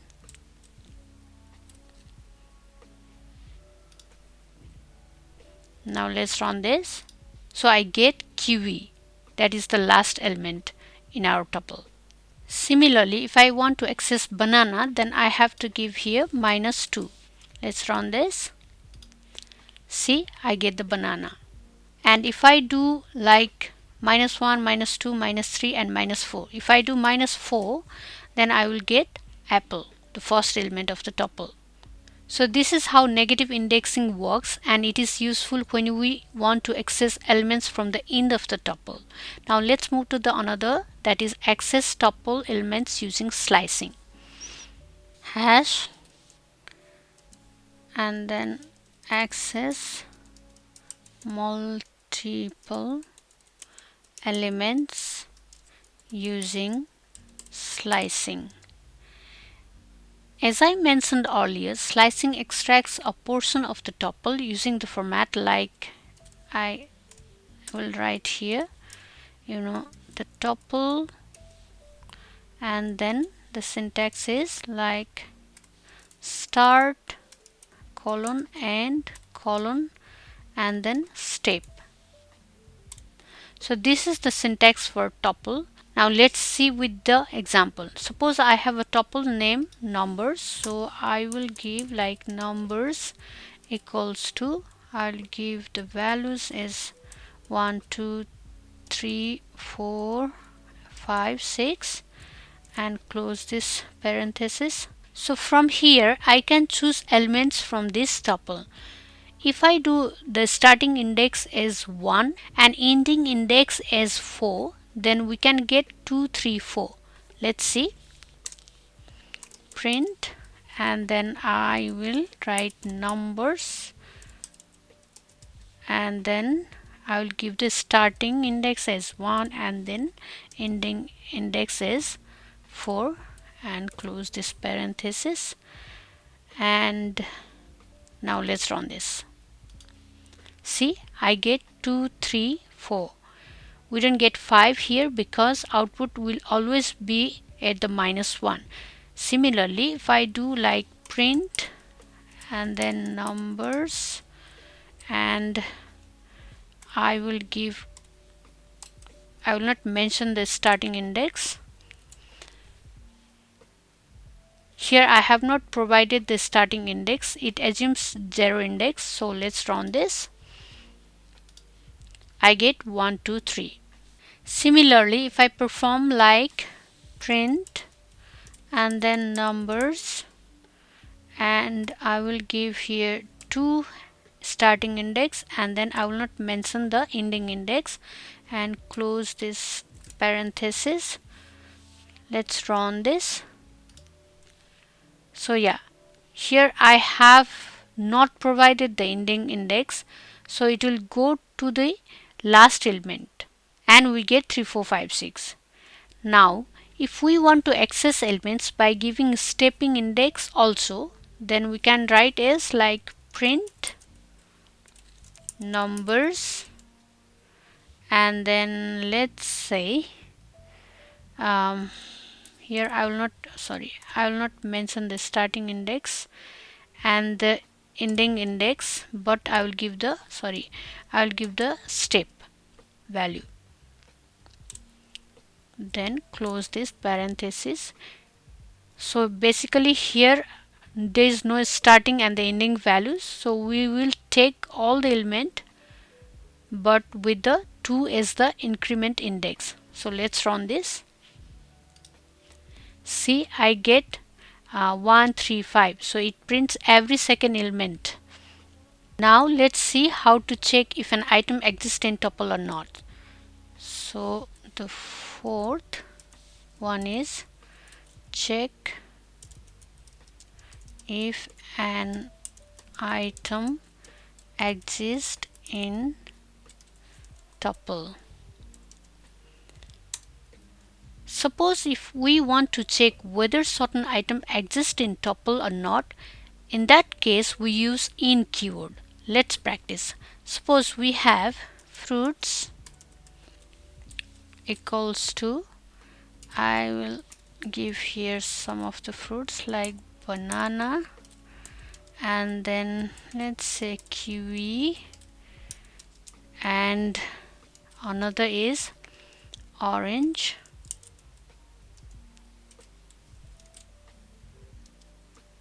Now we want to know whether kiwi is in the tuple or not. So for that I have to print like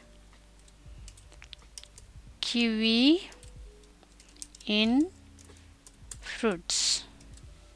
So this expression will check whether kiwi is in original tuple or not. Now let's run this.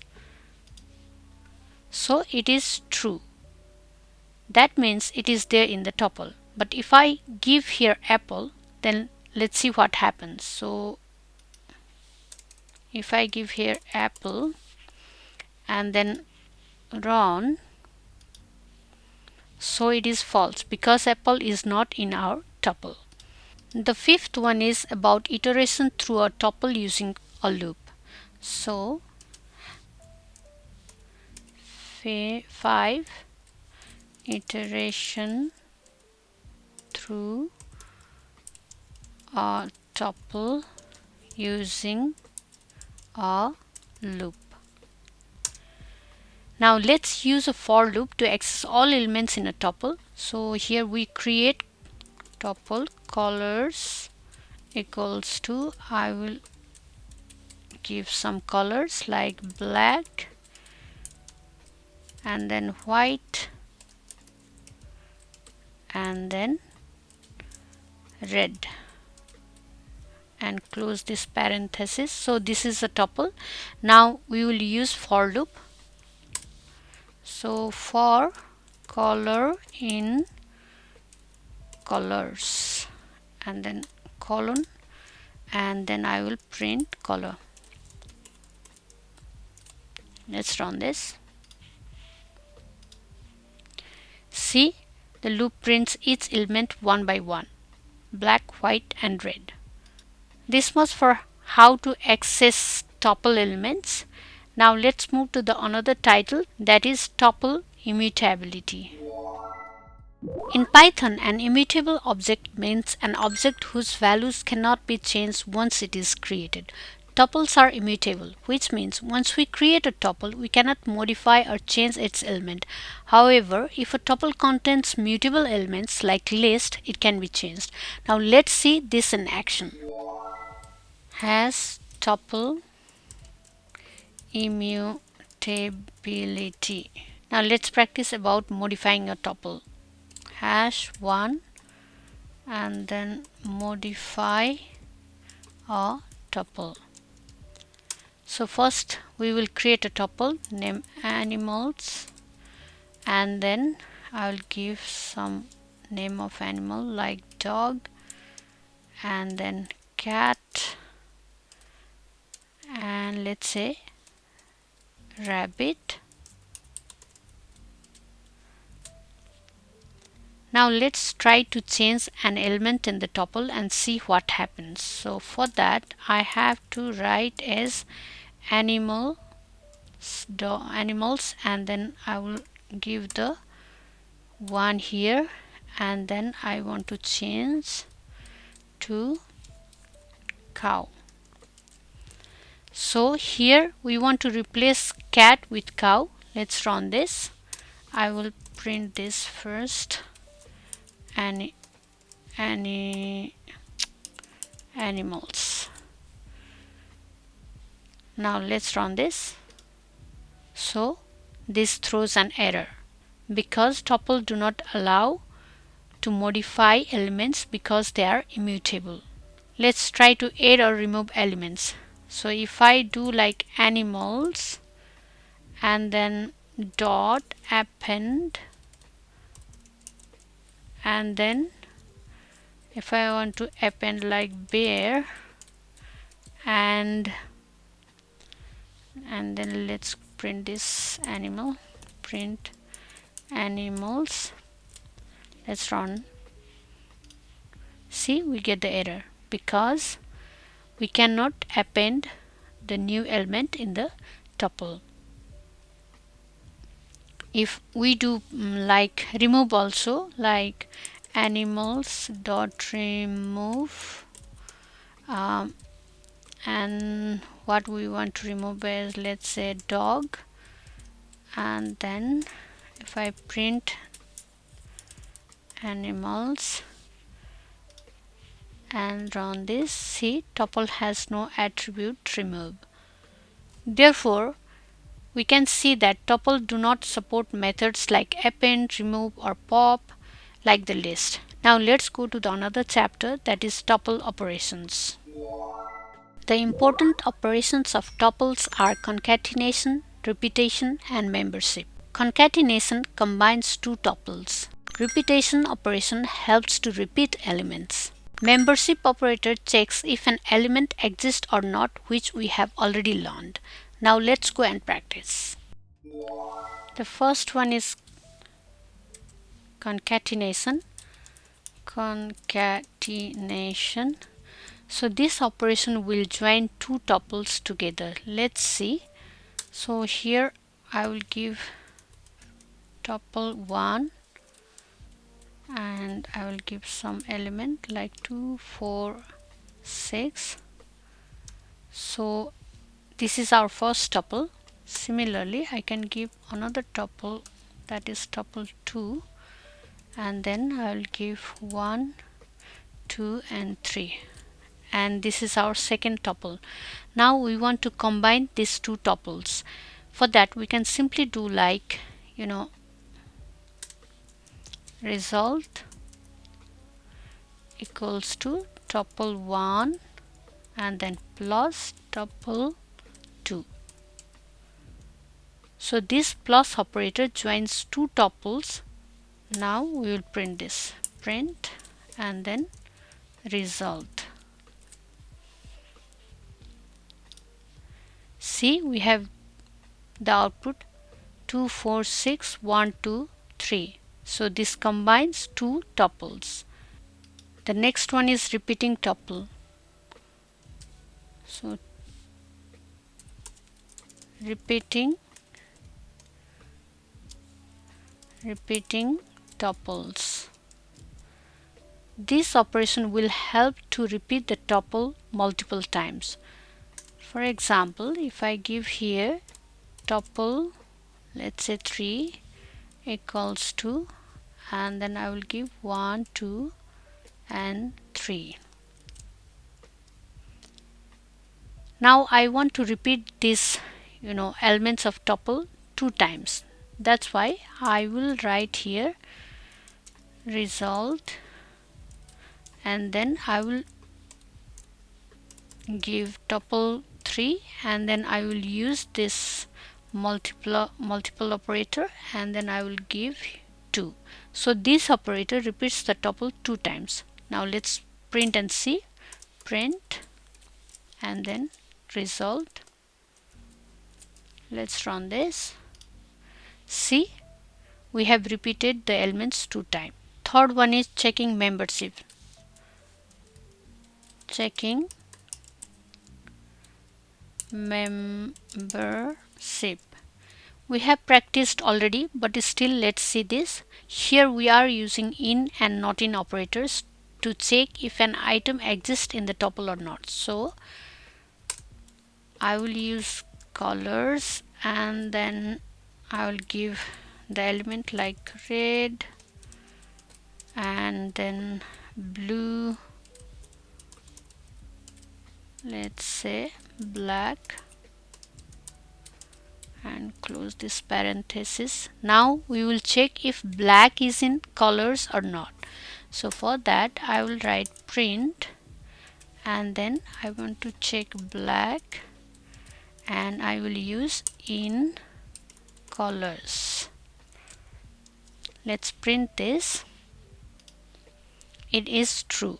Another is we will check if yellow color is in the in our tuple or not. So for that I will write print yellow not in. I want to check whether yellow is not in tuple colors or not. So let's run this. So it is true because yellow is not in the colors.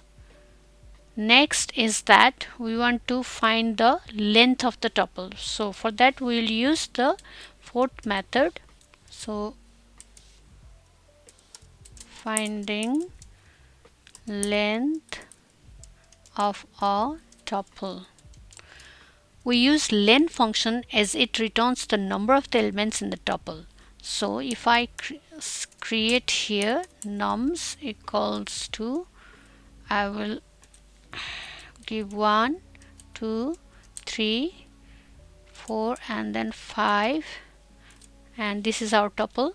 Now we want to know the length of this tuple, so we just have to write here print, and then I will use the len function, and I will give the name of the tuple and close these parentheses. Let's run this. It is 5. So this is the length of our tuple. Tuple methods are built-in functions in Python. They allow us to perform certain operations on tuple. Tuples have only two built-in methods.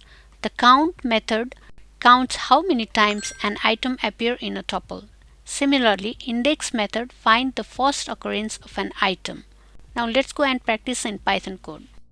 Hash tuple methods.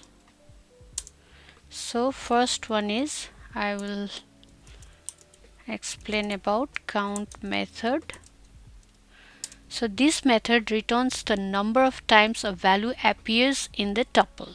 So let's take a tuple name num equals to, and I will give 1, 3, 2, 4, 5, 3, let's repeat 2, 1 and then 5. Now I want to count the number of 3 in the tuple. So I will write print, and then let's say count of 3, and I will use num dot count, and then I will what I want to count. I want to count 3. So let's run this. So the count of 3 is 2 because there are 2 3 in the tuple. Next one is index method. So hash index and then method. This method returns the first position where value appears. So if I have like fruits equals to, and then I will write here apple, and let's say banana, and then let's say kiwi, and then melon, and now I want to know the index of banana. Then I have to print it as a print, let's say index of banana, and then comma fruits dot index, and then I have to give of banana. Now let's run. See, the index of the banana is 1. Let's see what happens if the item is not in the tuple. So print, if I say fruits dot index, and then I will, let's give strawberry, which is not in our tuple. Then let's run this. See, we get the error. Similarly, what if the item appears multiple times, like if I give here, sorry, if I want to copy this one and then I will paste this one, but I will give apple 2 times, that is, let's say apple here again, and if I want to run, print like print fruits dot index, and then I'll give apple.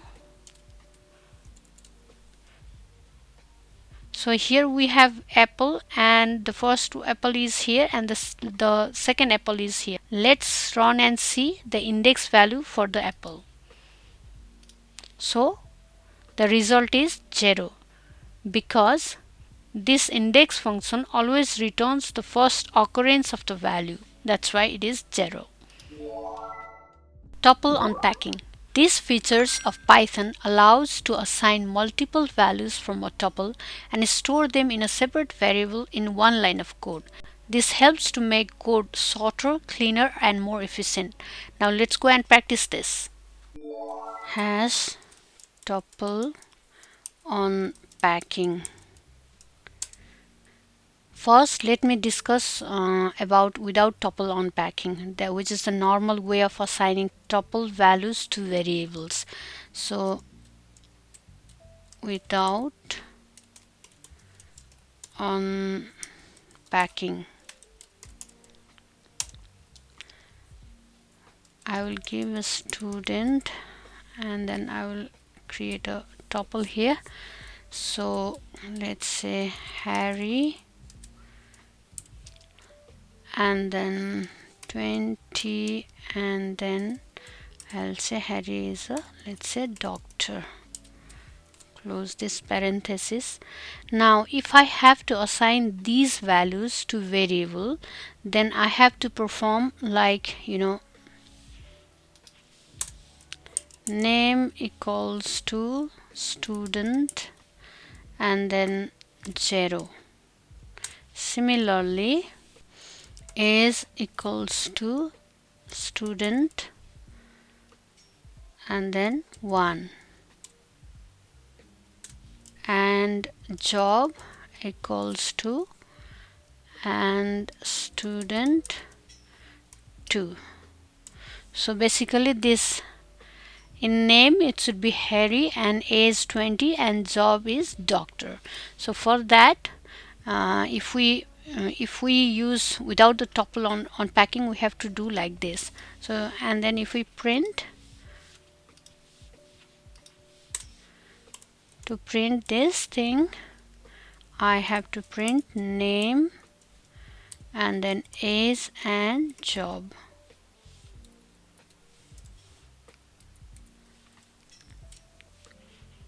Let's run. So yeah, we get Harry 20 and then doctor. So in this case we wrote too many lines of code, so we have to use tuple unpacking. So let's see with tuple unpacking.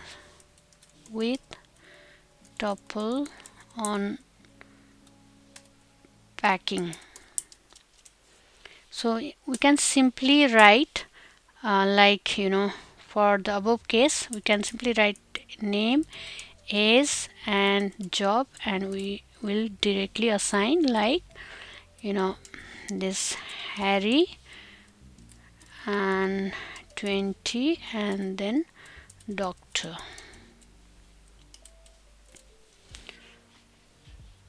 So instead of writing these lines of code, we can simply perform in one line. If so, now we will print this name age, and then job. See, we get the same results. So this makes code easier and cleaner.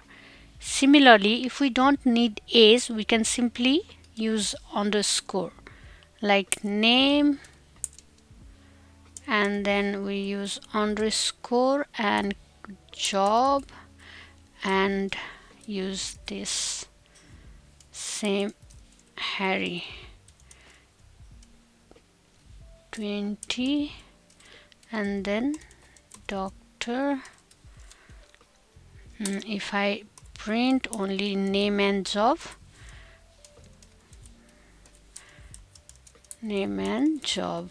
then let's run this. So we'll get Harry and doctor. So we will not get the 20 as the output. Therefore, the underscore is used when we don't need a specific value. Tuple functions are built-in functions that allow us to perform different operations on tuple. Len function get the tuple length. The count function count the occurrence of a value. The index function find the position of a value. Min and max function get the smallest and the largest value of a tuple. Sum function add all the values. The sorted function sort a tuple and returns a list. And the tuple function convert the list to a tuple. Any and all function check for true or the false value of a tuple. Now let's practice them one by one. I will skip the count and index because I have already explained earlier. Tuple functions. First one is we have len. So this function helps to find the length of the tuple.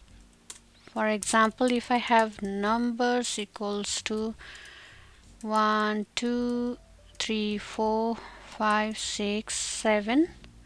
So this is our tuple. Now let's find the length of this tuple. So we will write just print, and then let's say number of elements, and then len. This is the len function, and I will give the numbers. So if I run this, the output is 6 because I forgot to do here comma, that's why maybe. Yeah, the length of this tuple is 7. Next function is minimum. So to find a minimum value, we can use minimum function.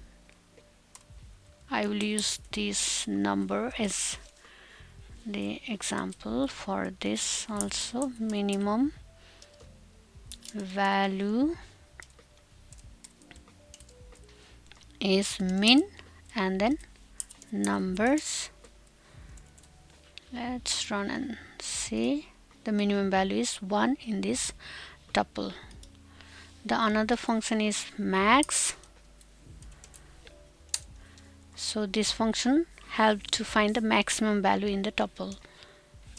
Print and then maximum value is just max and then the name of the tuple, that is numbers. Let's see.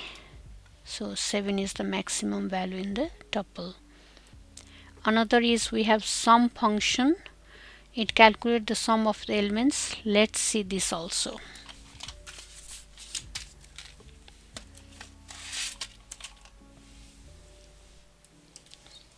Sum, and for this we will just write here sum of numbers equals to sum and then the name of the tuple. See, the sum of the numbers of these elements are 28. Next we have is sorted. So this function sort a tuple. If I have a tuple like numbers and then equals to, I will give some random number 251, and then let's say 7 3, and then 6, and then 4. Now I want to sort this, so we'll write sorted underscore numbers equals to, I will use the sorted function, and then numbers, right?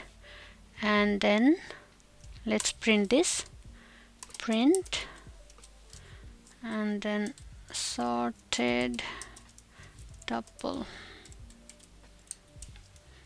equals to sorted underscore numbers. Let's run. See, the elements are sorted. Another function we have is tuple, so has tuple. So I will take one list here, so list data equals to, let's say 1 and 2 and 3. This is our list. Now I want to convert this to a tuple, so I will use a tuple function. Tuple underscore data equals to, I will use tuple and then list underscore data. So this will convert to tuple. Now let's print and see the result. Print and then tuple underscore data. Let's run this. 1 2 3. So it converts the list into a tuple. Next we have is any function. This function helps to check if any element is true. So has any. So we can take some like value and then 0, sorry, I will give 0 1 and let's say 0 again. Now let's check using any function. Print and then any, I will write here, let's say any true value,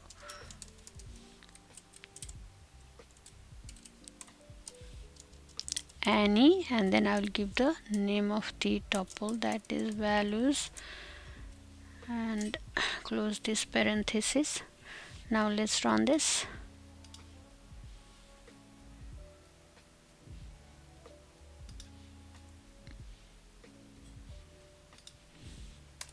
Here is, I have done mistake.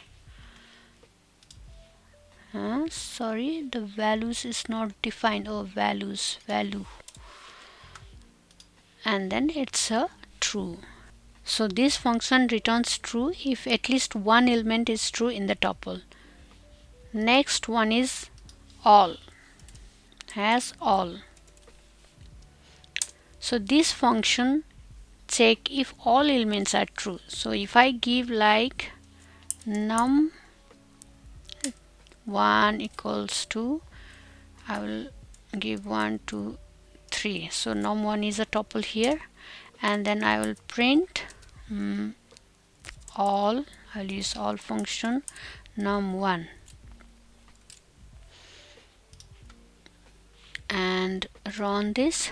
This is true because all elements in tuple are true. But if I give like num1 equals to, let me give some like 0, so the third element is not true here. Let's print and see. Print and then all and then num1. Let's run this. It is false because all elements in the tuple are not true. The contents of today's video is, we will cover what is dictionary, how to access items in dictionary, dictionary methods, iteration in dictionary, nested dictionary, dictionary comprehension. Now let's dive into each topics. So what is dictionary? Dictionary allows us to store the data in the form of keys and their corresponding values. The items in a dictionary maintain a specific order. It is possible to change, add, or remove items after the dictionary is created. Dictionary items do not allow duplicates. No duplicate keys are allowed. Now let's see how to create dictionary in Python. Dictionaries are defined by using curly braces as shown in this example, and the key value pairs are separated by a colon. That means here we have a dictionary named student, and our key value pairs are name and Bob, where name is the key which must be unique and immutable, and Bob is the value associated to it, and they are separated by the colon. Similarly, age and 20 is another key value pair, and grade and A are the last key value pair in our dictionary. So if we print this, we get our dictionary student as the output. Now let's go and practice this in our Jupyter notebook. Creating dictionary.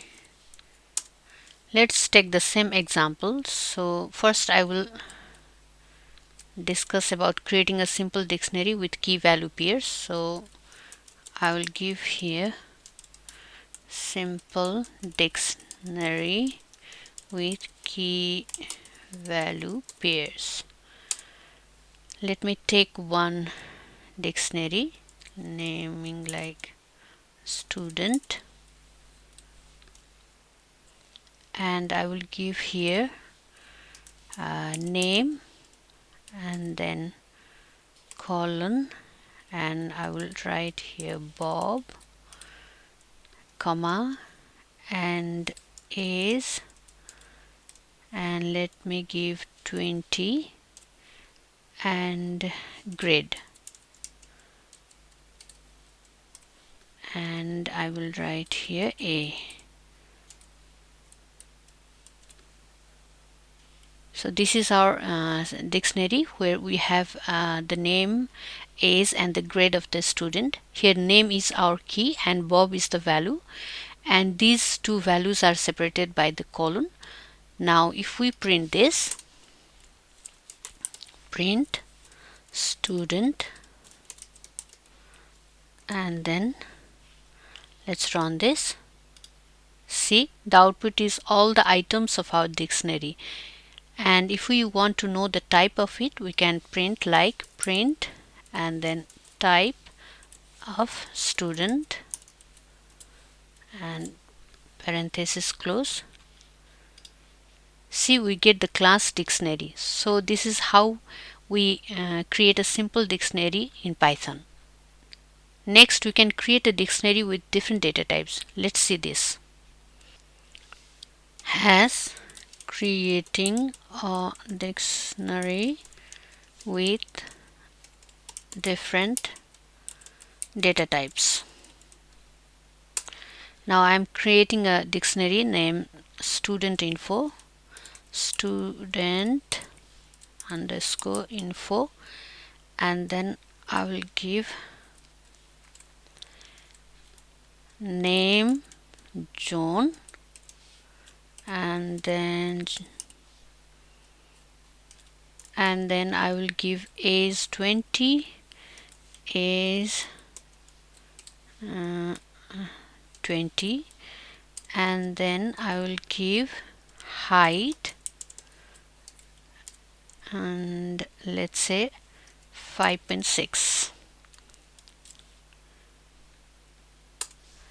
So here for name key I gave John as a value, which is a string.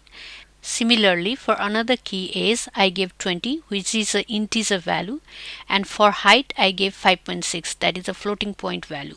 Therefore, this example has keys with different value types. Now we will print this. Print and then student underscore info, close this parenthesis, and let's run. See, we get all of these items as our output. This is how we create dictionary student info with all their related information. Next is we can also create an empty dictionary in Python. Let's practice this. Has creating an empty dictionary. This is very simple. Here I give the empty dictionary. let's say empty underscore dict, and then I will give I give only empty curly braces to it, so this is empty dictionary. Let's print and see this. Print and this empty dict. See, this creates an empty dictionary. Next, we can create a dictionary using dict constructor function.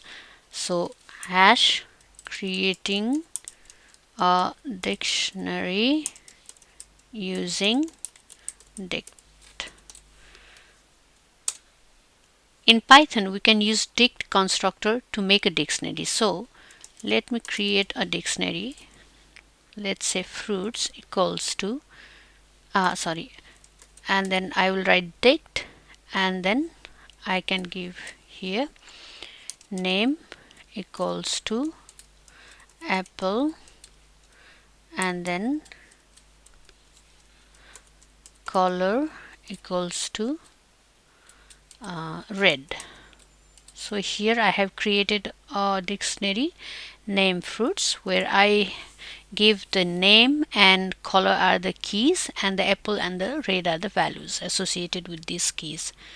And here I pass the key value pair as the key arguments to dict. So let's run this. Print fruits, and then see, we get our dictionary. We can check the type also here if you get confused with that. Then see, the class is dictionary.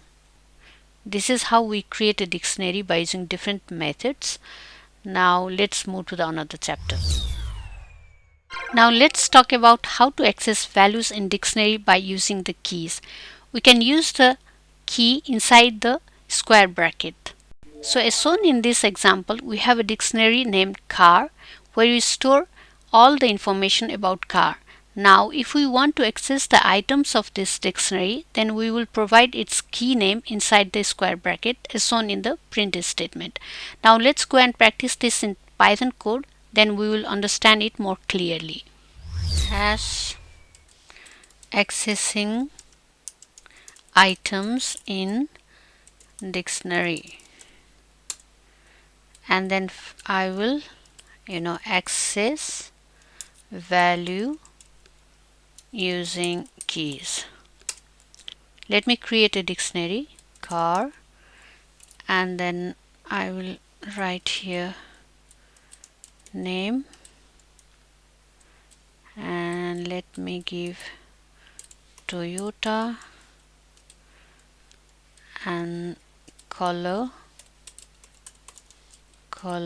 is, let's say, white, and then year, and that is 2024. Close this curly braces. So this is our dictionary. Here name, color and year are the keys, and the Toyota, white and 2024 are the values associated with the keys. Now we want to access the values using these keys. So if I have to access Toyota, I should write as print car name. This will access the values of the name, which is Toyota. So let me do this. Print car, and then name I should give in this square bracket and like this, and close this parenthesis, and next I will run. See, I get Toyota. Similarly for 2024 I should give air, like if I do here air and run, I get 2024. So in this example, we access the values of name and year using their respective keys. Now let's move to the another chapter. In Python, dictionaries come with several built-in methods. These methods help in manipulating key value pairs. So these are the list of commonly used dictionary methods. Now let's go and practice these dictionary methods in Jupyter Notebook. As dictionary methods. First, let me discuss get method. So, yeah. As I explained earlier, this method returns the value for the specified key. If the key is not found, it returns the default value. So first, let me create a dictionary. Name my dict equals to, let's say, name Anu, and then is equals to, let's say, 30, and I close this braces. Now I will print value for the specified key called age. So I will print here my day dot, I will use the get function, and I will give the age and close this parenthesis. Let me run this. See, I get 30, but if there is not key, then we can specify the default value, like print my dict dot get, and then let's say there's no height, so we will write height, and then we can specify like not the default value, specified, and let's close this process and let's run this.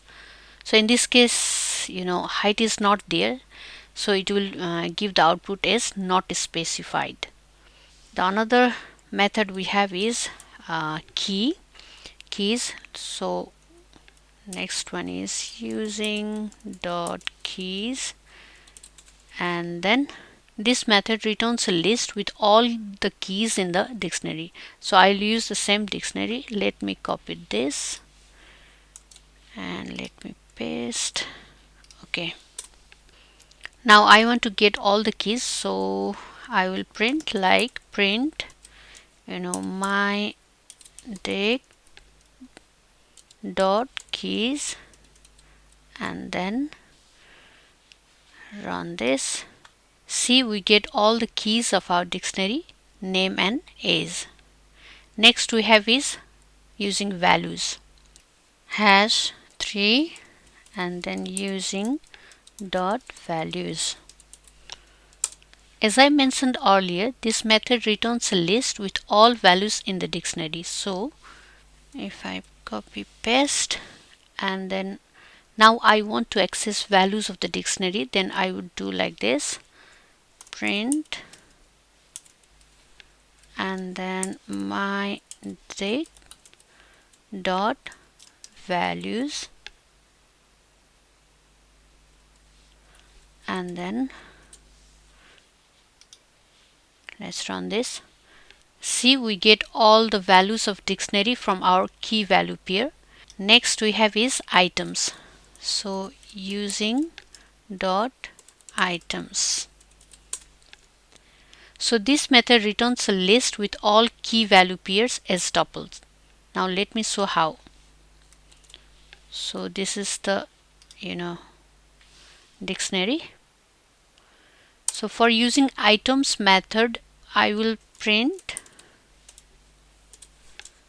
my dict dot items and then parenthesis.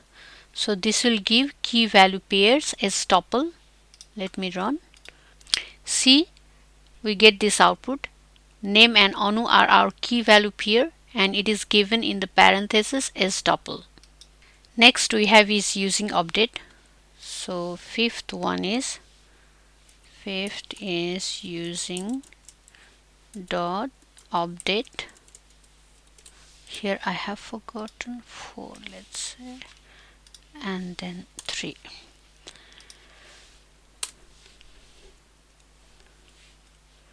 So this update method updates the dictionary with specified key value pairs from the another dictionary.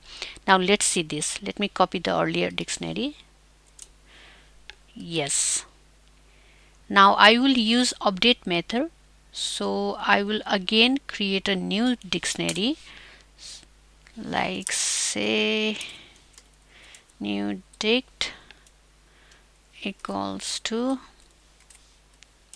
here city and then Tokyo, comma, let me do this only. Now I want to add this city to the original dictionary. So my dict dot update, and then I will provide this new and dict. Now let's print, I will print my dict.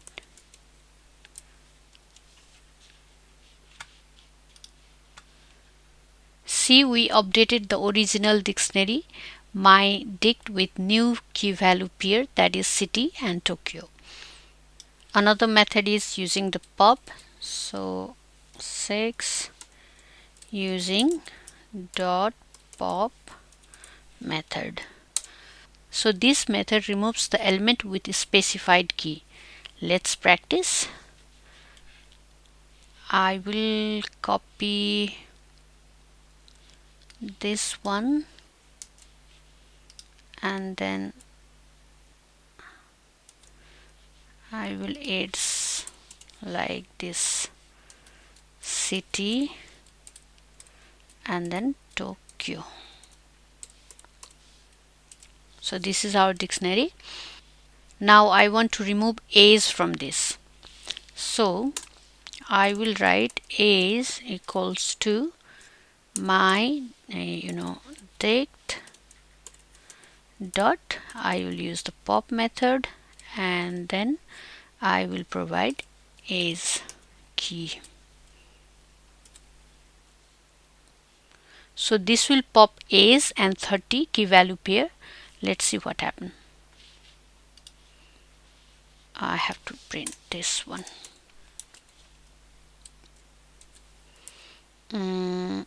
I can print like my date.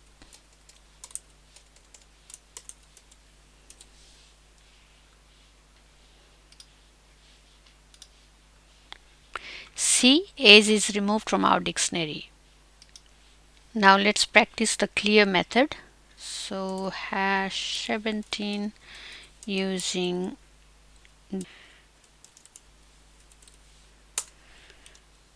the clear method removes all the elements from the dictionary.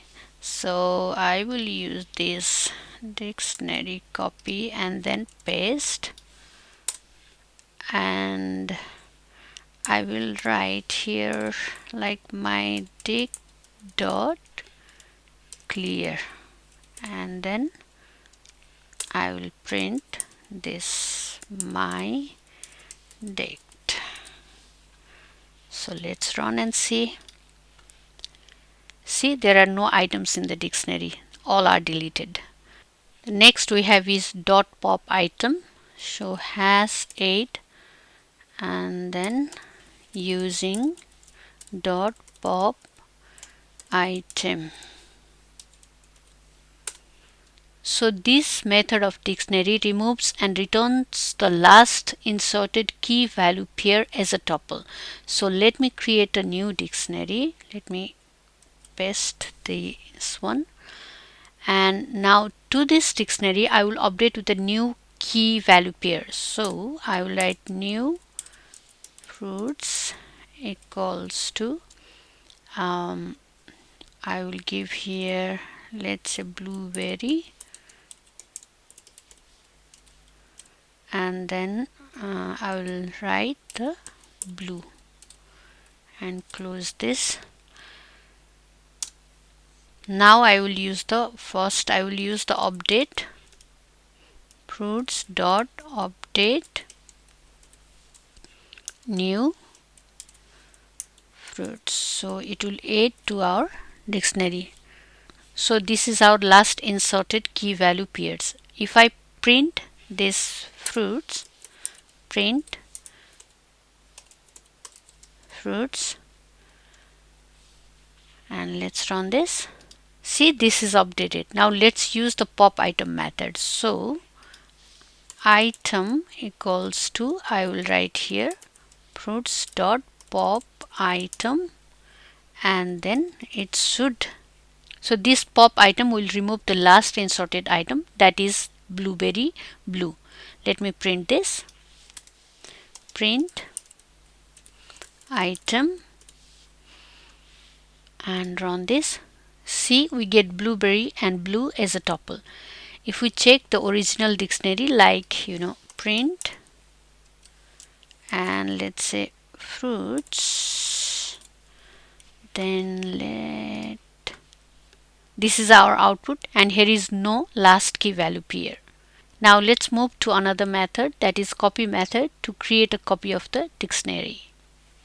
#9 dot using dot copy.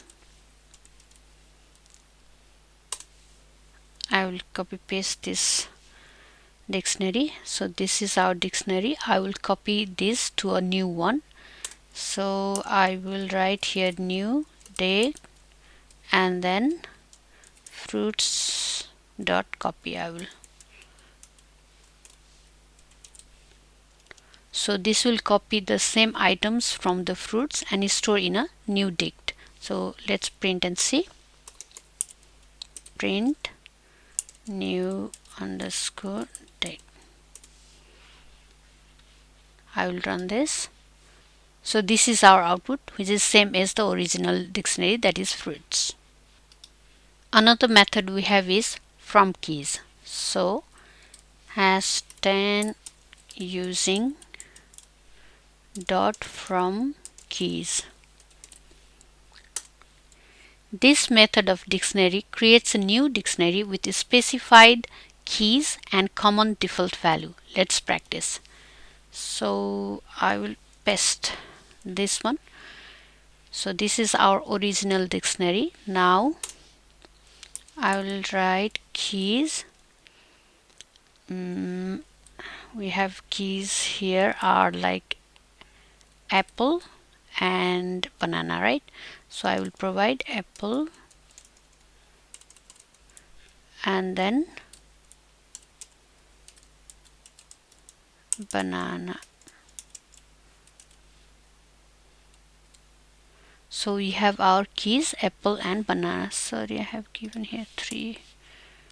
So these are the keys of our dictionary. Now so I will write here default underscore fruits,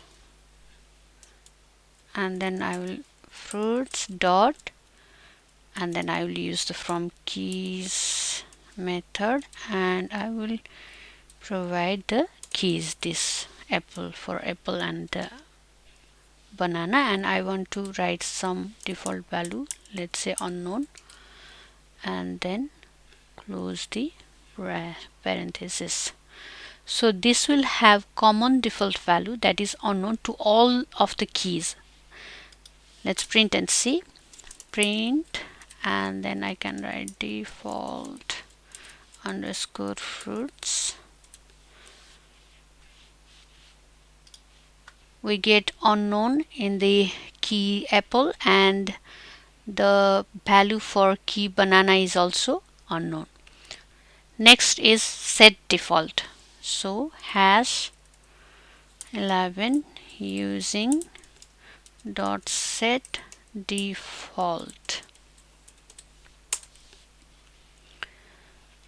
So this function will return the value of key if it exists. If not, it will insert the key with the provided default value.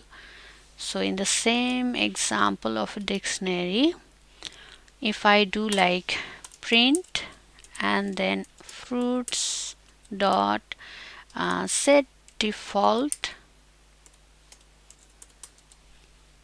and then I will write here, let's say blueberry is not there, blueberry, and sorry, and then not specified.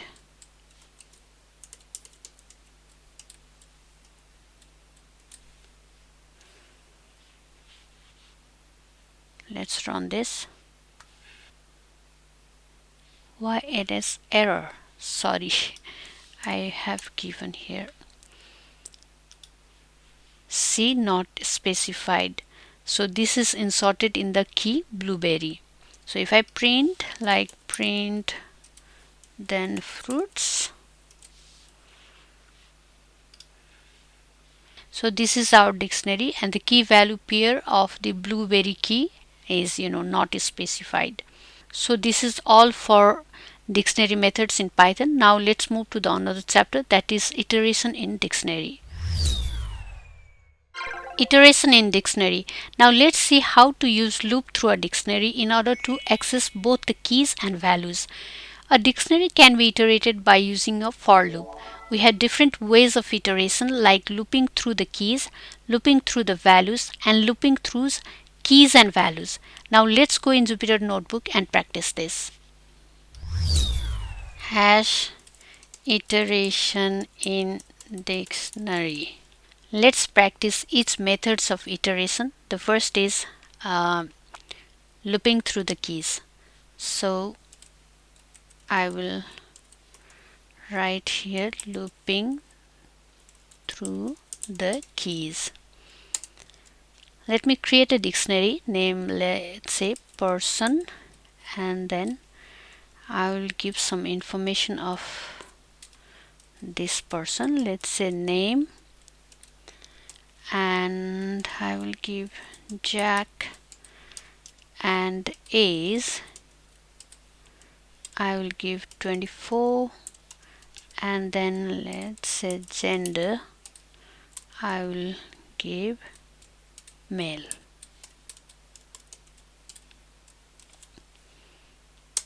Now let's use the for loop. So for key in person, and then colon, and I can print this key. So let's run this. See, we get all our keys. By default, the for loop iterates through the keys in our dictionary. Similarly, we can perform the for values. So as second is looping through values.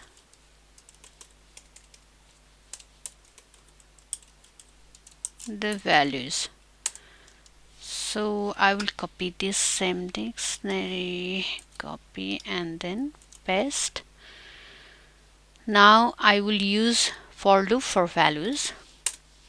So for value in person colon, and print. Here I have to write print person, and then I will give in square bracket, that is value. Now let's run this. I got the error, I think this one. See, we get all our values. The for loop iterates through the values of our dictionary. Now we will use for loop for both keys and values. So has 3 is looping through the keys and values. So let me copy paste this one, copy and then paste. So in this case I will write here key and then comma and then value, and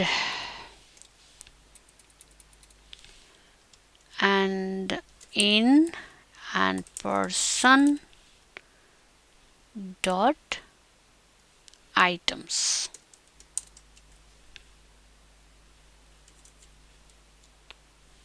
Colon and then I will print this like key value pair.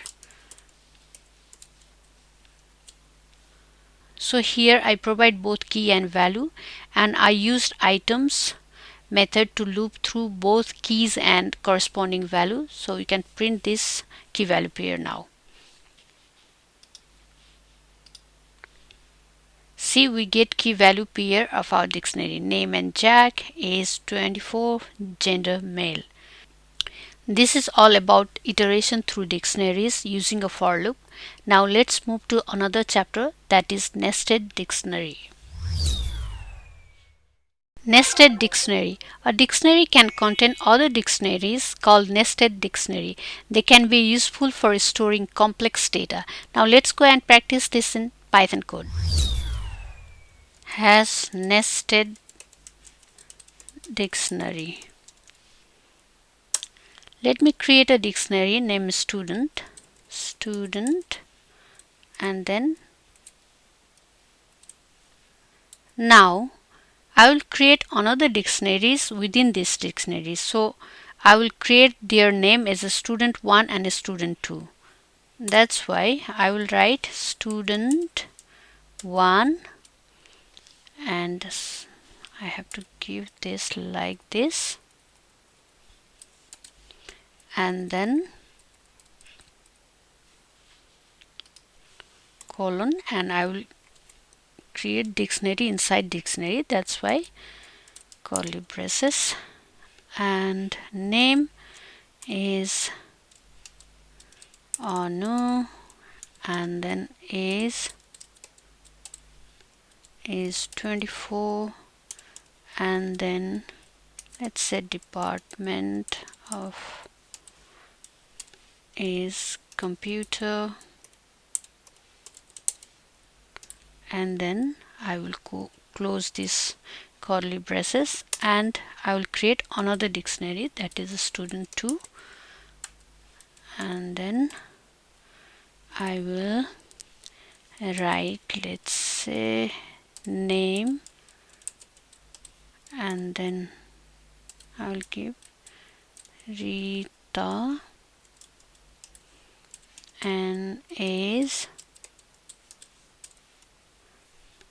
22, and then department, let's say biology. So these are this information of a student 1 and a student 2, and yes. So this is nested dictionary. I have created 2 dictionaries inside this student dictionary.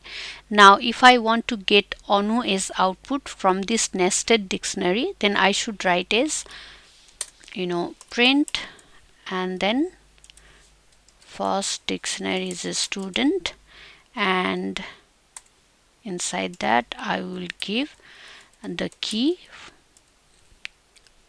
So inside that I will write student 1, and then I will give the key, that is name, and close this square bracket and this parenthesis. Now let's run and see. I get error in student 1, sorry.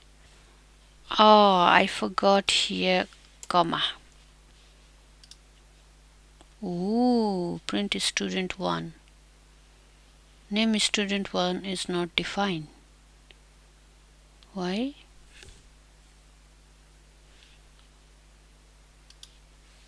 Okay. Yes, see, I get Anu. Similarly, if I do here student 2, then I should get Rita. See, I get Rita. Therefore, this is how we create 2 dictionaries inside dictionary. Next we have is dictionary comprehension. Dictionary comprehension. It allows us to create dictionaries in more readable or concise way.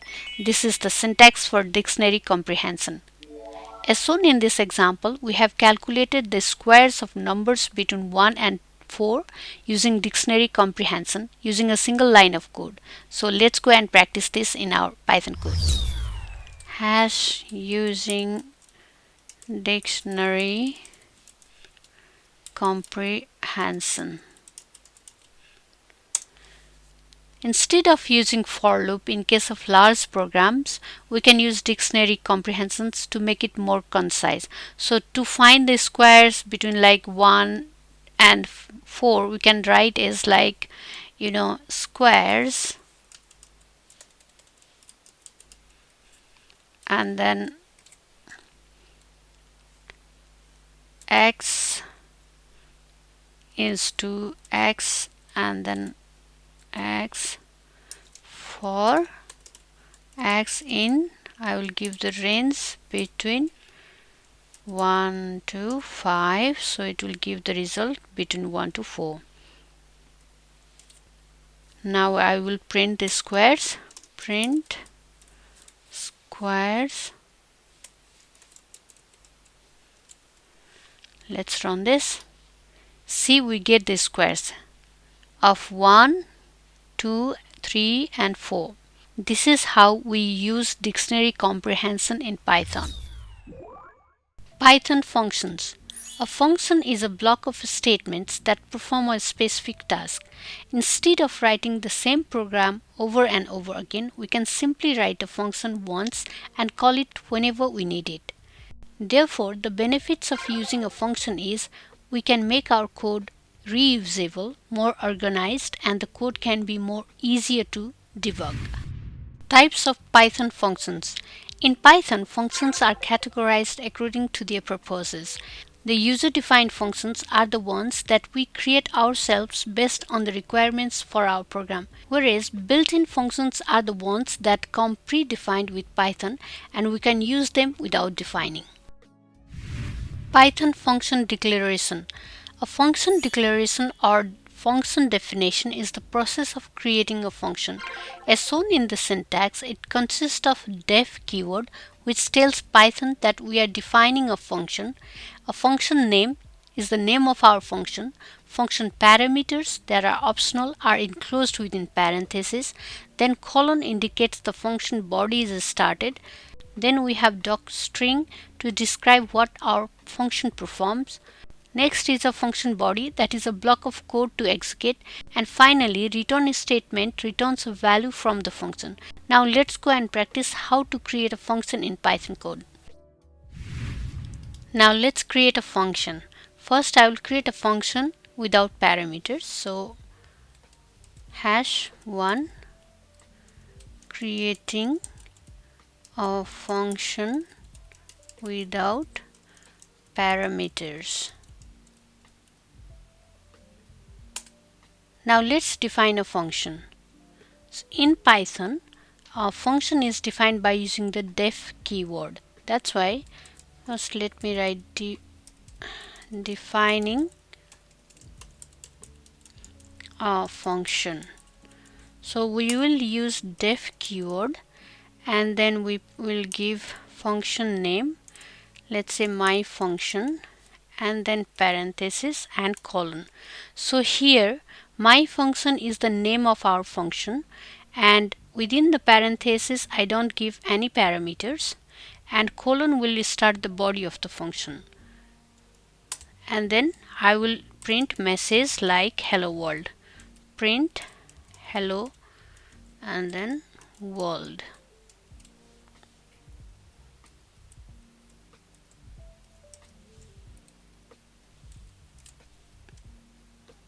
So this function will print hello world when it is called.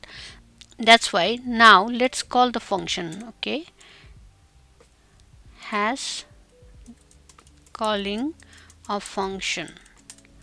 So to call a function, we will write function name and then parenthesis like my function. This is our function name and then parenthesis. Now let's run and see. See, we get hello world. So this my function prints hello world when it is called. Therefore, this is how a simple function without any parameter operates. Now let's see a function that returns a value. creating a function that returns a value. Sometimes we want to create a function to calculate something and return some value. So in that case we use this method. Now let me write a code to calculate sum of two numbers. So def and then the function name add, and then I will give two numbers num1 and num2 and then colon. Here the function add takes two parameters, that is num1 and num2, and then I will return here num1 then plus num2. So this statement will return the sum of num1 and num2. Now let's call the function add. So result equal to I will call add, and then I will give, let's say, 2 and 8. So here the return value is stored in result. Now let's print this also. Print result, and if we run we'll get the result of the addition of two numbers, that is 2 and 8. See, we get 10. So this is how a function returns value. Next is we have function with positional arguments. So hash function with positional arguments. Let me copy this function.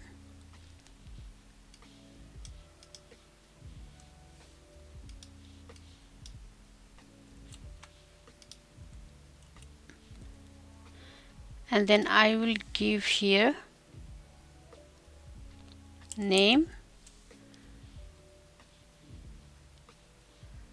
and then I will write print statement. Let's say hello, and then name. Here I want to take the name from the user and print hello, and then name given by the user.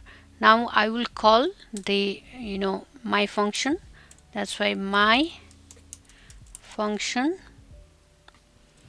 and then I will write some name, let's say Bob, and then let's run this. So hello Bob is the output. See, this function takes a name as an input argument and print a personalized message. Next we have is using variable length arguments. Hash using arbitrary arguments arg asterisk args. Suppose if we do not know how many arguments to pass in our function, then we will use asterisk before the parameter name. Now let's define a function def, and I will give the function name as addition asterisk nums and then colon. So this asterisk num allows the function to take any number of the arguments which are then treated as a tuple. That's why now result will be equal to the sum. I'm using the sum function here, and then nums, and then I will return the result, return result, and let's print the result. And first I will call this addition, and I will give some numbers to add like 30 and then 24. So this function will add all the numbers. So let's run this. See, I get 87. The result is the sum of all the given numbers. Next we have is using arbitrary keyword arguments. So let's practice this. Hash using arbitrary keyword arguments. So double asterisk and keyword arguments. So this method is used when we do not know how many keyword arguments to pass in our function, and we add two asterisks before the parameter name. So the function will receive a dictionary of arguments. Now let's see this. So I will define a function name person, and then I will give two asterisks, and then I will write the info, so colon. So this asterisk info collects name arguments into a dictionary. Now I want to use this function to print each key and its corresponding value. So I will use for loop. Enter for key and then value in info dot items. We had practiced this in our dictionary tutorial, and then colon, and then I will print let's say key comma, and I will let's write colon and then value. Now let's call our function person, and then I will give some information regarding the person. Name equals to let's say Jack, and then age equals to 30, and gender equals to male.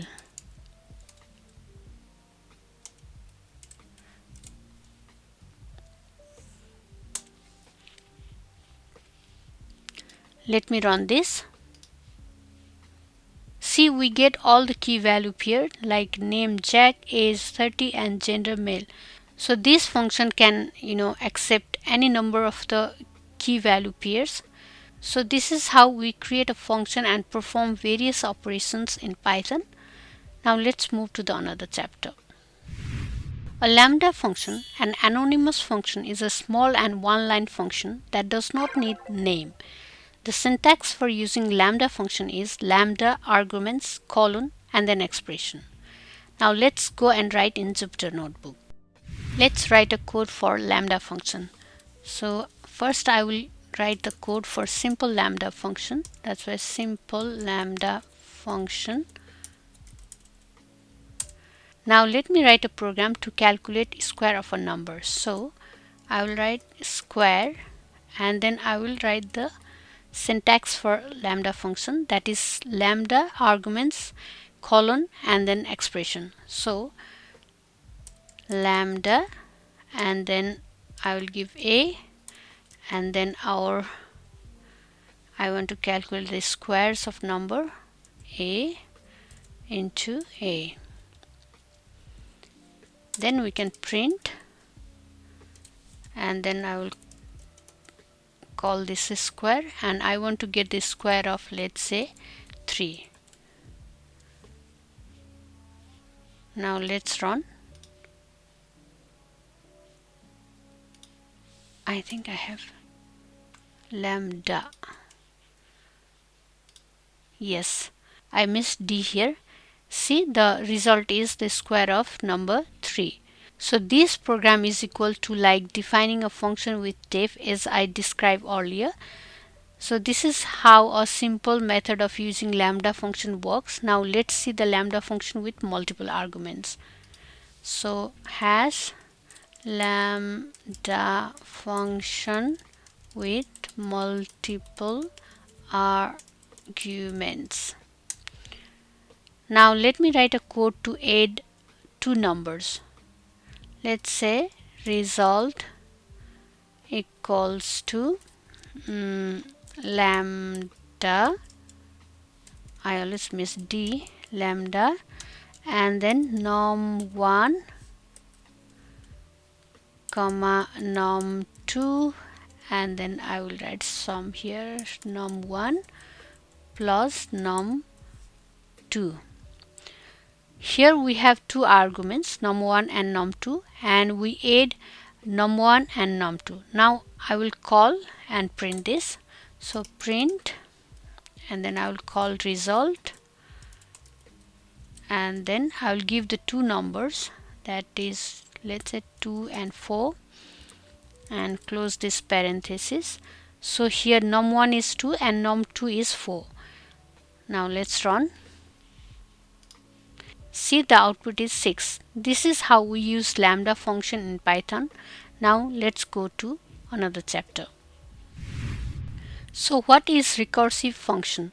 A recursive function is a function that calls itself. It is very useful in many cases like solving mathematical problems. Recursive functions should be done very carefully as it can become non-terminating loops. Therefore, it is good idea to check the exit statement. Now let's go and use this function in Python code. Now let's see the example of using the recursion. So I will create a recursive function to calculate the factorial of a number. So hash factorial using recursion, factorial using recursion. So I will define a function named factorial, and then I want to calculate the factorial of some n, and then colon. Now let's check the condition, and then like if n equals to 1, then it should return 1. So return 1, otherwise else it should return the result of the factorial, that is n into, and then factorial, and then n minus 1. So this is how we calculate the factorial of a number, and then we will print let's say factorial of, I want to calculate the factorial of 7. So 7 is, I will call the function factorial, and then I will give the number 7, close the parenthesis. Let's run. So the factorial of 7 is 5040. So this is how we use recursive function in Python.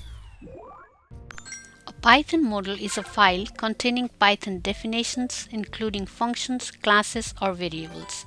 We can use Python models to organize our code, and instead of writing the same code over and over again, we can import a model and use its functionalities.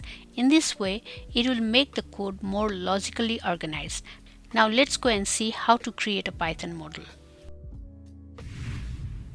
Let me show an example of creating a model and using it. First, let me create a folder in desktop. I will create a new folder named Python projects, create, and then I will open it. In order to create a Python model, we save our desired code in a file with .py file extension. Now let's understand this. First, let me create a file name called my model.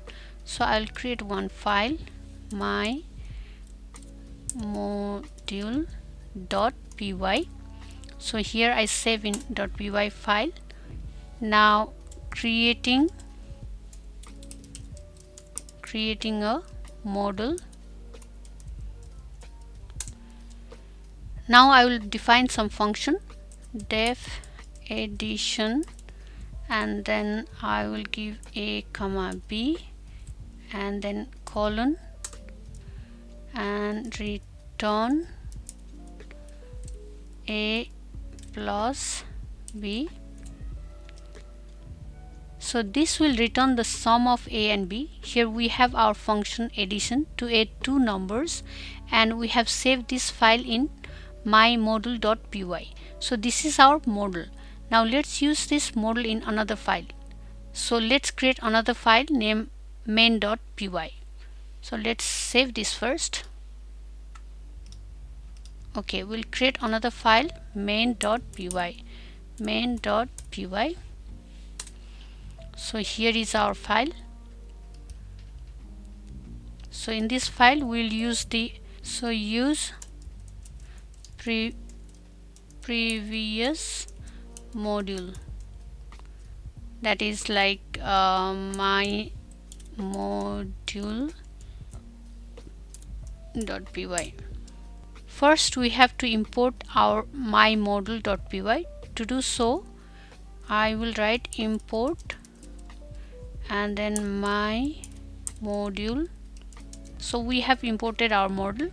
Now we will write result equals to my module dot addition, that's our function, and then I want to add the 4 and 5. So here we write result equals to name of the module, that is my module, and to access the function inside the module the dot operator is used. So addition, and then we provide two numbers, that is 4 and 5. Now let's print and see the result. Print result. Now let's run and see. Sorry, I have not saved this file. Let's save first. Now let's run. So we get 9, the sum of 4 and 5. In this way we can create our module and use them in another file. As I explained earlier, a module can contain functions, variables or classes. I just show you an example for function. Now let me show the example for variable. Now I will create another file called, let's say, info.py. Let me close this file. Sorry. So here is our info.py. I will create a dictionary here. So I will name the dictionary as a student. So, and then I will give some information like name, and then equals to Harry, and comma, and then age equals to 24, comma, and then department colon computer.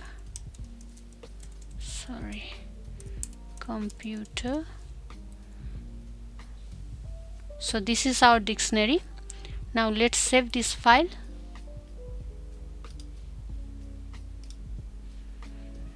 So this is our module. Now let's use this in another module. So we have to create the another file for that. So I will name the file as like main.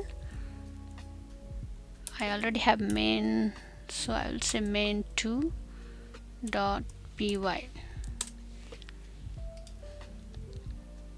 So in this file I will import the info, that's why import info. Now I want to get the department of the student. For that, first I will create a variable named result and store the info in it. So result equals to info.student, and then I have to give here the square bracket, and then department. Here info is our earlier model and student is the dictionary we are accessing. Now we will print the result. Print result. Now let's save. And then we'll run. So we get computer as the department. So this is how we can create our own module and use it in different file. Now let's move to built-in modules. There are many built-in modules in Python. We can use them without any installation. That means we can import these built-in modules easily. For example, we have math module that provide all the mathematical functions. So let's use this. So I will write built-in modules. Let's import math module. So import math. It's simple.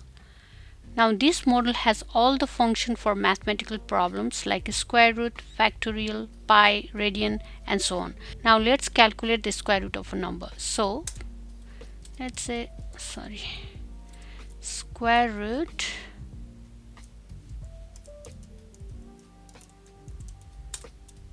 to calculate the square root, I have to write print math dot sqrt,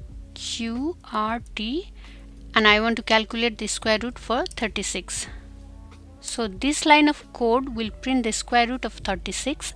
Here sqrt is a function and we should know this function. Let's run this.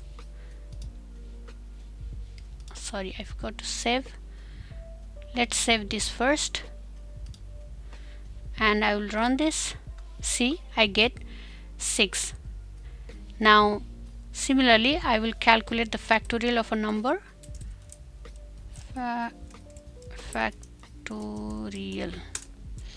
So I can simply do print math dot factorial, and I want to calculate the factorial of 3, and then I'll again save and then I will run. The factorial of 3 is also 6, right? If I change it and then run it, I'm sorry, let's save this first and then run it. That is 120. Similarly, if we want to know the value of pi, we can simply write pi function and then print math dot pi, and then I will save and then I will run. See, we get the value for pi. So these are some of the built-in models in Python which we can import whenever we like. Now let's move to another topic, that is Python packages. Python package is a folder that contains modules and init.py file. It is basically a method to organize the code by grouping into directories. Packages will definitely help to structure large projects and make code more easier to manage. A Python library is a collection of modules which provide specific functionalities, and we can use them repeatedly in our various programs. So it will be more convenient to perform the same task. Now let's see some of the popular Python libraries. NumPy. NumPy is useful for numerical computations like mathematical operations and handling arrays. And we use NumPy library by importing as import numpy as np. Whereas pandas is used to work with structured data like tables and spreadsheets and data manipulation. We use panda library by importing as import pandas as pd. Similarly, there is a matplotlib for data visualization, and there are many others. So these are the important Python libraries. We use TensorFlow for deep learning, Seaborn for statistical data visualization, scikit-learn for machine learning projects, and so on. So these libraries help us to perform various tasks in Python. To install Python packages, we use pip, which stands for pip install packages. Hence, in order to use certain packages from Python, we have to install in our system first, then only we can use them in our program. So here are some of the Python libraries and the commands to install. For example, to install NumPy, we have to write pip install NumPy. Similarly, for pandas, pip install pandas. We have to be very careful about the spelling of these commands. To summarize Python module, package, and library, Python module is a single file and Python package is a collection of modules in a directory, whereas Python library is a collection of modules and packages that provide functionalities. Okay, that's all for today. I hope you know the difference between Python modules, libraries, and packages, and how to use them in your projects. Okay, that's all for today. We have learned all the fundamentals of Python.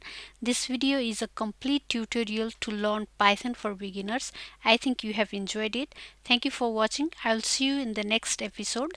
Until then, keep watching my videos and do not forget to like, share, and subscribe to my channel. Thank you.